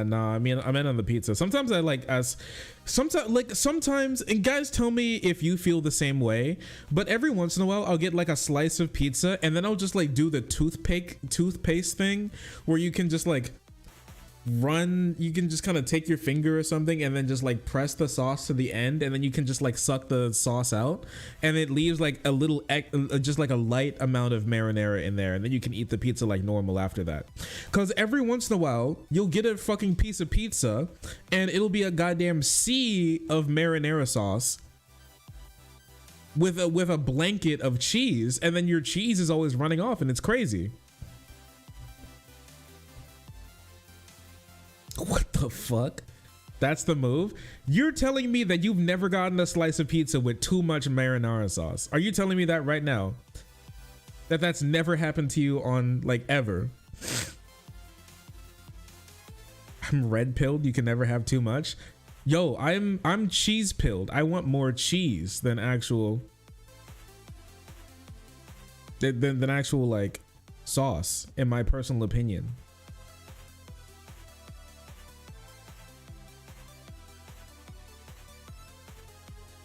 Is it wrong? Is it wrong of me to want to just eat my my pizza with cheese on it, and not flooded with my marinara sauce.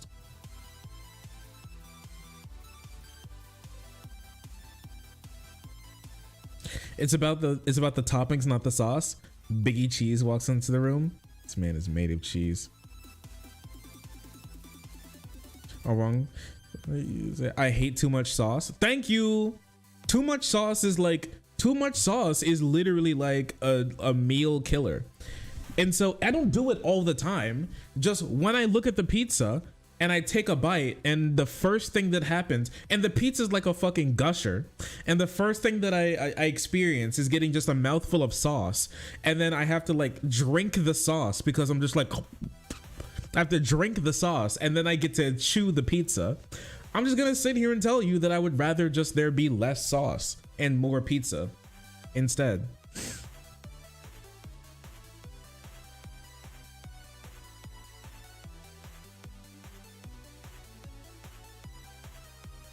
Ever had a mayo pickle pizza? I have never been pregnant before.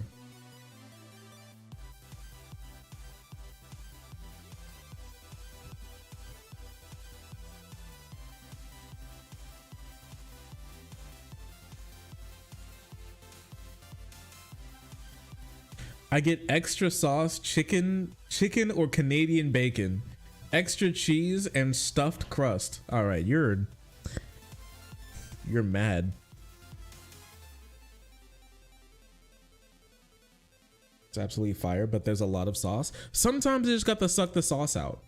I don't want to be the person to do it, but I have to suck the sauce out. You don't like your pizza soup? Yeah, these bitches out here trying to convince me to eat my pizza soup. No, I won't. I won't do it. I'm not eating my pizza soup. It's not happening. I want my pizza to be pizza and not soup. Would you try corn on your pizza? You won't like this answer, but I kind of hate corn. Unless it's corn on the cob, I'm kind of a massive corn hater. I hate just about every single corn permutation outside of corn on the cob. Because if corn on the cob is like on the side and I can just eat corn on the cob on the side, I'm enjoying it. If you put little corn flakes in my shit, I'm gonna be eating around it. I can't tell you the sheer disappointment that I feel when I'm about to eat a really good looking pasta and I like move it around a bit to like, you know, to like sauce up everything, and then I look and there's little corn chunks in there. Like, why would you ruin a perfectly good pasta or soup by putting corn chunks in there? I don't like that. Same thing with sweet peas. It's like, might as well drop a piece of fucking candy in there while you're at it. Throw in some Pop Rocks too. Like, why do I want something randomly sweet inside of my savory dish? I don't like it. The only time where that ever even really begins to work is when you're talking about, and I'm gonna be real with you, and when you're talking about like, I forget what it's called, like a Monte Cristo sandwich, where it's like a sandwich but they put like where they like deep fry it and then put like sugar and stuff on it, and then they have like a little like raspberry dip on the side. The only time where it's good is kind of like in that area, and in like, I don't know, bacon, like candied bacon it goes pretty pog, but like, come on. Like, come on. What are you doing? Corn haters should get shucked.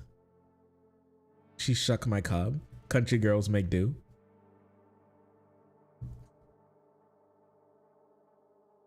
Candy corn isn't real corn. I'm not saying candy corn. I was comparing putting candy in something. It's like putting corn in something. It's just like putting corn in something. It just don't make no sense. It's ridiculous.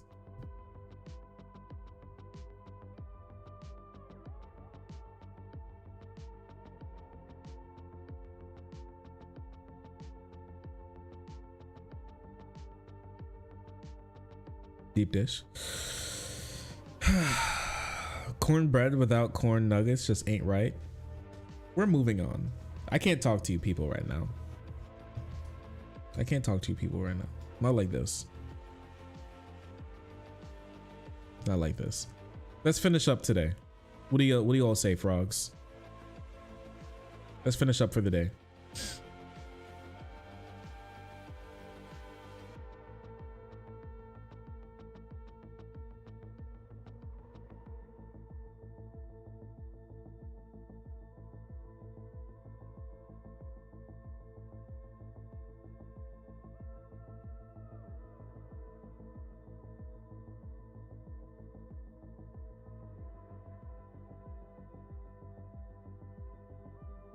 You leave the corn nuggets in the bread?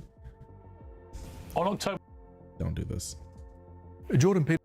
Don't do this, please. I'm begging you. You're scrolling. Don't do this.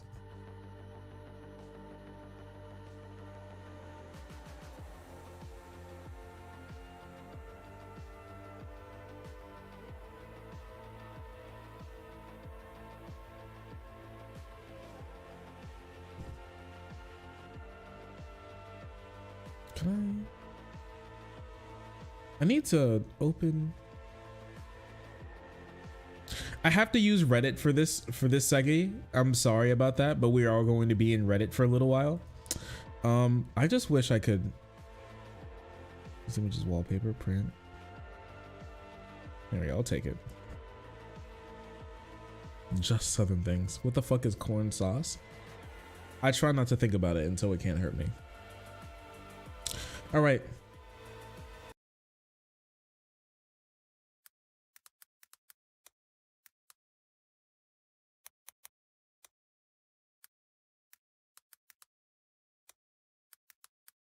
We're going to be calling this segment a la Jordy. Have a good week. Yeah, take care.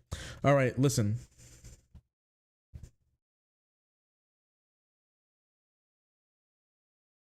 This meme is very real. Thank you, Marjorie. Thank you, Marjorie. Have a good night. Is Jordan all right? Does he cry in this segment? I don't know, actually. But there's a real likelihood of him crying, but I don't know if he does actually cry. So we'll just have to figure that out. Okay? So, all right, let's get into it. I think that. Please stop, I beg of you. Okay. So one person we haven't talked about in a little while has been Dr. Jordan B. Peterson. Last thing I heard about him is that he was making a music video. Yes, he made another song, different from the original song that he made, calling Justin Trudeau evil and ruining Canada and making it into a fascist dictator Trudeau state. He was going to change the name to Trudeauia. That's what I've heard. That's the last thing I've heard from him, right? We ain't watching that music video, at least not today, unless somebody pays like some big bucks or something and then forces me to watch it. Outside of that, I'm not touching that with a 10-foot pole. I know Christmas is coming. I hope you all had a happy Halloween. With that being said, I want to take a look at something even scarier than Halloween, and that's the war between Israel and Gaza, claimed to be the war between Israel and Hamas. When this happened on October the 7th, Jordan B. Peterson tweeted out, "Give him hell, Netanyahu, enough is enough." So basically this is just saying, Netanyahu, do whatever you have to do. Enough is enough. This was obviously taken in assumptions by many people of them doing whatever he wants to do or whatever he thinks he needs to do. He works for people like Jordan, like Ben Shapiro, who's actively calling for just like the ethnic cleansing of Gaza. So that wouldn't be surprising to me. And even this being left up to interpretation is obviously also his fault. So he would get in trouble for this as well because he's a talking head. His job is literally to talk, and if he leaves in open a lot of interpretation room for the things that he says and he gets in trouble for that, that's his fault. It's literally his job to talk. He could have stopped this situation, but he didn't. And so this got a lot of people obviously upset, as it happens, especially as time has gone on and it's moved less out of the realm of a war of defense and more into a war of like ethnic cleansing, bombing hospitals and schools, and a lot of things along those lines. We talked about the refugee camps that got bombed the other day, and many movements inside of the West Bank and across across the region that has taken a toll on the lives of Palestinians, whether or not they're involved with Hamas or not. This has led to Jordan Peterson having a massive backlash against his more religious and specifically Muslim audience,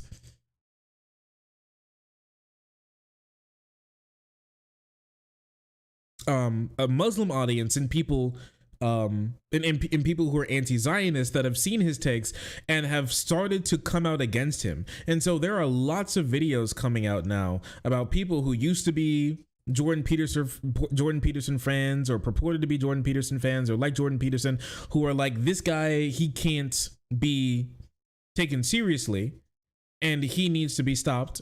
And I want to take a look at some of that stuff here. This is the Muslim Lantern, obviously a Muslim channel that talked about Jordan Peterson here. Now, speaking of deception, now we want to talk about this crybaby. We want to talk about this man-child named Jordan Peterson, who cries whenever any topic is mentioned, whether that topic is sad or not sad. Whenever he hears anything, he starts crying like a crybaby.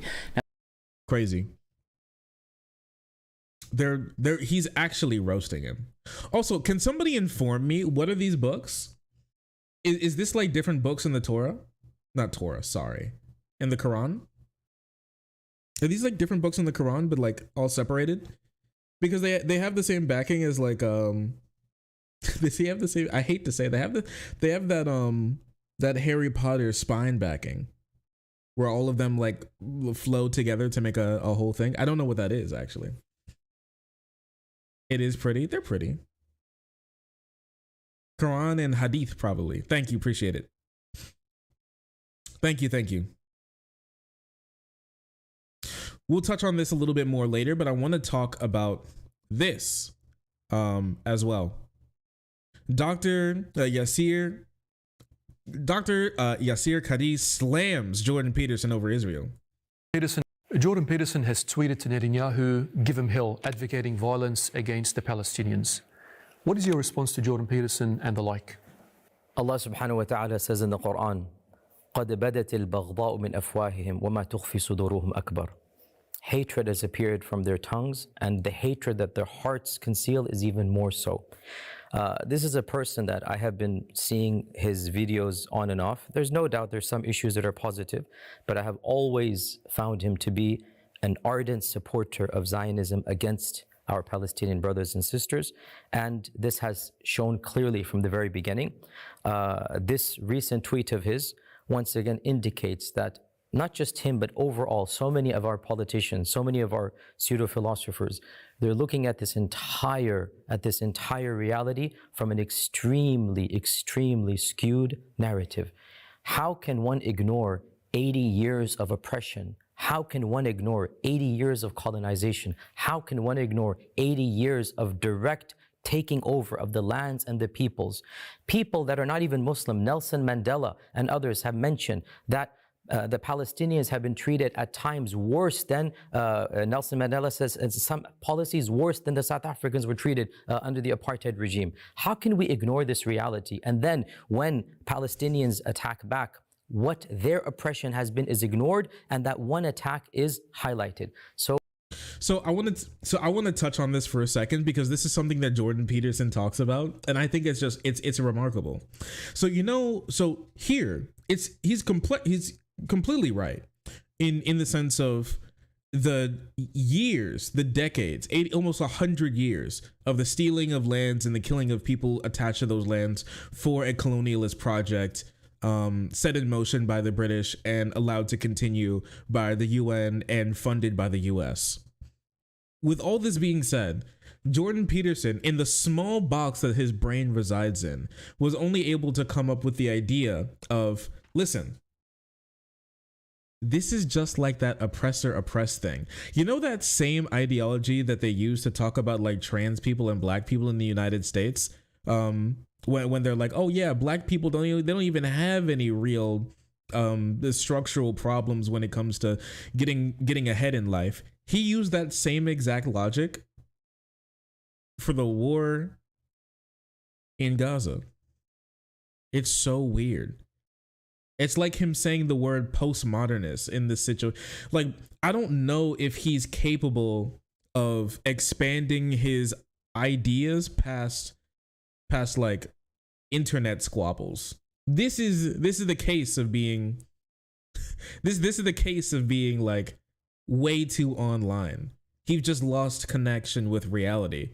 Oppressor and oppressed narrative playing out in Israel-Hamas war. Message very much needs to be heard now, because What makes me worried more is at the same time that freedom is being under assault internally in the West, the censorship, etc., we see powerful countries that are authoritarian coming together in an alliance to challenge the West. You've got China, you've got Russia, Iran, and North Korea. I mean, just last week, the Hamas terrorist group that attacked Israel sent a delegation to talk to Russia. Iran sent a delegation there too. You see them coming together, and meanwhile in the West, you see protesters supporting the Hamas war on Israel. You had I don't know how many were in London as you're gathering together for this conference, 100,000 or something, crowding. Actually, what he's talking about is the rally that had 500,000 people in it, and it was not pro-Hamas.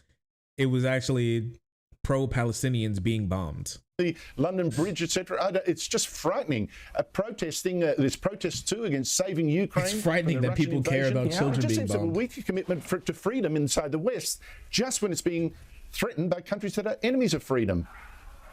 Well, what we're seeing play out to some degree is the continued manifestation of the oppressor-oppressed narrative that's so characteristic of the totalitarian left. And in its latest guise, it's the Palestinians are playing the role of the unjustly oppressed. And once he actually can't expand his own ideology over outside of internet squabbles between like YouTubers and random people in his comment section. I don't believe he can do it. And I think the shock that he's going to express, we'll see later, about people being mad at his take, and it being just so universal from many different directions is kind of proof of that. I just don't think he's ever been in a situation, because he's always been coddled by the right in this country and by weird normies for his like apparently normal, for his apparently like common sense takes on like trans people and having some bad interviews that he like epically owned like interviewers in right in his like lies about in his lies to the in his lies to the Canadian government about what Bill C-16 would do. He's been coddled ever since then. And so this is one of the only times where he's just been routinely kind of universally dunked on for some of his takes that he's made. And I just genuinely think that he's never experienced it before. He does not know what's going on. He's out of his depth. He's been way out of his depth for a really long time, but he's really out of his depth now. And like the charlatan inside of him is really starting to break. It's quite interesting. Like saying that Palestinians are playing the role. Playing the role of the oppressed? You mean people who are being bombed like fish in a barrel? Like, I guess that's playing the role of oppressed, but they are also actually literally oppressed. So once you accept that story, well, it's easy to get your back up about it, and there are reasons for that. But, I would say at the same time, a lot of the pretensions of the authoritarian left have been stripped away in the last month.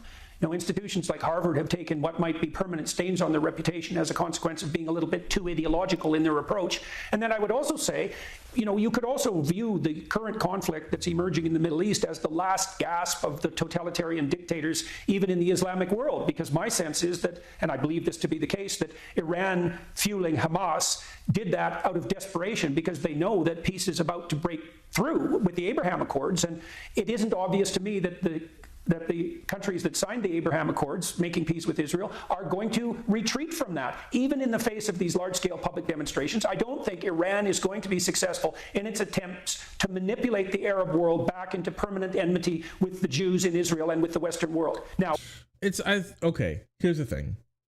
It's quite interesting. Here's the thing. In many ways, Iran is already winning that war. If you look at if we take one of the stated reasons for why Hamas broke the ceasefire in Israel, being that they wanted to help stifle normalization between Israel and the rest of like the Arab world and the Middle East and everything and other nations, they've succeeded, right? All they needed to do was get Israel to act, and then they succeeded. The thing is that Israel hasn't had to do anything really big in a long time, or had like the wherewithal to do anything really big in a long time. So the status quo human suffering going on in the open air prison that is Gaza, and the slow genocidal takeover of the West Bank is violence that's slow and grinding. And that's violence that people like Jordan Peterson and like many liberals and many other people are just perfectly fine with, because one of the really big reasons is because it's really easy to not. And one of the big reasons is because it's really easy to forget about. It's easy to forget about long-standing, grinding suffering. It's much harder to forget about like bombs and explosions happening. Just casual human suffering that's happening in something like Gaza and the West Bank. It's really easy to just like pretend is not happening, not think about, and be able to just turn a blind eye to. But making Israel act by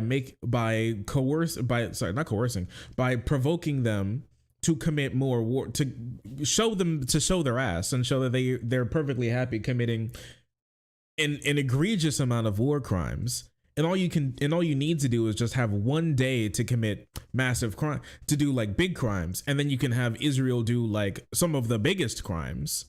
Then yeah, you'll win, and you'll seeing a lot of that, how normalization between Israel and other countries in like other countries in the West, other countries in the Arab world, in the region, and across and abroad, has been stifled.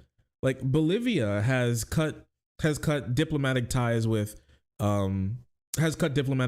Israel. Many other countries are mulling that over or pulling money from or being really cautious about it. And lots of people are being like, we don't want to continue funding Israel and their hyper religious, far right genocidal apartheid state that they're keeping to the detriment of millions of human beings that they've stolen land from. Okay. So that's what we're working with right now. I don't agree with the Iranians. I think a lot of the shit that they're doing is really terrible, and funding Hamas is really, really terrible, right? Criminal, even. But if we're going to talk about just like winning a war, you can want them to not win the war, but Israel's winning the war by having no restraint at all, and also being perfectly fine bombing refugee camps and hospitals and the like. Who knows, right? Because it's a dynamic and fluid situation, but I don't think there's any reason for despair. This could well be the last gasp of the brutal dictators. You know, I'm not overwhelmingly naively optimistic about that, but the Abraham Accords were a major step forward, and they're not dead yet. And so I'm hoping that countries like the United Arab Emirates and Saudi Arabia, who would have signed the Abraham Accords if they would have been approached properly, let's say by the Biden administration 2 years ago, I think they may still be on board. I think that's possibly still salvageable. And so there's room for hope even on that side of the equation. Well, that's true. The United Arab... Well, the thing is, like, the more Israel bombs schools and hospitals and refugee camps, the harder it is to make those accords possible. And that was Hamas's goal. And Israel's playing right into like terrorist hands by being a terrorist state. So there's that from Jordan. On top of, I want to return to this, to Dr. Yassir on this issue before we talk a little bit more about a recent interview that he did with Piers Morgan, Jordan Peterson, that is. So the reality is that this type of one-sided reporting and this type of narrative in which only one side is perceived as the victim and the other side is completely ignored, it is about time we demolish this narrative. Let us take a look at the full picture. Fact of the matter is that our Palestinian brothers and sisters, their land, their lives, their peoples have been taken over for 3 generations. For how long will they remain like this? The world has been completely ignoring their plight. I have visited that land multiple times. I've interacted with the Palestinians. Why is there a Palestinian diaspora around the world? Over 10 million Palestinians are scattered around the world. Their ancestors have keys to their homes. How come nobody looks at them? Nobody sees their stories. Nobody sees that Gaza is the largest open-air prison in the world. Do you know who said this? Our own President Jimmy Carter of America. This is true. This is very true. With that being said, Jordan Peterson then went on to Piers Morgan a day ago to talk about some of these issues and to reflect on his "Give 'em hell" tweet. Let's take a look. October the 7th, you tweeted, "Give them hell, Netanyahu. Enough is enough." And you got... That is true. So I would ask Jordan Peterson, are Gazans living in hell yet? Is that a big enough hell for you? Is watching entire generations and bloodlines being wiped off the face of the earth, is that hell enough for you? I just wanted to know, is it close to hell on earth enough, or do things need to get worse? Is being systematically taken from your home and tortured in the West Bank, is that hell enough, or does it need to get worse? I just want to know. Got some blowback for that, as everybody Yeah, a lot. says anything about this. Were you surprised by the scale of the blowback? Do you wish you'd phrased that tweet differently? Do you have any regrets about it? Well, you know, Twitter is a very complicated social media platform, and it's been difficult for me to learn how to use it wisely. And apparently you know the idea about the best way to get good at something is to fail and fail fast. Apparently that's his goal with Twitter, because this guy literally tweets every hour, multiple times an hour, for all of his waking hours. It kind of blows my mind how this man has time for his like family or anything, or to have a job or do interviews with the amount of time this man tweets. It wouldn't shock me right now if he's tweeting, like at the moment, if they would zoom out and he has his phone in his hand, and every time he looks down, he's taking a look at his keyboard, or like looking for something else to retweet. Like it would not shock me at all at this point in time. He's so weird. And I'm not alone in that, because it's difficult to be wise on Twitter. Now, what I'm trying to learn is when a tweet is appropriate and when a long-form commentary is appropriate. And the rule, I think, is something like the higher the stakes, the more likely that the long-form commentary is necessary. And really, the more important something is that I'm talking about, the more I should probably actually talk about it and not write weird tweets about it. You know what? At least he's learning. It would have been better had because I did release a YouTube video where I explained some of what we already talked about. I saw it, and that was received much better, let's put it that way, but it also gave me a chance to elaborate my argument. And so what it highlighted for me, and I felt, I was very taken aback by what happened in Israel. And I was also appalled because in my estimation, it was unnecessary. As I said, the Abraham Accords could have been extended earlier, and maybe this wouldn't have been necessary. And so I allowed myself to express some sentiment at that point without providing context, and that wasn't as good as providing the context. And I'm rethinking Twitter overall at the moment about how to use it. Elon has taken off the character limit, and he's also made it possible. He's just yapping about how, well, it's really hard to use Twitter and I don't know how to use Twitter correctly yet, so I'll just say really inflammatory things and then just disappear and not elaborate, and people getting mad at me. Well, listen, it's just like a problem with the platform, guys. Not me, I promise. To distribute video, and so it no longer has to be a place where impulsive exchanges can occur rapidly, and I'm trying to reconfigure how I use it. I'm much happier with the video. Now, I was upset because I had developed somewhat of a Muslim following on YouTube, and I was very happy about that. A lot of people on the Islamic side of the world were watching my biblical lectures, for example, and and I've had extensive conversations with Muslims on my YouTube channel, and I burnt some of that up, and I'm not sure I did that. Well, I would say I'm certain I didn't do that in the most productive manner. And so, do I regret it? It would have been better to do the long form, to have done the long form to begin with, And Twitter invites and rewards a certain amount of impulsivity, and it wasn't,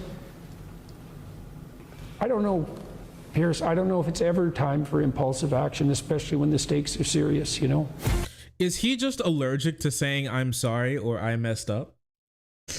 Or I regret the thing that I did? Is he just like so content brained at this point that he can't possibly imagine giving up the idea of him doing something wrong? So just being like, yeah, I fucked up there. I regret doing that. It has to, well, I didn't do it intentionally, or I guess I should have waited and did something else. Well, maybe if I had to do it again, I would do something. But like, do you regret it? He just wouldn't say, yes, I regret it. Yeah, it is a lot of arrogance. It's kind of wild, isn't it? The sound of self-centeredness, of never being able to simply just say, I messed up, I'm sorry. Because that's what people are looking for. That's all a lot of people want, is just, I messed up, I'm sorry. But he just can't do that. He can't bring himself to just say that. So that's just how it is. You are done for a lot of us, Jordan. You pick your side. You are part of a system. Stop chewing your words. I admire this gentleman's mind. However, a simple analogy would do instead of blaming most of it on Twitter. It's Twitter's fault. How can you trust the words of a fool who doesn't even know how to use Twitter? They're cooking him in this comment section. People don't change. They just act from time to time, Mr. Peterson. In emotional situations, also actors fall to their original pattern. You won't make forget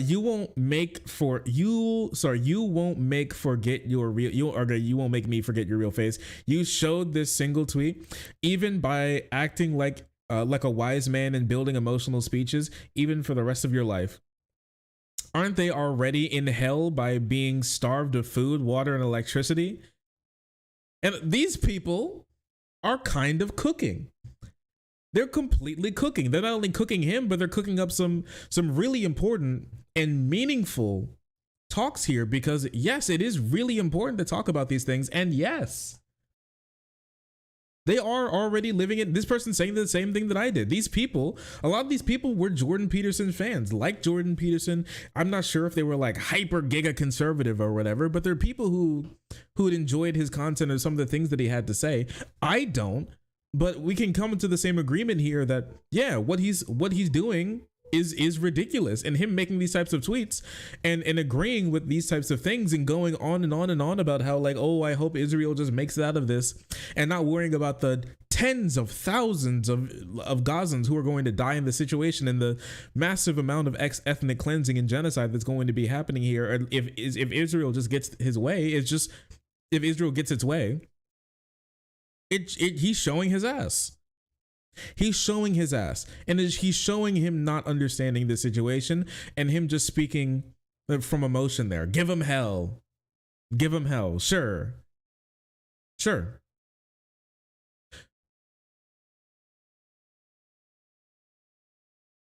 You either die a hero, live long enough to see yourself become the villain. The thing that this poor chatter doesn't understand is that Jordan Peterson was always the villain. Oh, also, baby doll, the pizza is here. You want me to get it? Okay. Thank you, babe.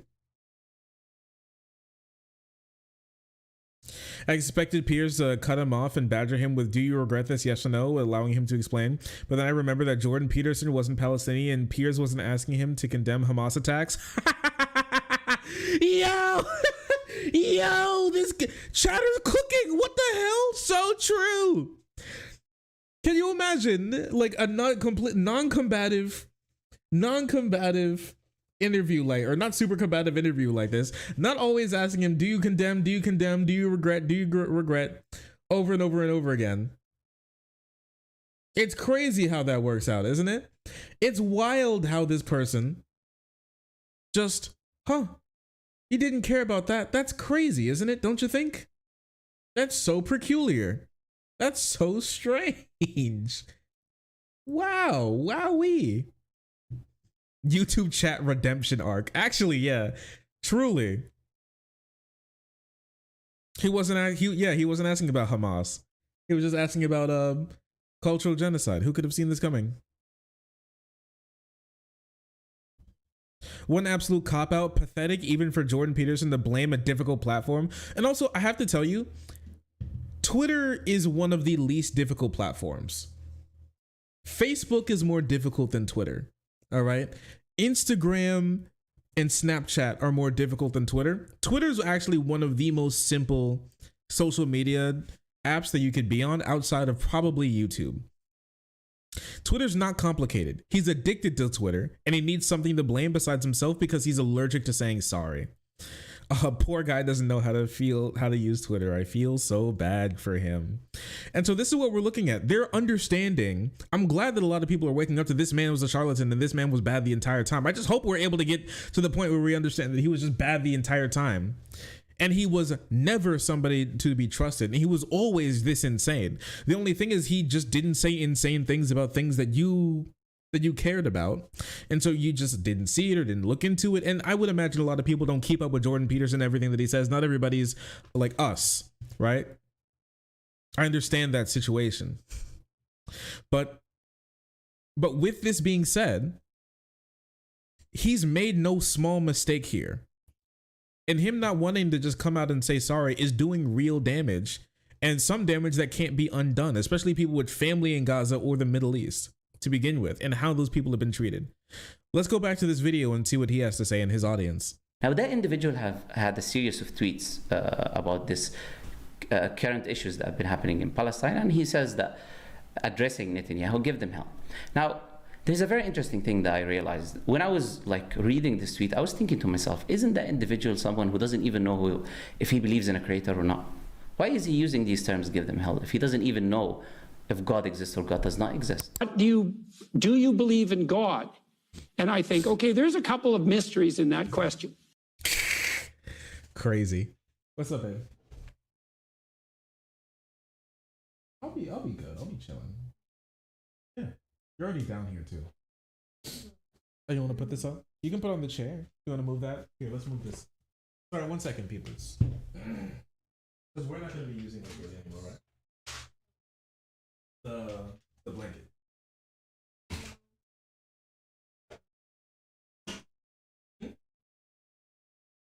Sure.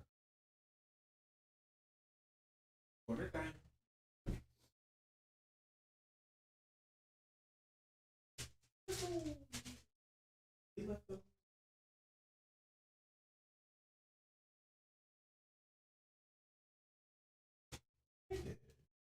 I think it's us. We do those things. Yes, it is. It's all we. We're in this together, babe.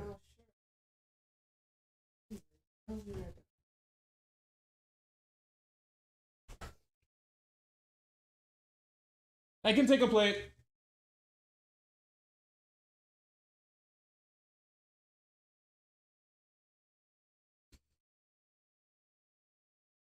What do we land on for toppings? Pepperoni, Italian sausage. You all seen him in the video who's not able to, he doesn't know what the word God means, he doesn't know what the word you means. So on what basis are he using these terms? But what is even further, what is even more and more and more hilarious and funny is the fact that this individual has been recently on an interview and he was asked, do you believe in hellfire? And he said, I don't know. He said this is the limit, his knowledge is limited, it does not reach that place. He doesn't even know whether hellfire exists or not. Do you believe there's a hell? And words, and he does not even believe that hellfire exists. On what basis is he saying to Netanyahu, give them help? That is completely absurd. Now that individual, this is the last days, this is the last years that he is upon earth. He's an old man, he's reaching the end of his life, and sooner or later God is going to take his soul.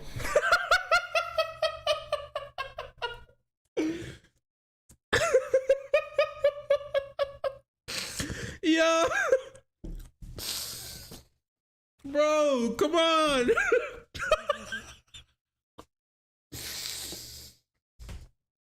He said, guys, don't cook him too hard. He doesn't have much time left. Look at him. Look at him. Look at his wrinkles. Look at the way he talks. He's an old man. God will remove him soon, inshallah. Just like any other human being dies on this earth. Now that individual, when he dies, he will realize that actually hell is a real place. And I'm giving him glad tidings that that place will be prepared for him. As that place is prepared for the people of injustice. It is prepared for the people who want innocent civilians to be killed, who want people to be further oppressed, who is telling a government who has a military to attack and completely kill innocent civilians who have no weapons, who have no army, who cannot defend themselves. Now, hellfire is a real place, and it is waiting for you when you reach the end of your life. You will realize Holy. He's going so hard. Yeah, I mean, I have to say the same thing. Everybody who supports this type of stuff. Yeah, absolutely. Absolutely. Yeah, God will give you hell.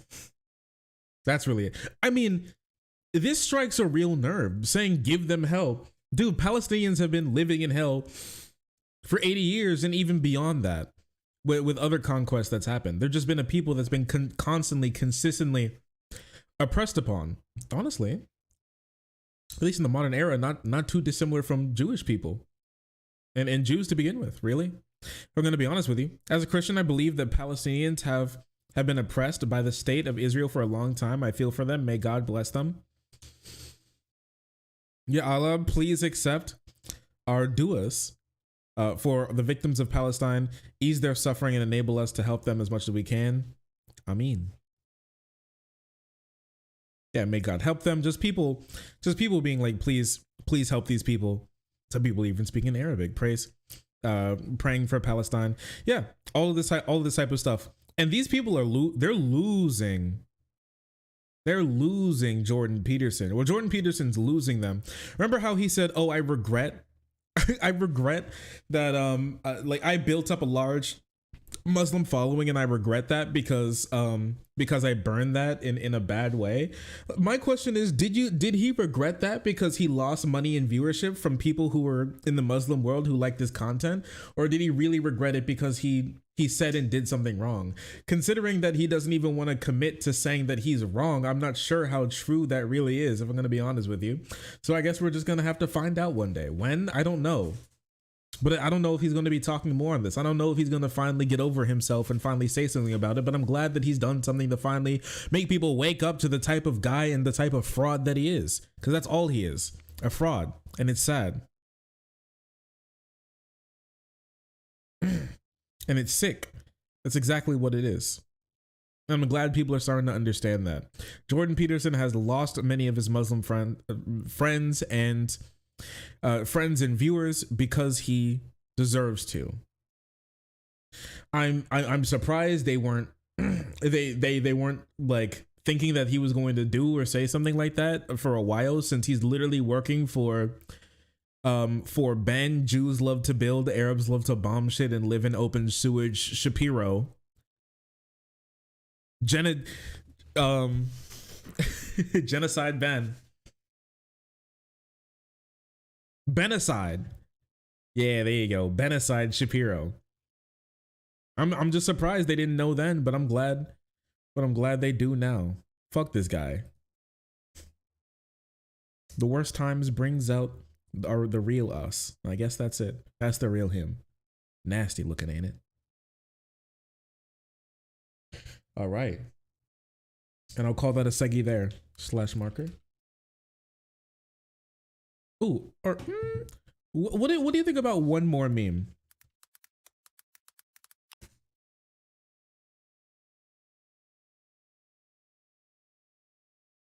What do you think about one more meme? Looking at like the comment section of the video that he posted. If he posted one. Did he post one? Why you're hopeless and miserable. Yeah, it's so true. He doesn't post it. He really doesn't post that much.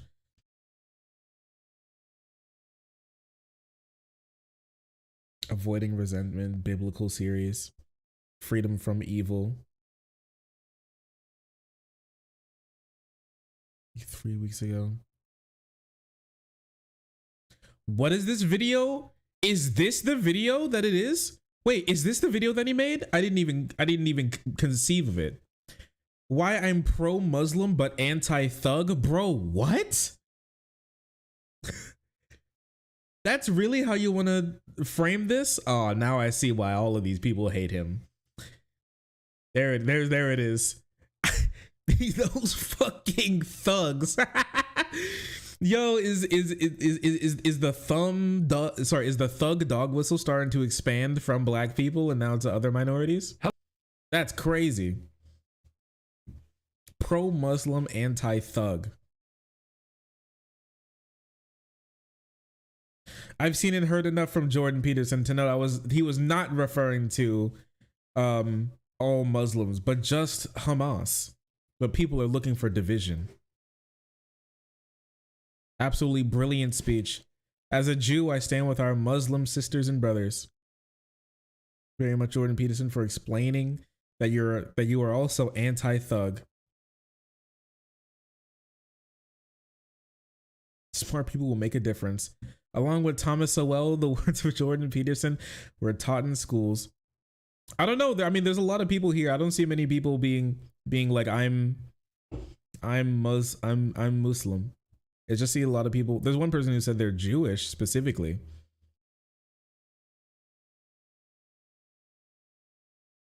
There's one person that said he's Iranian born. I think this is what he means by the comment section of his own video being much sweeter to him.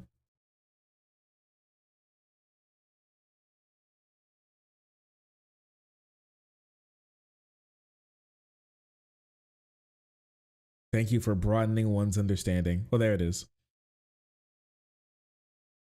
All right. Oh, one more thing that we have to check. Yo, can anybody see the like to dislike ratio? I don't have a like to dislike ratio thing. Wait. YouTube dislike extension.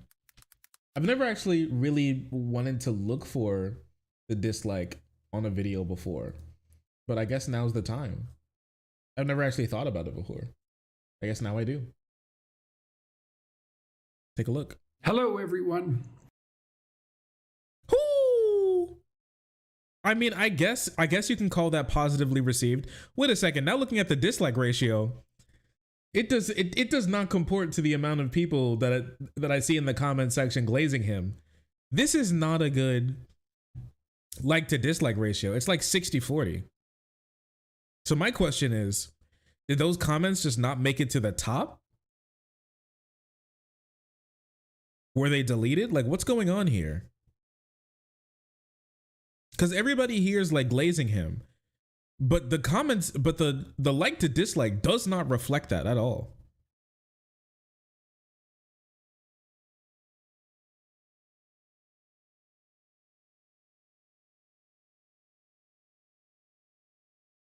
You're revolving around the main point. Believe that you're smart and know that having advice. I as a Muslim truly appreciate your efforts trying to unify people of the book, but it's not so simple. You really need to teach yourself more about this issue if you really want to contribute to solving the problem. Well, there you go.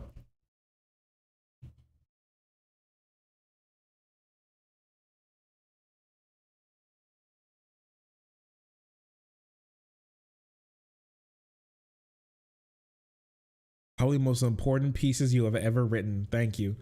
Yeah, I want to see what's with these comments. This is so strange. Do you think that they're deleting comments? Probably, possibly, or the type of comments that are being left that aren't pro Jordan Peterson are ones that get automatically deleted, because there's no possible way. You do a great Christian impersonation, Mr. Peterson. Holy shit. There's no way you have 21,000 dislikes on this video, but nobody's saying it. Okay. All right, Mr. Peterson. Sure, I bet. Probably IDF bots. It's possible. It's possible. Well, there you go. Jordan Peterson has lost his Muslim fan base in many ways. I'm glad that they finally woken up to what's going on there. So weird.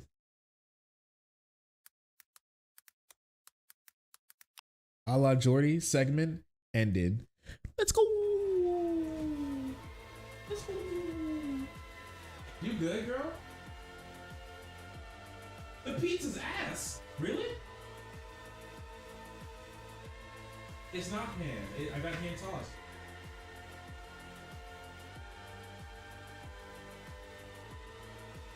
Wait, this pizza is ass. Why?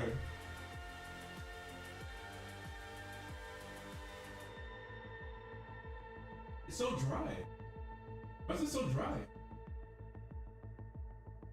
That's why you look like that.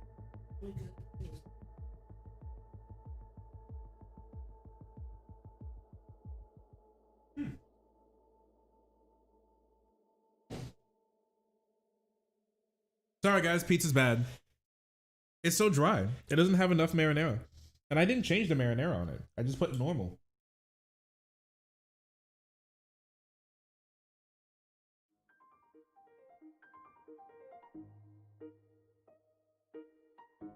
How'd they make it taste like frozen pizza? That's crazy.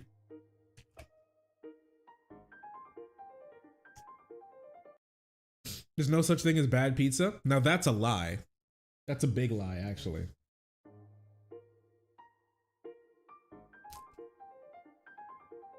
Okay then.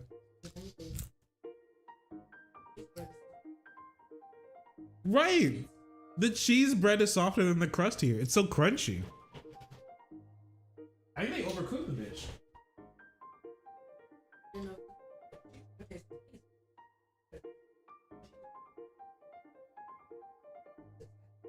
They overcooked our pizza.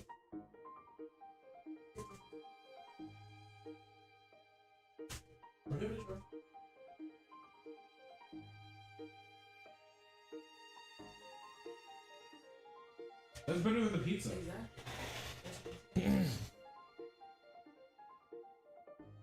Terrible. Terrible. Where'd you order from? Domino's? Yeah.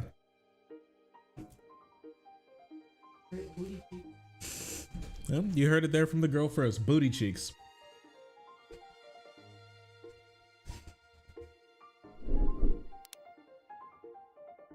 Not enough soft, and it's overcooked. It's overcooked. Well,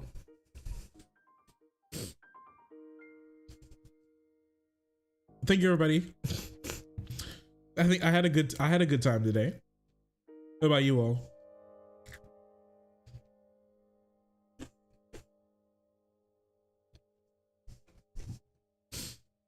We had some great stuff today.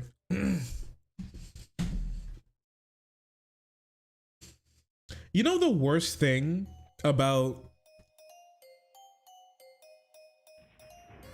like the online sort of idea of what, like the online sort of space with this war going on, is that it's boosted up some of the worst human beings on like in the space.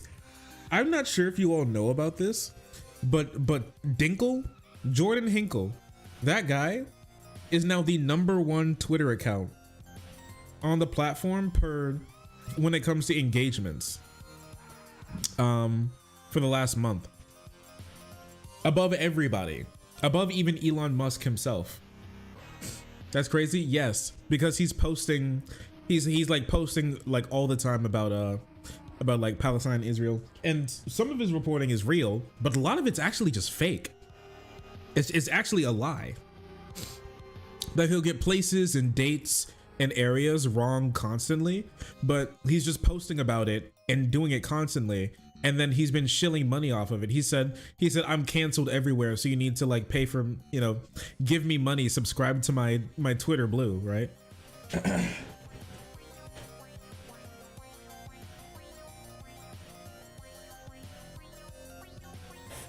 And so that's just what's been going on, yeah.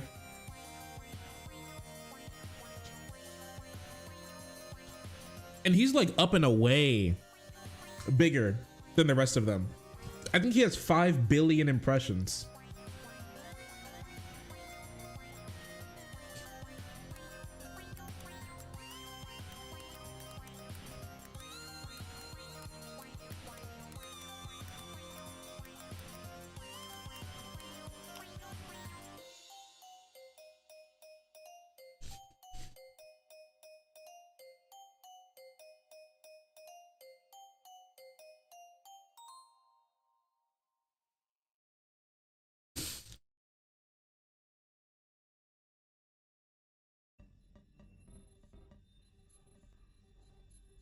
I can't find it at the moment.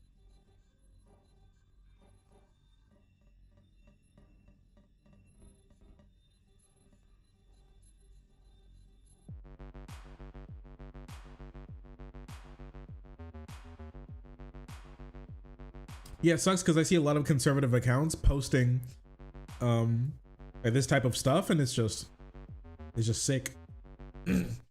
It's sick and twisted. So I'm gonna keep it real with you. But I love you all. But that's all I got for the night. I really appreciate you. It's been great. And I may not see you tomorrow. I may have to take a break for tomorrow. So you might not see me tomorrow, frogs. It's girlfriend day. She says I'm not allowed to work tomorrow. So goodbye guys. See you like the day after or the day after that, one of the two.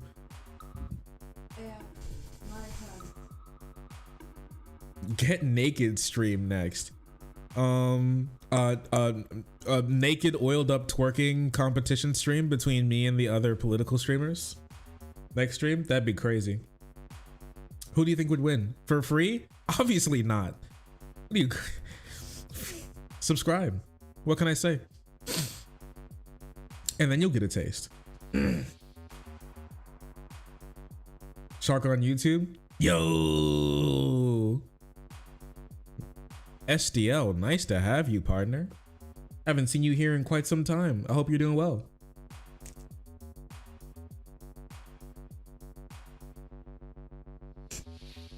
Bust out them toes. No.